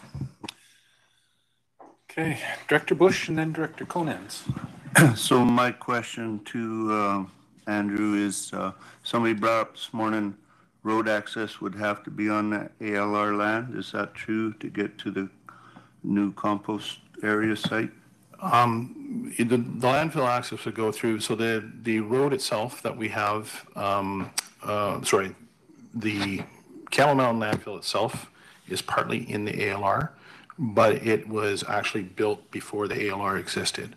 So any roadway that went up through the Camel Mountain lands would not need ALC approval, and we would just go through that direction. Okay, so the ALC is not involved in what we're talking about today. So what Director Federico said is not really correct, right? You don't need their permission. The other thing is, Director Coyne brought up, he seems to think he knows what the ALC is going to decide, and I'm pretty sure he doesn't. Just like I don't know what I'm going to decide until I hear all the facts, right? That's for the phase 2. But for the phase 1, right now it doesn't have anything to do with the Agricultural Land Commission that I know of. We do not need Agricultural Land Commission's approval or Ministry of Agriculture's approval for phase 1. Right. And we can go ahead. It would be, the approval that we would need is something called OMAR approval, and that would be through the ministry. Okay. Director Conans and then Director Coyne Jr. I see him waving.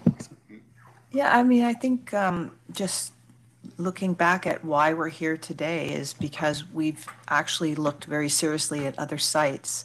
The ones I know about when I was sitting at this table before were Summerland, was very seriously, and then the residents of Summerland came up just like these residents came out today and said no, they didn't want it, they wanted it somewhere else. Marin Valley, I believe it was. Marin Valley, same thing, good location, actually on First Nations land. And then the residents came out and opposed it, just like the ones that came out this morning. And then, there were probably others in between when I wasn't here. So I think we're always going to, no matter where we try to put this, and we have to do it, right? We have to do it. This is like imperative. The ministry is telling us we have to do this. So, and here we are. And if someone has another location that they want to volunteer that works money-wise, that works resident-wise, I think it's great. But this is how long? 10 years in the making or more? I just look at your faces, it's like, oh no, this is going on and on and on. But this is tough situation, but there's always going to be someone opposed to this. But in the long run, it's probably the best thing for our community. I mean, it is, right? Environmentally, everything, so. Director Coyne. Yeah, so I did speak with the ALC about this exact issue. That's why I can speak to that, because I was told that I can say that. So that's where that comes from. You are going to use the driveway that goes through the ALC land, is that correct, Andrew? Yeah, so we have adjacent to the 1313 Grayback Road is the landfill lands, and those are also in the ALC. And we do not need ALC approval to go through those lands. We're able to landfill in those lands because the landfill predates the ALC or the ALR's creation. And so we are able to, in fact, do that. And I believe we're able to do a driveway as well. I don't know. Did you want to comment on that one? Do you have that in writing? Yeah, I'll let Chris speak to it. Mr. Garish? Also, to the last comment, I don't think we have it in writing from the Land Commission, but my understanding in relation to how the landfill operates is it does predate the ALC. We have provincial approval for the landfill at that site, and the road, this would all be part and parcel of the landfill use, and so therefore permitted on the site. So that's how I understand On the landfill site, but does that mean on the Grayback or 1313 Grayback compost site? No. Because big difference. Yeah, sorry, I'm a visual guy sometimes without the benefit of a map here to be able to show like what I'm talking about in relation to how I understand this driveway going through the landfill site to the west and coming across up to the proposed location of phase one. Yeah. Yes, that'd be correct.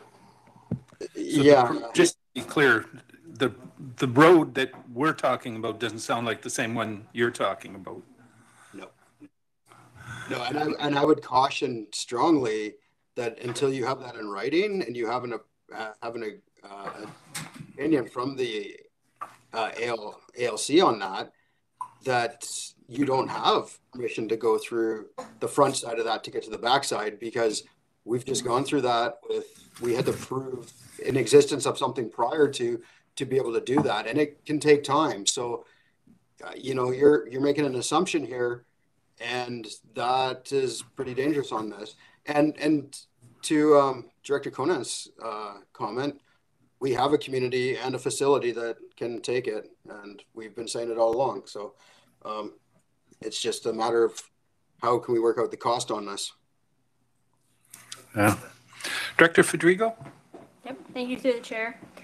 So I was in the minister meeting at UBCM when we brought this forward, and there was zero support at that meeting as well. So we have gotten confirmation in a few different spots and through a few different directors that this isn't, the ALC. And I appreciate that right now we're looking at zoning and we don't need the ALC permission, but we're talking about an entire parcel. If we're talking about two different parcels where one wasn't, then, great conversation. But if you're going to this entire parcel, we have to look at it holistically. It wouldn't be prudent to just go, nope, this is what we want, and we'll wait for everything to fall in place if things may not fall in place. Our OCP also doesn't support industrial working up there. So while I appreciate that Penticton's across the street, that's the joys of boundaries, and our OCP doesn't support industrial stuff taking place. It's a residential rural area up in that on that parcel. And so, yes, we can move forward with composting on one side, but I don't know that if we can't get a biosolids facility on the other side, are we being financially responsible that we're going to be able to sustain a composting facility on one side and then potentially a biosolids facility somewhere else, or have to truck it to a different spot? So, yep, I will move to deny. Director Bush, are you seconding that motion, or before you speak, I'll just see if there is a seconder for a motion to deny is what she's putting on the floor. Director Coyne, you're seconding that motion? Okay, it is on the floor. Go ahead, Director Bush, speaking to it. Yeah, forgot where I was going. Across the street from one another. Sorry, biosolids. It's not like when we come to compost, we're hauling with the same or similar trucks that we have now. Biosolids is separate. So, I mean, if it went to a different area, I can't see it as a big expense or a loss, but that's just my idea. Okay. Any further discussion on this?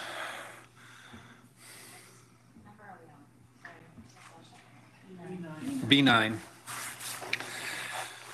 Okay, the motion on the floor is to deny the application.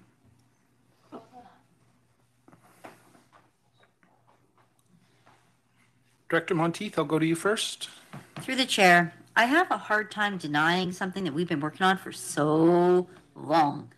Our residents are expecting it, and I can appreciate, we did hear from residents today who were strongly against it, but I've also heard from residents who are strongly for doing something.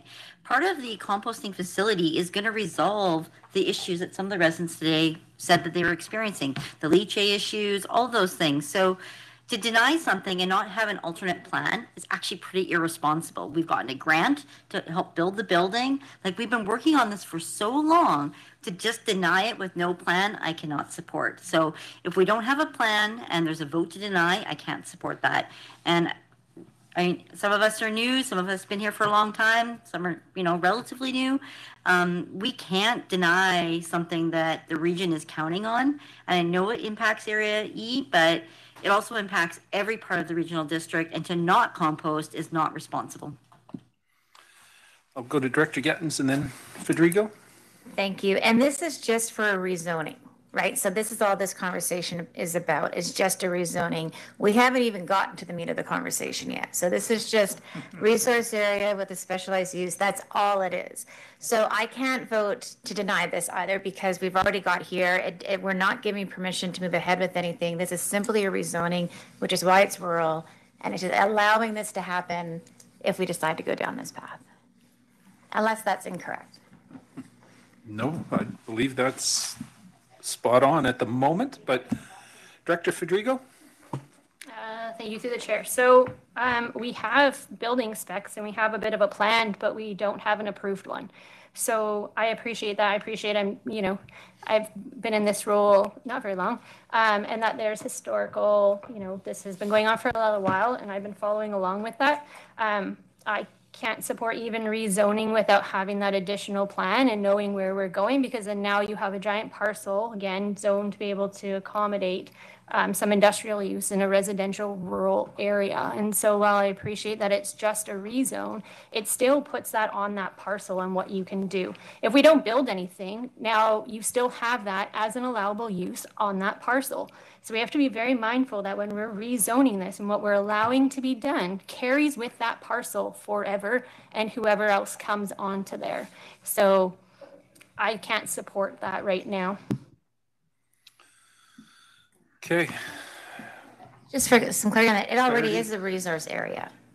It already is. So this is just allowing a compost facility, which we know is in the site-specific. Yeah, which we know is, so it's a resource area, it's site-specific. So I don't think anybody but a local government is going to build a compost facility there, just with the prices. So I hear what you're saying and I respect what you're saying, but I don't know if the risk is there. So maybe staff can just clarify the actual rezoning and the change. Well, I mean, the point I was going to make too is, I mean, it is RDOS owned land. And so the board, if it chooses to divest itself of it, can also review the zoning at that time and make any changes accordingly, right? So, but yes, it is simply a site-specific amendment that would only apply to this one legal parcel. And all it's proposing to do is allow for composting facility as a permitted use and a related public works yard facility that would be required to make that work. Yeah. And all other uses that were allowed on there previously still exist. We're not proposing to remove any uses. Yeah. Okay. Just so everybody's clear on what is being proposed. So we do have a motion on the floor. I'm not seeing any more hands. Go ahead, Ms. Mullen. Hi, Chair. Just for clarity, the motion on the floor, the motion as presented in the report is that the bylaw be read a third time as amended and adopted. The alternative is not to deny an application, but it is to rescind first and second reading and abandon the bylaw. So I just wanted to offer that for clarity. Okay, that's probably a good point. If that's the motion we want, I think that's what was intended, but that's the motion we're making. going to the mover and the seconder. It's to rescind first and second and abandon the bylaws. That's what effectively denial would be. So. That is a very good clarification. All right, last chance for a hand. Otherwise, I'm calling the question on abandoning the bylaws. Who's in favor? All right, those opposed, Directors Bush, Monteith, Taylor, Gettins, and Pendergraft. The motion carries, or is defeated actually, my mistake. It's defeated because those were opposed. So motion, Director Bush? I'd like to move the administrative recommendation. Moving third and adoption. Seconded. All right. Any more discussion on this? It's been a long, thorough discussion. I'll call the question. All those in favor? Thank you. Those opposed? Directors Roberts, Fedrigo, Coyne, and Knodel. Motion carries. Correct? The motion to do third reading and adoption would be 2/3. in one motion is a 2/3, so then therefore it wouldn't proceed. Okay, good to know. So that doesn't carry. So we're stalemating. There could be an alternative motion to just give third reading at this time. Would be an option.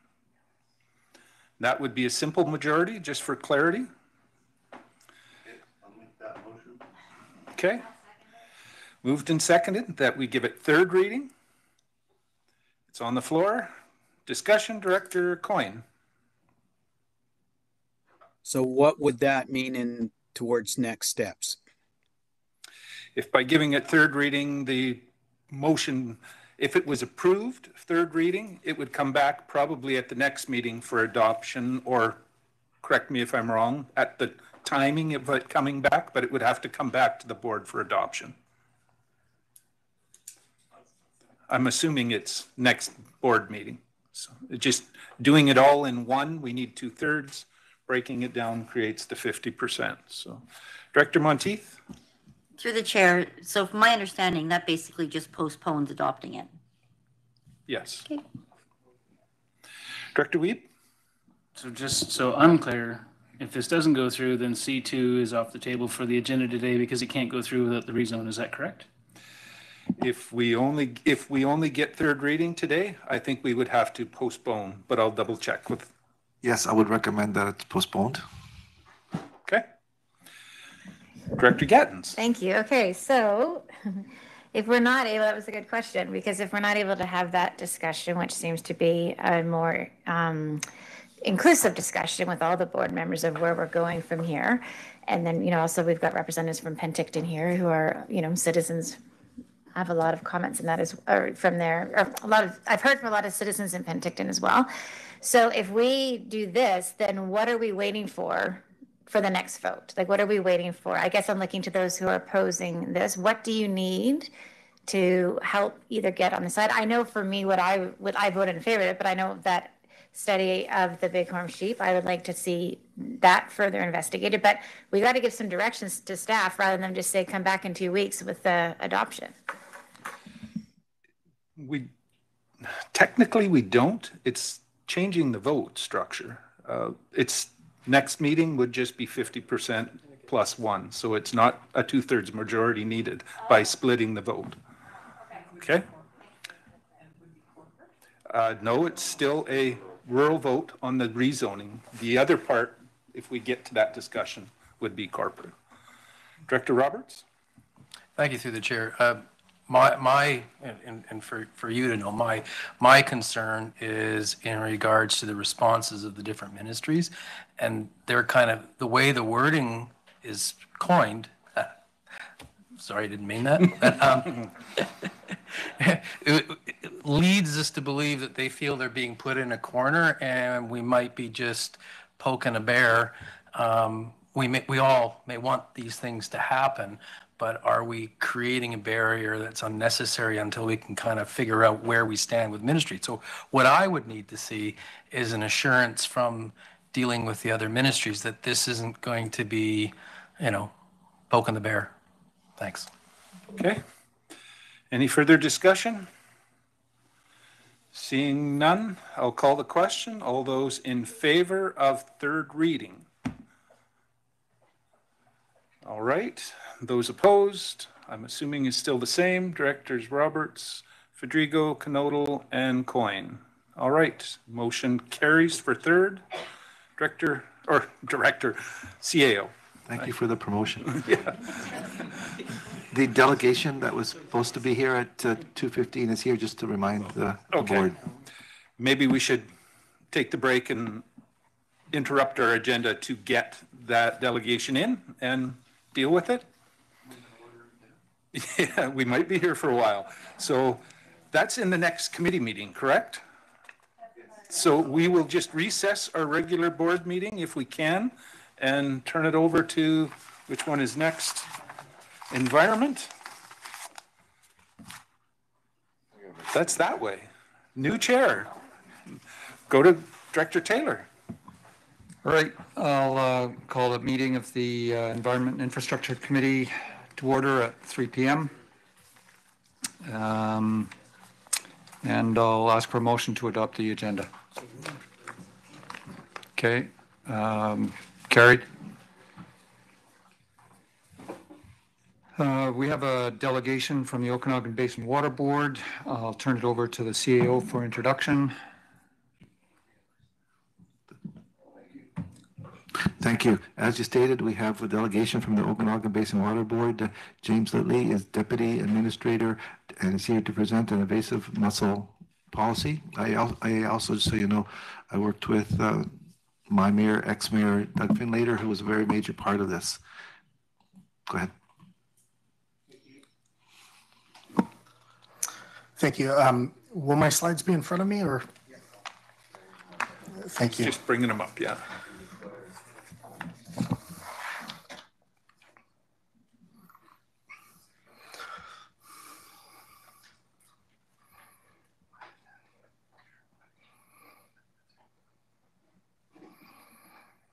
Great, Chair and Board Directors, thank you for having me here today to talk about invasive zebra and quagga mussels and the threats that they pose to the Okanagan.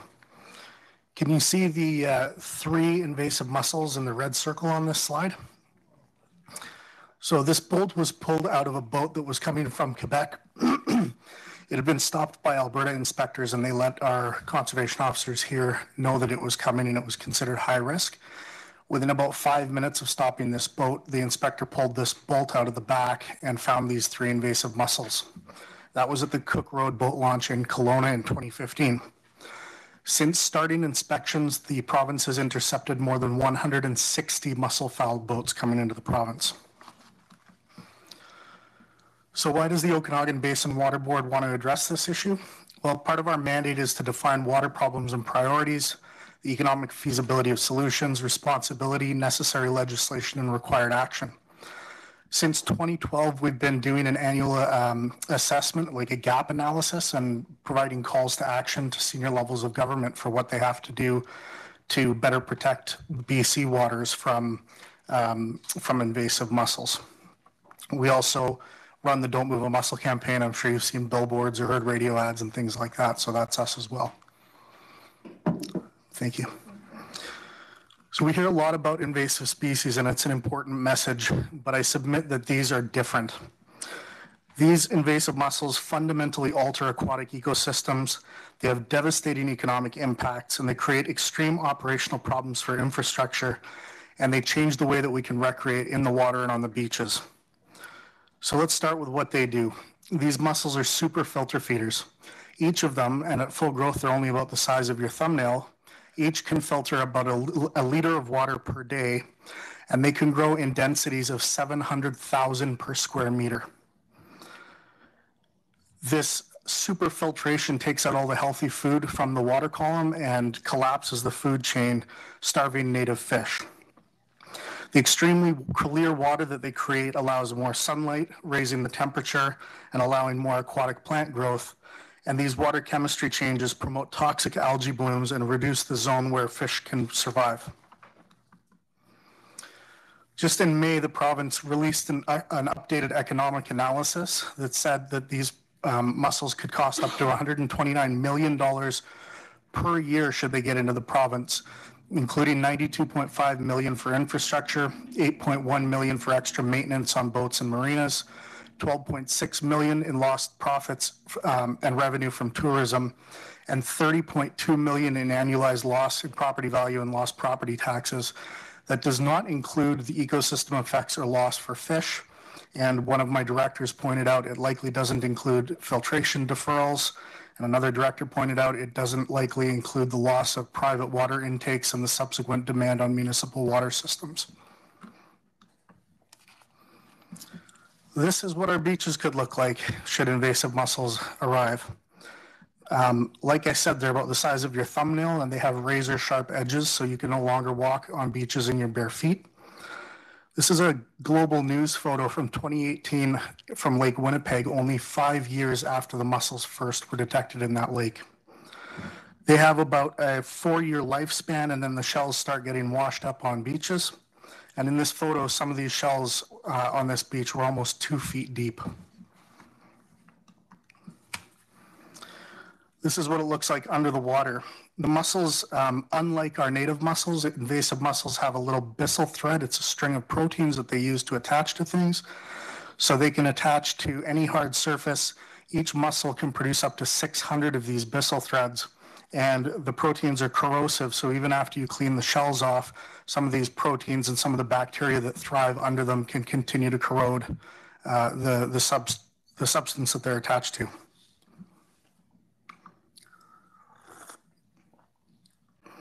The mussels start as microscopic larvae in the water, free-floating, so they can basically get into anywhere that water can get into.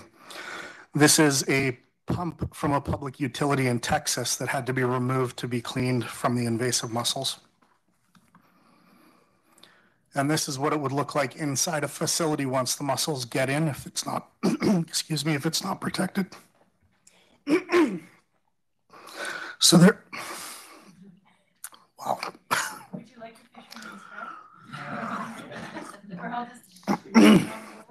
I'm not sure what's going on. It's not nerves, but pardon me. So there's a massive expense to cleaning and maintaining drinking water supplies and infrastructure with water coming into it. And after the mussels are in the water, it doesn't take long for them to infest infrastructure. So this pipe on the left has newly installed in Lake Mead. And after only 2 months, 4 months, and 6 months of being in infested waters, it's clogged, the one on the right. And you can now start to see how they get to those densities of 700,000 per square meter. Millions of mussels also excrete excess nutrients into the water, and after about 4 years of consuming all the healthy food, creating crystal clear water, the first generation begins to die off, leaving huge amounts of toxins and biological material like botulism and E. coli. Botulism in the Great Lakes attributed to invasive mussels caused 8,000 migratory bird deaths in the year 2000. There was another 3-year period between 2015 and 2018 where it caused a further 9,000. Large algae blooms in the Great Lakes have also been partly attributed to invasive mussels and exacerbated by climate change. And I mentioned increased plant growth, so we already have invasive milfoil here in the Okanagan. And the mussels clear the water, the plants grow deeper and more densely, and then the mussels will actually grow up the stems of the plants, increasing their surface area and filtration capacity even further. So here's what was in place this summer from the province in terms of inspection stations. And I'm not going to spend a long time on this slide, but I want to point out that where it says permanent inspection stations, that doesn't mean permanent the way we think of the word permanent. These are seasonal. Some of them are supposed to be 24 hours, but they're generally not staffed sufficiently. Some of them are 9 to 5, things like that. So permanent doesn't mean permanent, and they're certainly not catching all of the watercraft that are coming through. And before I talk more about the gaps in the inspection system, what really started this process of me going around to local governments is that in September, there was a discovery for the first time in the Pacific Northwest of invasive quagga mussels at Twin Falls in Idaho. So I mentioned quagga and zebra mussels, and you'll always hear those two put together. Quaggas are just a little bit worse. They grow a little bit more, bigger, they filter a little bit more, they grow a little bit deeper, and they're a little bit more resistant to different types of habitat, things like that. So I put this map together showing where Twin Falls is in the bottom right, and then the red line is 1,000 kilometers up the Snake River. So it's flowing from Twin Falls up that red line to where it meets the blue line, which is the Columbia. So it is a tributary to our shared water source, or our shared water system. The blue line is the Columbia, where it comes out of the Kootenays, and the green line, of course, is the Okanagan River, where it also feeds into the Columbia. The reason I colored the rest of the Columbia in purple is because realistically it should be considered high risk at this point. Yeah, so that portion is downstream, the rest is upstream. So Twin Falls is about an 11-hour drive from Osoyoos Lake, but where the confluence is between Snake River and the Columbia is only a 4.5-hour drive, and it's in Washington State. And you can see that the Columbia flows through, the Snake flows from Idaho through Washington, and then the Columbia carries on along the Washington-Oregon border. This also means that those states will need to start considering which areas are high risk and which areas are not. And so where they had inspection stations around the boundary of their state before, they're going to have them within the state going forward. So on September 18th, multiple positive water samples for quagga mussel larvae were found in the Snake River. What does this mean? Well, adult mussels can attach to a surface within 3 to 5 weeks of being fertilized. So fertilized as an egg, 3 to 5 weeks later, they're adults and they start to attach. From being a fertilized egg, within 8 weeks, they reach sexual maturity and begin to reproduce. A single female can produce up to 1 million eggs per reproductive cycle. And in warm waters, they reproduce all year round. In Lake Mead, they've been shown to reproduce up to 6 times per year. The Idaho State also found at least one single adult mussel attached to a rock in the bottom of 16 feet of water to the bottom of a rock. And so that indicates that the larvae that they found in the water samples are probably at least second generation. They suspect it's part of a larger population which has not been detected yet. So Idaho's rapid response was to use chelated copper, a pesticide, which they dumped in the river, and followed by a treatment with another pesticide, and then in the spring, followed by a treatment with a biocontrol agent.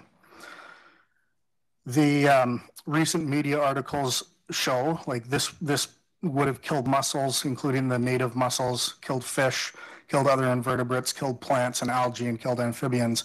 But recent news articles show that they've already collected 6 to 7 tons of dead fish, including 35-year-old sturgeon, which were already 8 feet long in length. Just to give a sense of scale of this copper treatment, Idaho used over 116,000 liters of this copper chemical, or almost 4 of this tanker truck full, for a 26-kilometer stretch of the river before the copper would have been diluted enough to reduce it from lethal levels. I can't imagine even, if you were to take a truck like this full of water and pull it up to a boat launch and start emptying it, can you imagine the number of calls you'd get?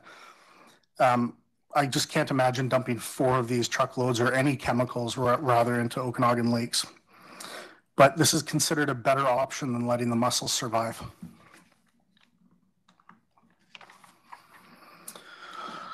So this brings me to why I'm here. There are still serious gaps in the BC prevention system. I mentioned that the stations are only open part-time, they're not really permanent. Inspections right now are only required if you pass an open inspection station on your route. So if you're traveling outside of those hours, outside of that season, or on a route that doesn't have an inspection station, there's no requirement to be inspected before you put your boat in the water in BC. Right now, there's no legislative requirement to remove a drain plug from a boat when you're out of the water, which is a good indication if a boat has been clean, drained, and dried, and it's something that the inspectors can look at to assess whether it's a high risk or not. Reports from the border, a lot of them anecdotal, but also confirmed by some of the provincial staff, are that the Canadian Border Service agents are not applying consistent boat inspections, or at least before this finding in Idaho, it was not being inspected consistently and not at all border crossings. And the BC inspection budget has been falling short year over year, and the staffing has gone down significantly in the last several years. BC also has historically relied on a perimeter defense where they would say, okay, well, Saskatchewan should catch them, and if not, Alberta will catch them, and then if not, then BC will be the third line of defense.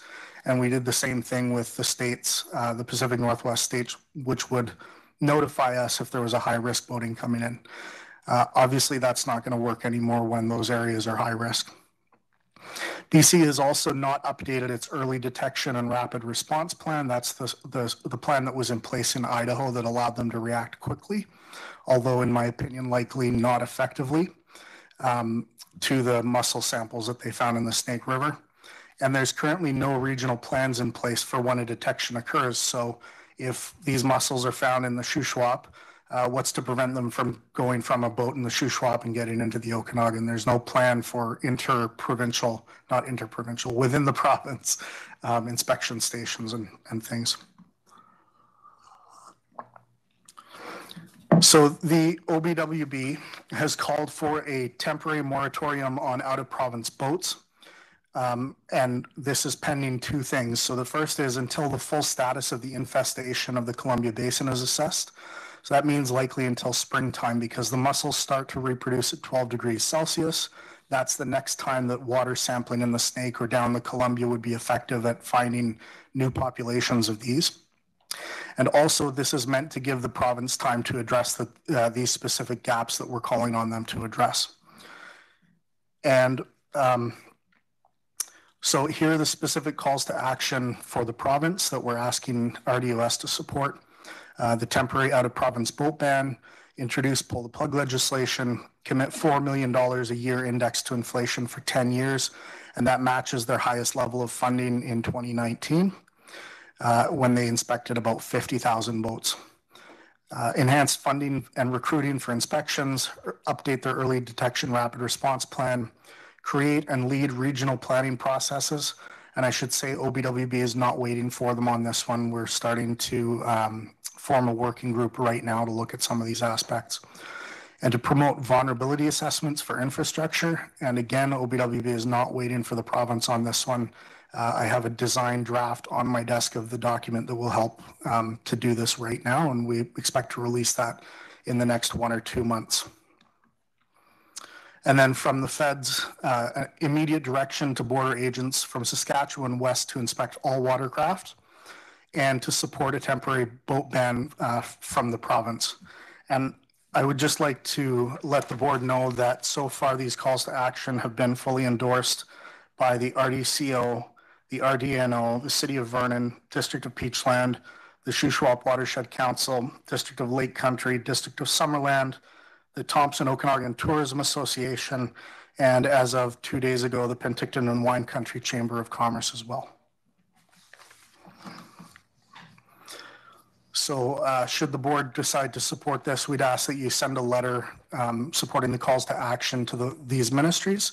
And I believe the staff will have gotten a letter already with a lot more information than what I can provide in 15 minutes. But I'm happy to send more information, the specific addresses, et cetera, as needed. Thank you. Okay, we've heard the presentation. Do you have any questions? Thank you. I don't have a question. I just think this is a huge, high priority of the RDOS to support. I'm in the process of having the town of Vesuvius write a letter as well, because I think it's important that we all get on this bandwagon right away. if the little devils get into the Okanagan River system, their first stop is Osoyoos Lake. So it's a huge concern for us and for everybody up the valley. Totally support, of course, the OBWB and Lisa Scott for Oasis for promoting this as well and being really proactive. And I would like to make a motion that the RDOS provide a letter. There are lots of examples because RDNO and RDCO have already done it. So the letters are there, they're available to, and I think we should, that's my motion, that we write a letter to send a copy to the OBWB and send it to the ministers on there. Thank you. So made and seconded that we would provide letters of support as requested. Further discussion on the motion.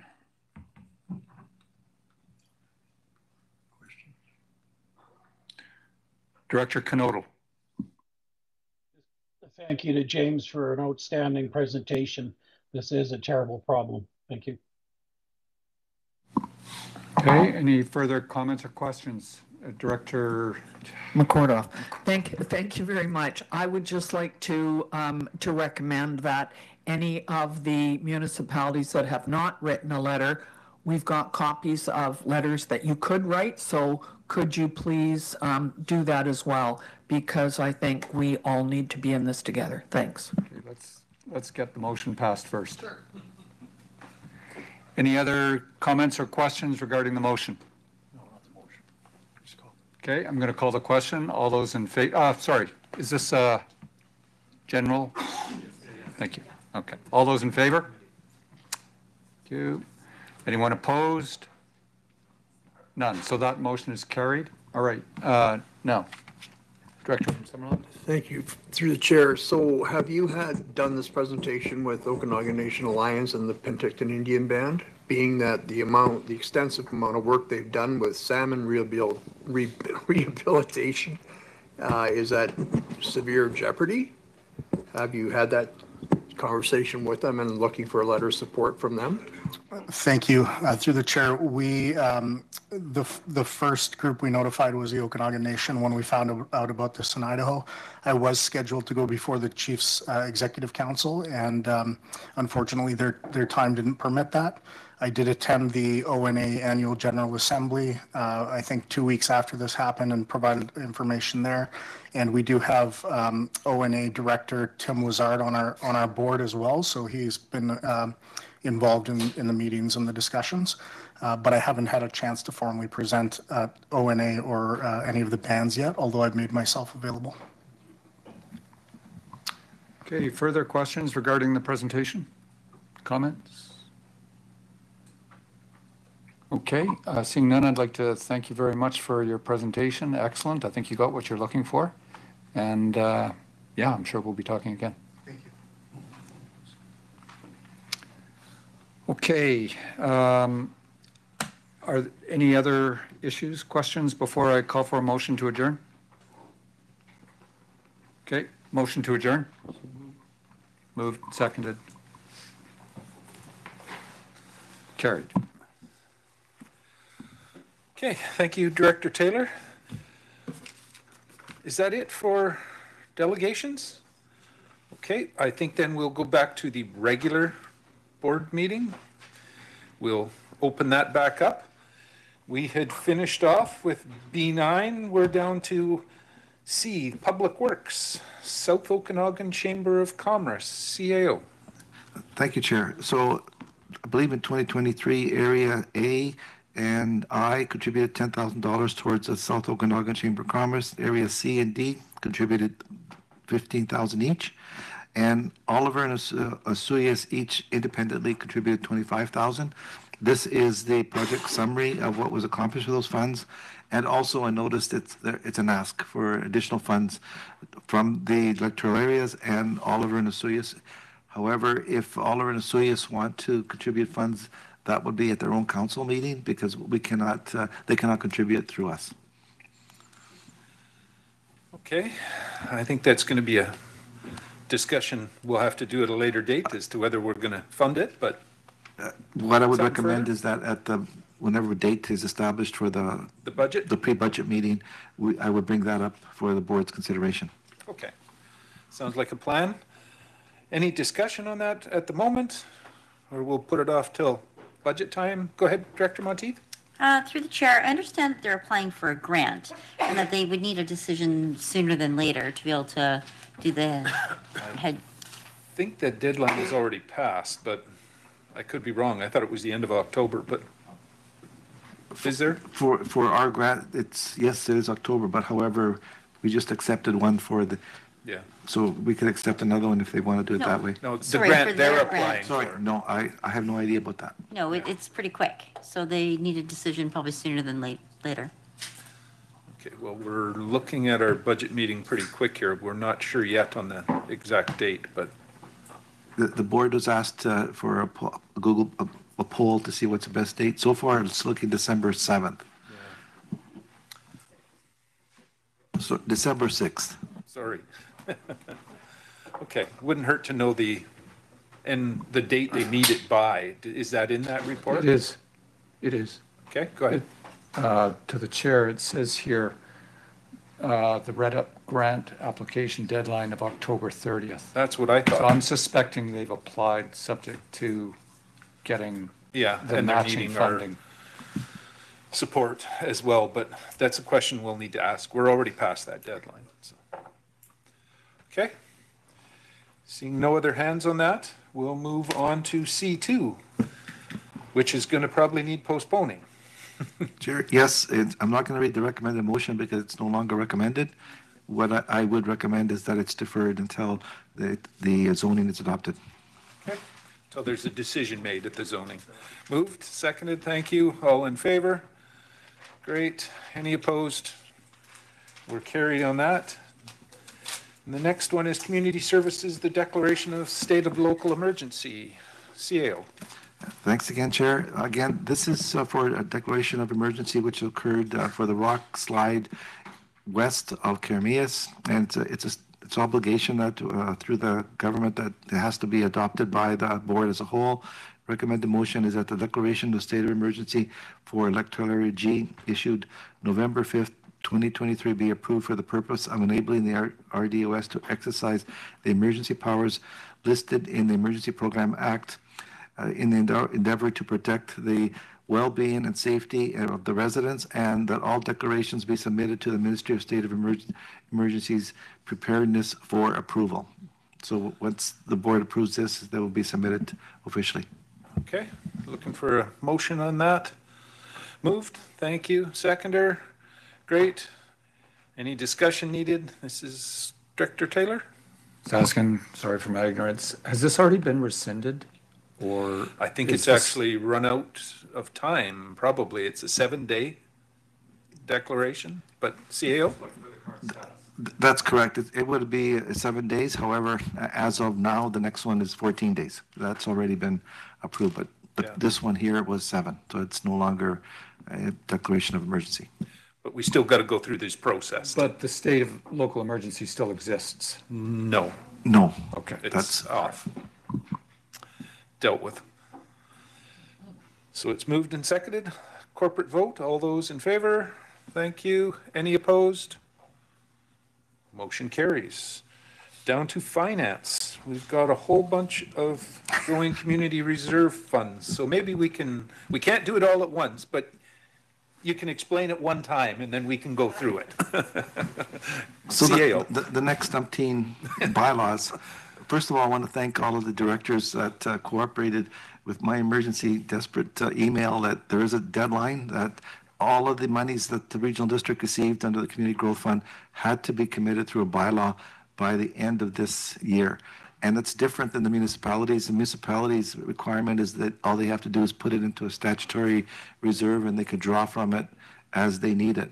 So with that, there's a total of 27 projects that are being funded by the Community Growth Fund, and approximately 10 of those have already gone through the board and accepted.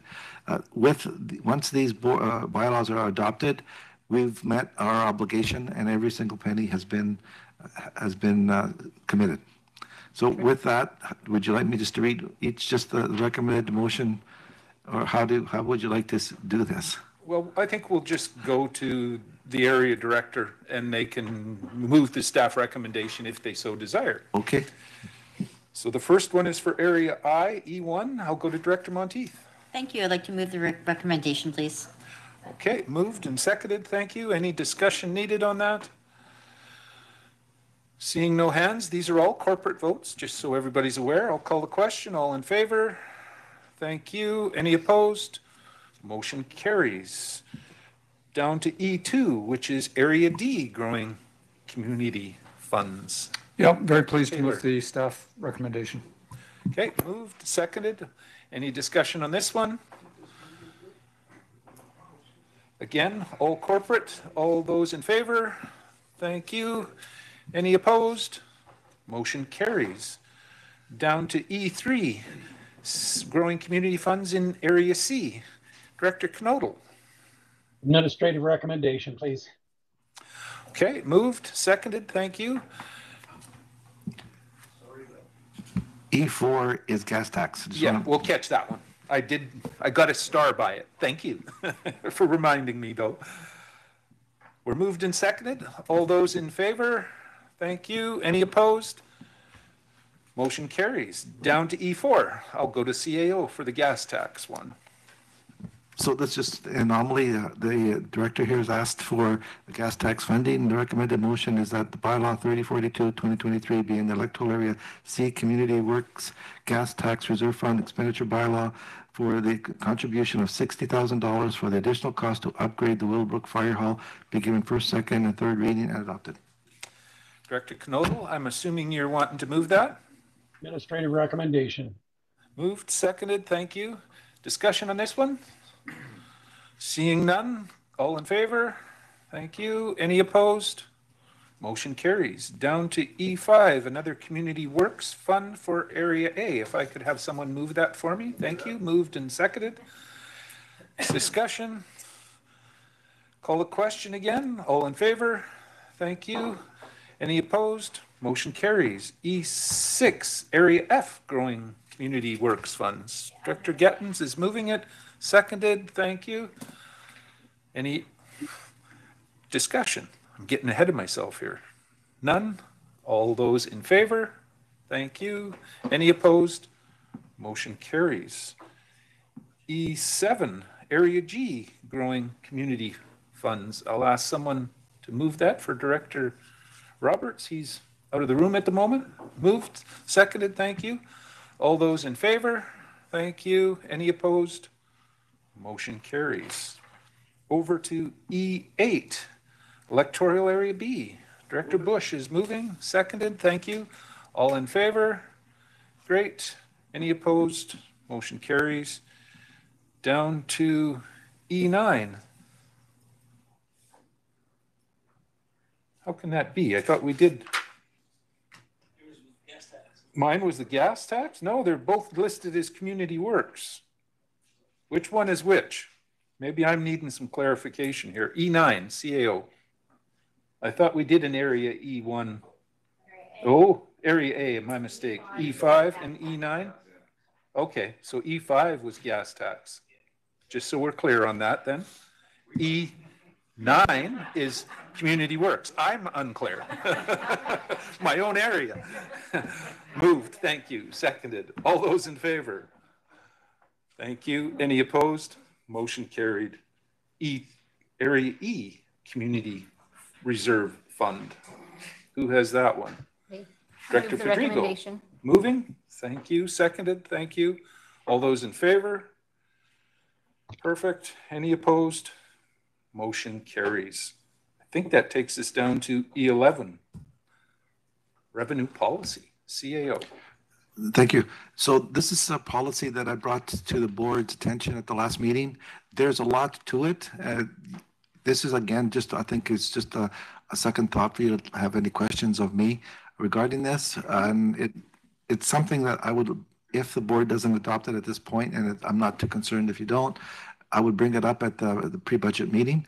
Again, this is something that municipalities by law, by the community charter, have to do. We don't, but it's a good best practice that I think that helps out the all local governments. And I'm hoping that this regional district will take the lead where other regional districts will start to follow.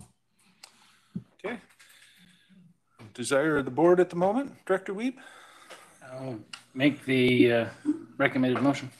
You're moving it. Sounds good. Seconded. Any discussion on it? Making sure I'm not missing anybody. Folks online are down to 2 all of a sudden. There's not as many there. We've lost a few just so we've got a quorum, but just so we're counting on the numbers. Yeah. No discussion. We will call the question on a corporate vote. All those in favor? Thank you. Any opposed? I might be just because I'm unsure what we're voting on yet. Okay. You will be filled in, I'm sure, later on. So Director Bush was opposed on that. Motion does carry. That brings us down to Legislative Services, or F1, CAO. And I'll defer that to Ms. Malden. Okay, Ms. Malden. Thanks very much. So at the legislative workshop, or the meeting on that day, we had brought forward our report, as we always do, with the schedule for the year, and the board had some proposed alternatives to consider. So we took it back, we brought it back now, and included in here are 3 different alternatives. So one of them is just the regular status quo, every first and third Thursday, 2 meetings a month, every month. And we would adjust those a little bit to allow for SILGA and UBCM and such. Second one is tri-weekly. So for the months of June, July, August, and September, we were proposing that the meetings occur every 3 weeks as opposed to every 2. So that is Schedule B in this report. And it looks like when we do it like that, it doesn't coincide at all with any of the SILGA, UBCM, and such. And then there was the discussion about a proposed 1 meeting a month for June, July, August, and September. So we've reflected that in Schedule C, what that could look like, and if there was any conflicts with any of those conferences. Okay. Schedule C or Schedule A? I thought that was A in my reading of it. Just to be clear, so we know what we're voting on when we make a motion. Let me have a look. Yeah, that's what I thought. A is monthly during the summer, B is tri-weekly during the summer. C is the status. C is our original. Okay, C is sorry, I got status them quo. backwards. A Okay, and no C. problem. So the staff recommendation is A at the moment. Direction from the board. I seen a hand from Director Miller. Yeah, sorry to prolong things, but I would like to ask Director Van Alphen. Summerland famously went to a every 3 week schedule. And the mayor unfortunately had to step out. How do you feel that's been going? Thank you through the chair to my colleague. It's been, works out very well. It gives staff more time. It works really good for people that are applying for variances. It gives staff time to prepare the variances. Like every 2 weeks, sometimes they would miss that deadline and then it would be another 2 weeks. So now we're being able to accommodate these customers in a 3 week period. It's been working much better for us. And I think it's a lot better for staff also. Thank you. Okay. Direction from the board on this, Director Bush? Yeah, I'd like to know how our staff feels about it because, I mean, I know we're different than Summerland. A lot bigger, a lot more going on. I'm just not sure how our staff feels about it. CAO? I think that the benefits that Summerland's experiencing, we would also. That's the potential. Potential, yes. A lot of it depends on the volume of applications we're dealing with, I think. And that would slow down no matter what if there's a huge volume. Director Miller?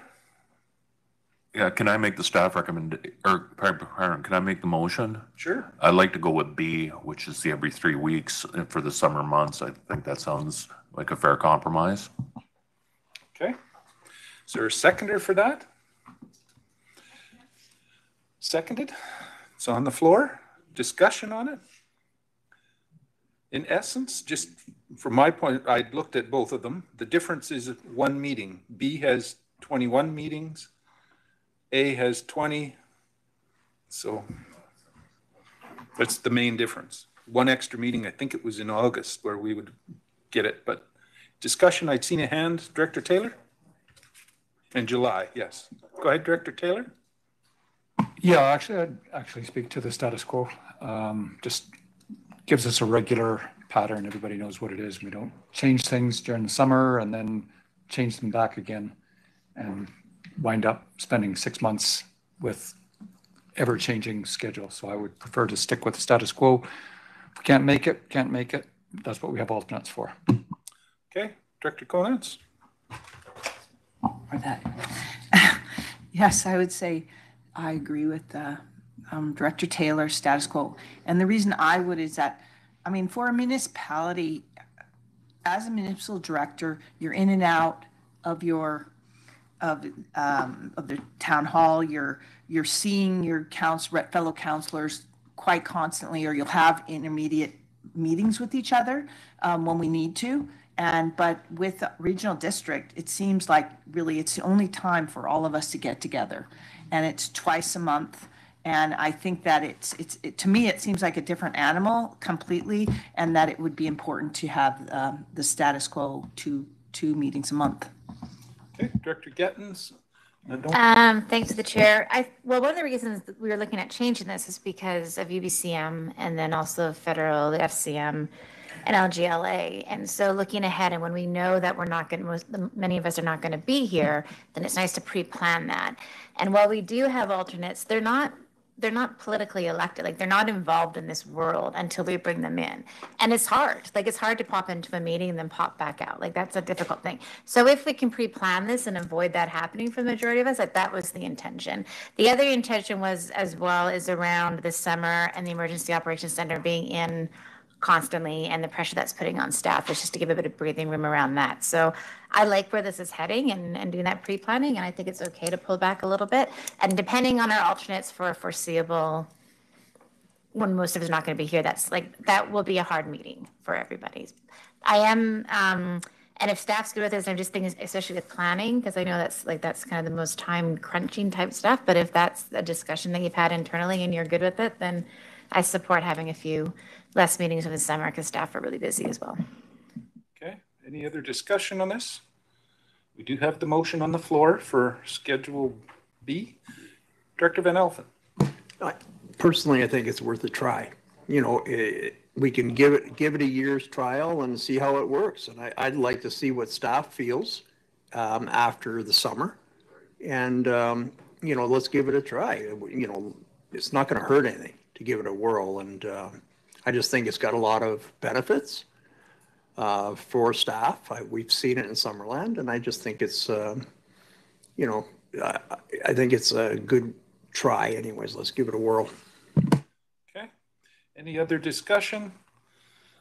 Seeing none, corporate vote. All those in favor of Schedule B. This is on Schedule B is the move. Which is the 3 weeks in the summer for June, July, August, and September.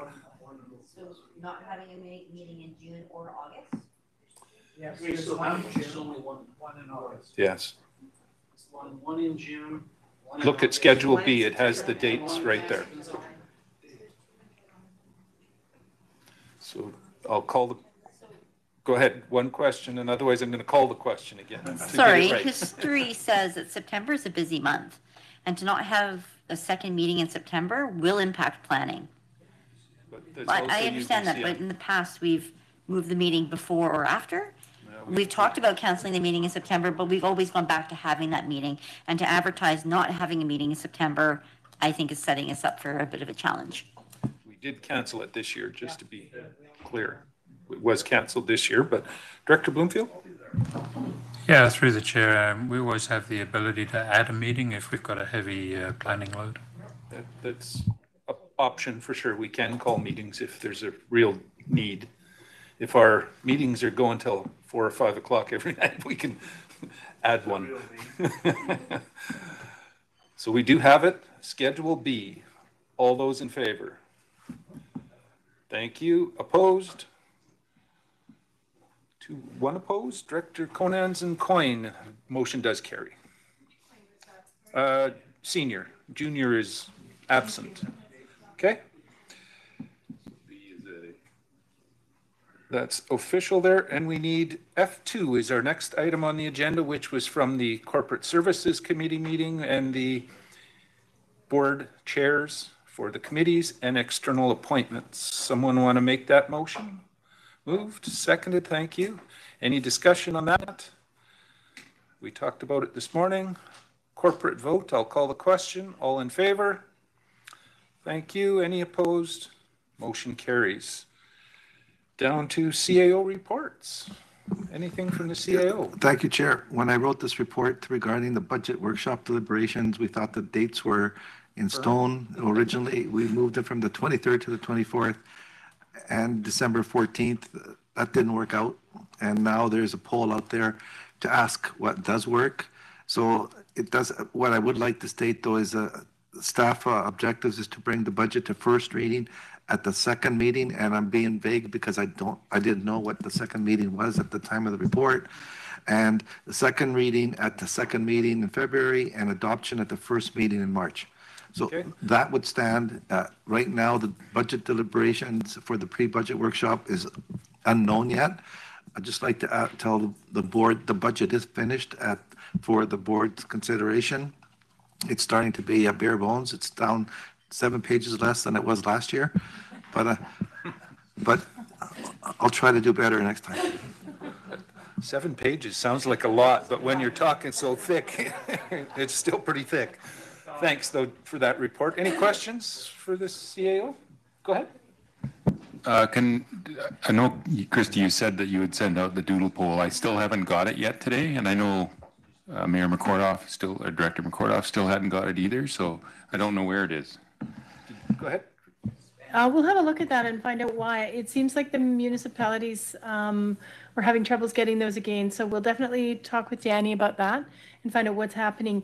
In the meantime, the date that seemed to be the most preferable to the 14 that actually did get it was Wednesday, December 6th. So if anybody did not get it, and if that date works for you, please let me know, and we will definitely look into the technical matter. Pardon? I'm going to go to Danny in a second. That date would work for me. Thank you. All right. I'd just like to remind everyone to check their spam mail. There's issues going on with spam and things getting through, so just to double check as well that it doesn't go to spam. All right, Director Gettins.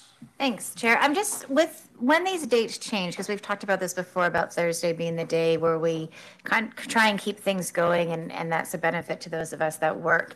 And my idea is that once it comes in the calendar, then that's what we're doing. So this time didn't really impact me that much, but there seemed to be like changes that kind of happened after it was done. So why, and I understand it's Penticton, but why, like once we have it in our calendar, I think it's hard to manage 15 other people's schedules and everything. So I would like to know that, and how do we proceed on this? Because I think just checking out a date, assuming that we can all be there, isn't fair.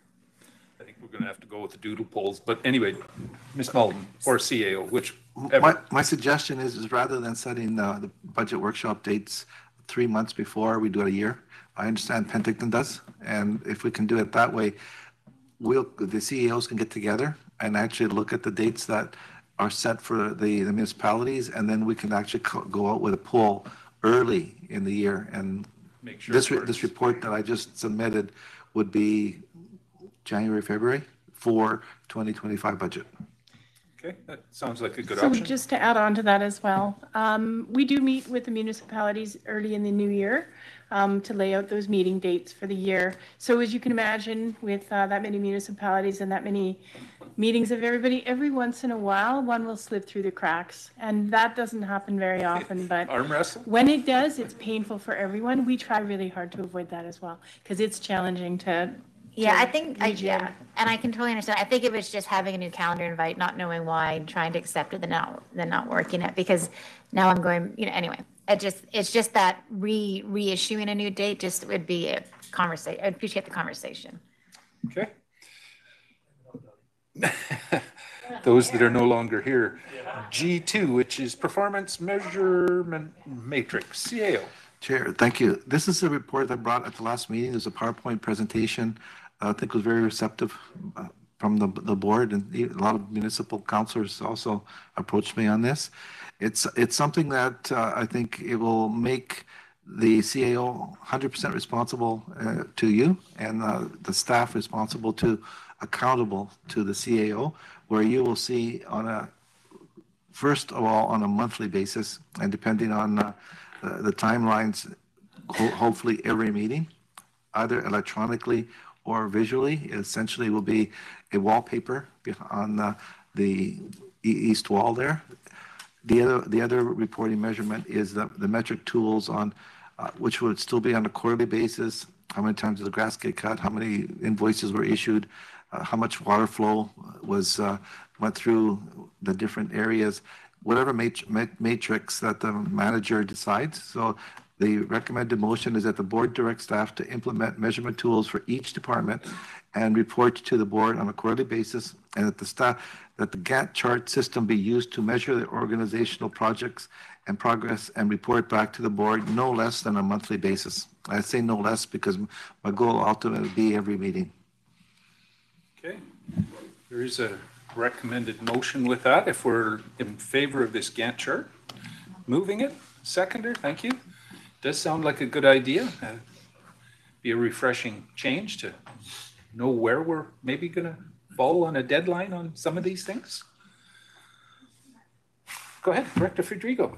Thank you, through the chair. So, Jim, just to confirm, in the Gantt chart, it'll be up to the managers what information they want to present to us. So, or if we would like to see like financial updates on projects and stay current with that, is that something we can request, or it's the manager who's deciding? So the Gantt chart will list all capital projects that the board finally approves in the budget. It will list all operational strategic priorities. And most important, it will list your strategic priorities. As far as the financial component of the costs, that's something else I want to bring to you on an ongoing basis, where you will see the projected costs. There's a system in place that the staff has to, I have to do better at, and having the managers forecast, because if I give you a report in January, every single budget will be under budget. So I need a quarterly forecast. So I'll be looking at that so that you'll see if there's something over budget. I will direct the manager to try to keep the costs down, unless something happens that is an anomaly, where then I will come to you on anomalies. That is a commitment that I make to you, that you need to know whenever there's something that is a surprise. Over and above. And sometimes there's surprises. Okay. Any other questions? Don't see any hands. Again, a corporate vote. So all those in favor? Thank you. Any opposed? Motion carries. Down to verbal updates. Any verbal updates from the board? I think we've almost talked ourselves out. Director Federico? Thank you, through the chair. So yesterday I attended the Budget 101 session from SILGA.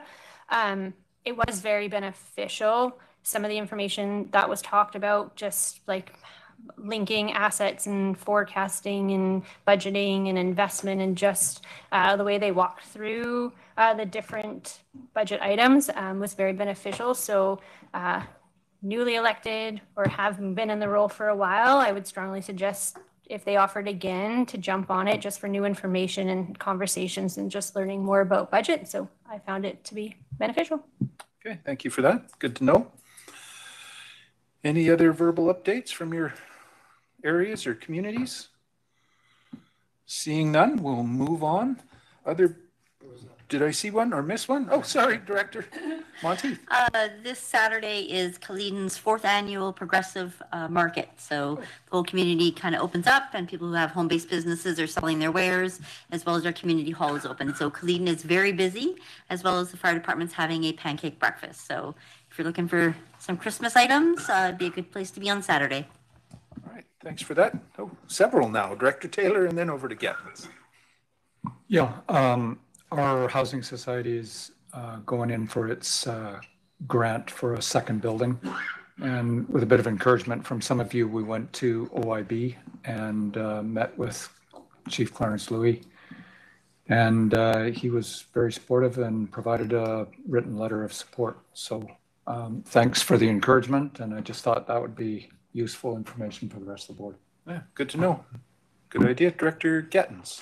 Thanks, the chair. I had brought up the encampment along Highway 97 a little while ago, and then we talked about it again with the fires, and the encampment is still there. And it is pretty concerning with the citizens that live in Area F. And, you know, I've been kind of thinking about this one quite a bit as well. And I asked before to have like a task force table put together with different entities involved in this. And I think what was struck was just a one-time table, like a one meeting table. It's not an ongoing a way of figuring out something to do regionally. So I'm just putting it out there again that I think regionally we need some sort of an approach for this. I'm a little bit disappointed in some of the things that I've been reading between different entities and how we move forward on this. And then along with that, Bill 45. So if you haven't read that letter from our MLA, it might be a good one to take a look at and see. I think that's a big deal. And I talked to him about that as well. So he's got some concerns too. So we need this conversation to be front and center. I think it's an important one. And I suspect that camp is going to continue to grow. And I think one thing that I just have to say, there's, you know, when we talk about encampments and unhoused, we're talking like it's just one audience there, and we're not. We are talking about that person that's just, you know, trying to keep it together, get their kid on school on time and get to their job and make it work. And then we're also talking about addicts and mental health, and that's like a whole other thing. And then, you know, and then we also have that criminal element, and that's just simplistic. And there'd be a lot of overlap between those three.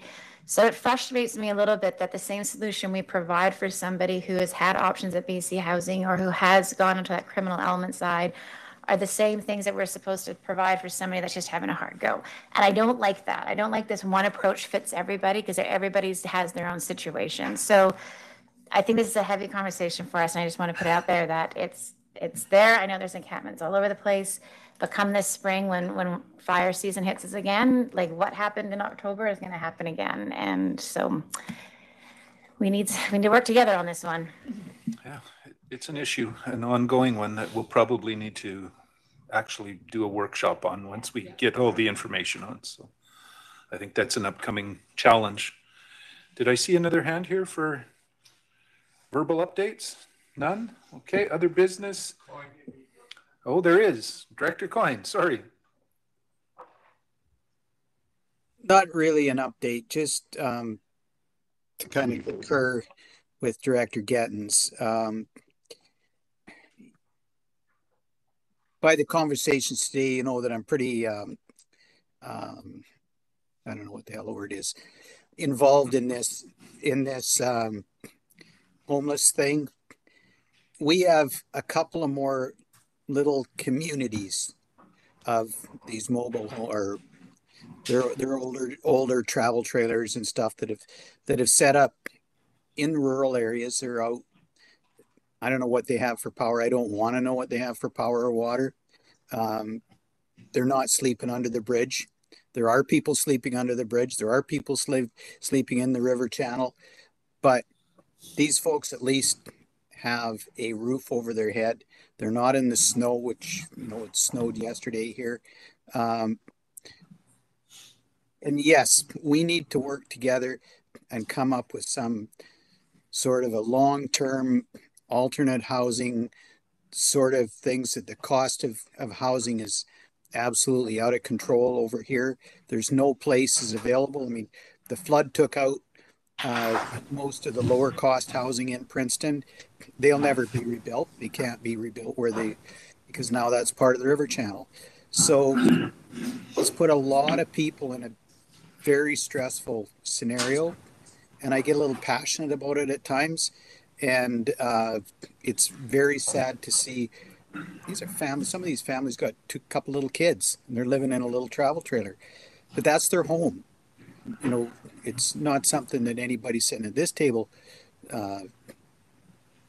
hopefully will ever end up in, but it's happening to people. And like Director Gettin said, a lot of these are working people, and they just can't get ahead. So it's something that's a big issue, and hopefully the province is starting to, well, the province is starting to see it and starting to work at it. So anyway, everybody have a good weekend. Okay, thanks for that, Director.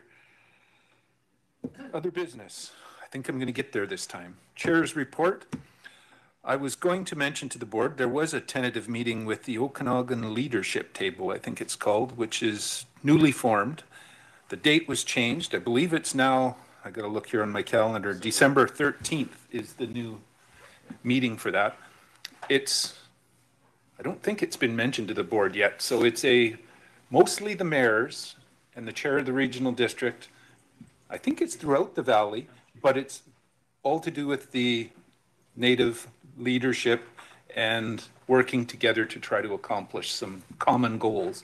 Mostly to do with water is my suspicion at this point, but I'm not limiting it to that. I think it could get much broader. So, yeah, all the band leaders and stuff are going to be there. So it's a new table that's just being formed. So I just wanted to let people know that that's going on. And how are we involved? At this stage, through myself as the board chair, so I will give you updates as to what's going on. And if there's a project that we come up with, we'll probably be coming back to see if we get support from it from the board, just so everybody's aware. Director Taylor? Is that a one-time session, or do you expect to meet monthly? It's supposed to be ongoing, but we've been struggling to get the first meeting underway. It's changed a couple of times just because of things changing. So that's where we're at. Otherwise, not much to report from myself. We just got through, I guess I'm newly elected or re-elected, so nothing going on. New director's motions. Any director's motions to add? Director Gattens. I'm not sure if this is a notice of motion or not, but just going back to the conversation around the 131 Grayback Road. And what Mr. Reader told us was that there was a couple of numbers put out, like 120 per ton, I think for this one here, when it's built, versus 125 to 140, and another $10 if we go out to Arrow Lake, and then we have a transfer station or a way station. But I would like those numbers. Like, I would like some information on that. And I know it's an anticipated cost with the new compost facility, but some kind of an analysis that compares that anticipated per ton versus what would cost to ship it out.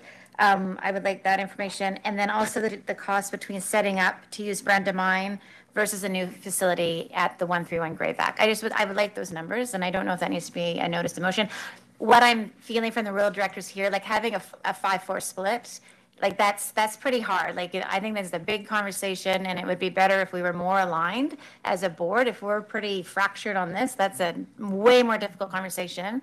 So I think more information would be helpful. Along with that, also that study, a better comprehensive study on the environmental. I have to tell you, like, that's a big piece for me. So I want more data, and I apologize if you've given us this data. I know this has been around for a few years, but a recap would be helpful. It's not impossible to get. I'm thinking CAO. I'll have it included with a report just before the, sorry, I'm losing my bit, just before the tender award. Okay, so because we still have to go back and do adopted if that happens. So that information would be good to have before you. Yeah, okay. Okay, I've seen it. You got it? You're okay? Any other director's motions? That wasn't in motion, just a request, but we can get it. Yeah. We can make it happen. Any other director's motions? Seeing none. I'm maybe trying to move too quick. I was missing stuff previously. So board members, verbal updates, we kind of did already. Closed session is the next thing. I'll just read this out, that in accordance with section 90, 1A and 91C of the Community Charter, the board closed the meeting to the public on the basis of personal information about an identifiable individual who holds or is being considered for a position as an officer, employee, or agent of the municipality, or another position appointed by the municipality in labor relations or other employee relations. So a motion to go in camera. Moved, seconded. Thank you. All in favor? Thank you. Any opposed? Motion carries. So things are slow whenever you're in a rush, right?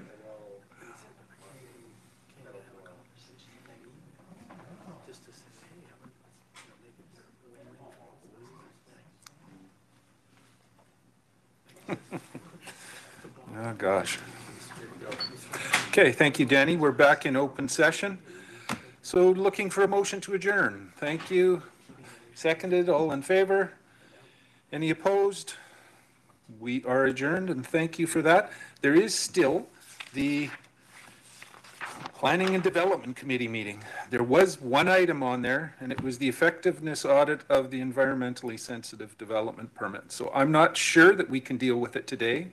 Anyway, there was 2 letters that came, so I think it's going to have to come back to us. But I think we probably do need to defer it, just so everybody's aware. As well, I did receive the letter from somebody today that the guys that were going to present, I think it was Stantec, just deferred it, weren't going to make it because they didn't think it was right if they came and the people who paid their way wasn't, because they were at something else, which was the Wildlife Federation and stuff. So it will probably have to go the next meeting. So I think deferral is probably the route we need to go on this one. Unless somebody feels otherwise, we'll do it the next meeting and try to set it up. So I don't think we do. I think we can make that by consensus. So unless someone's jumping up and down to deal with it today, which we can't. All right, we're done then, folks. Thank you for your patience. Long day. And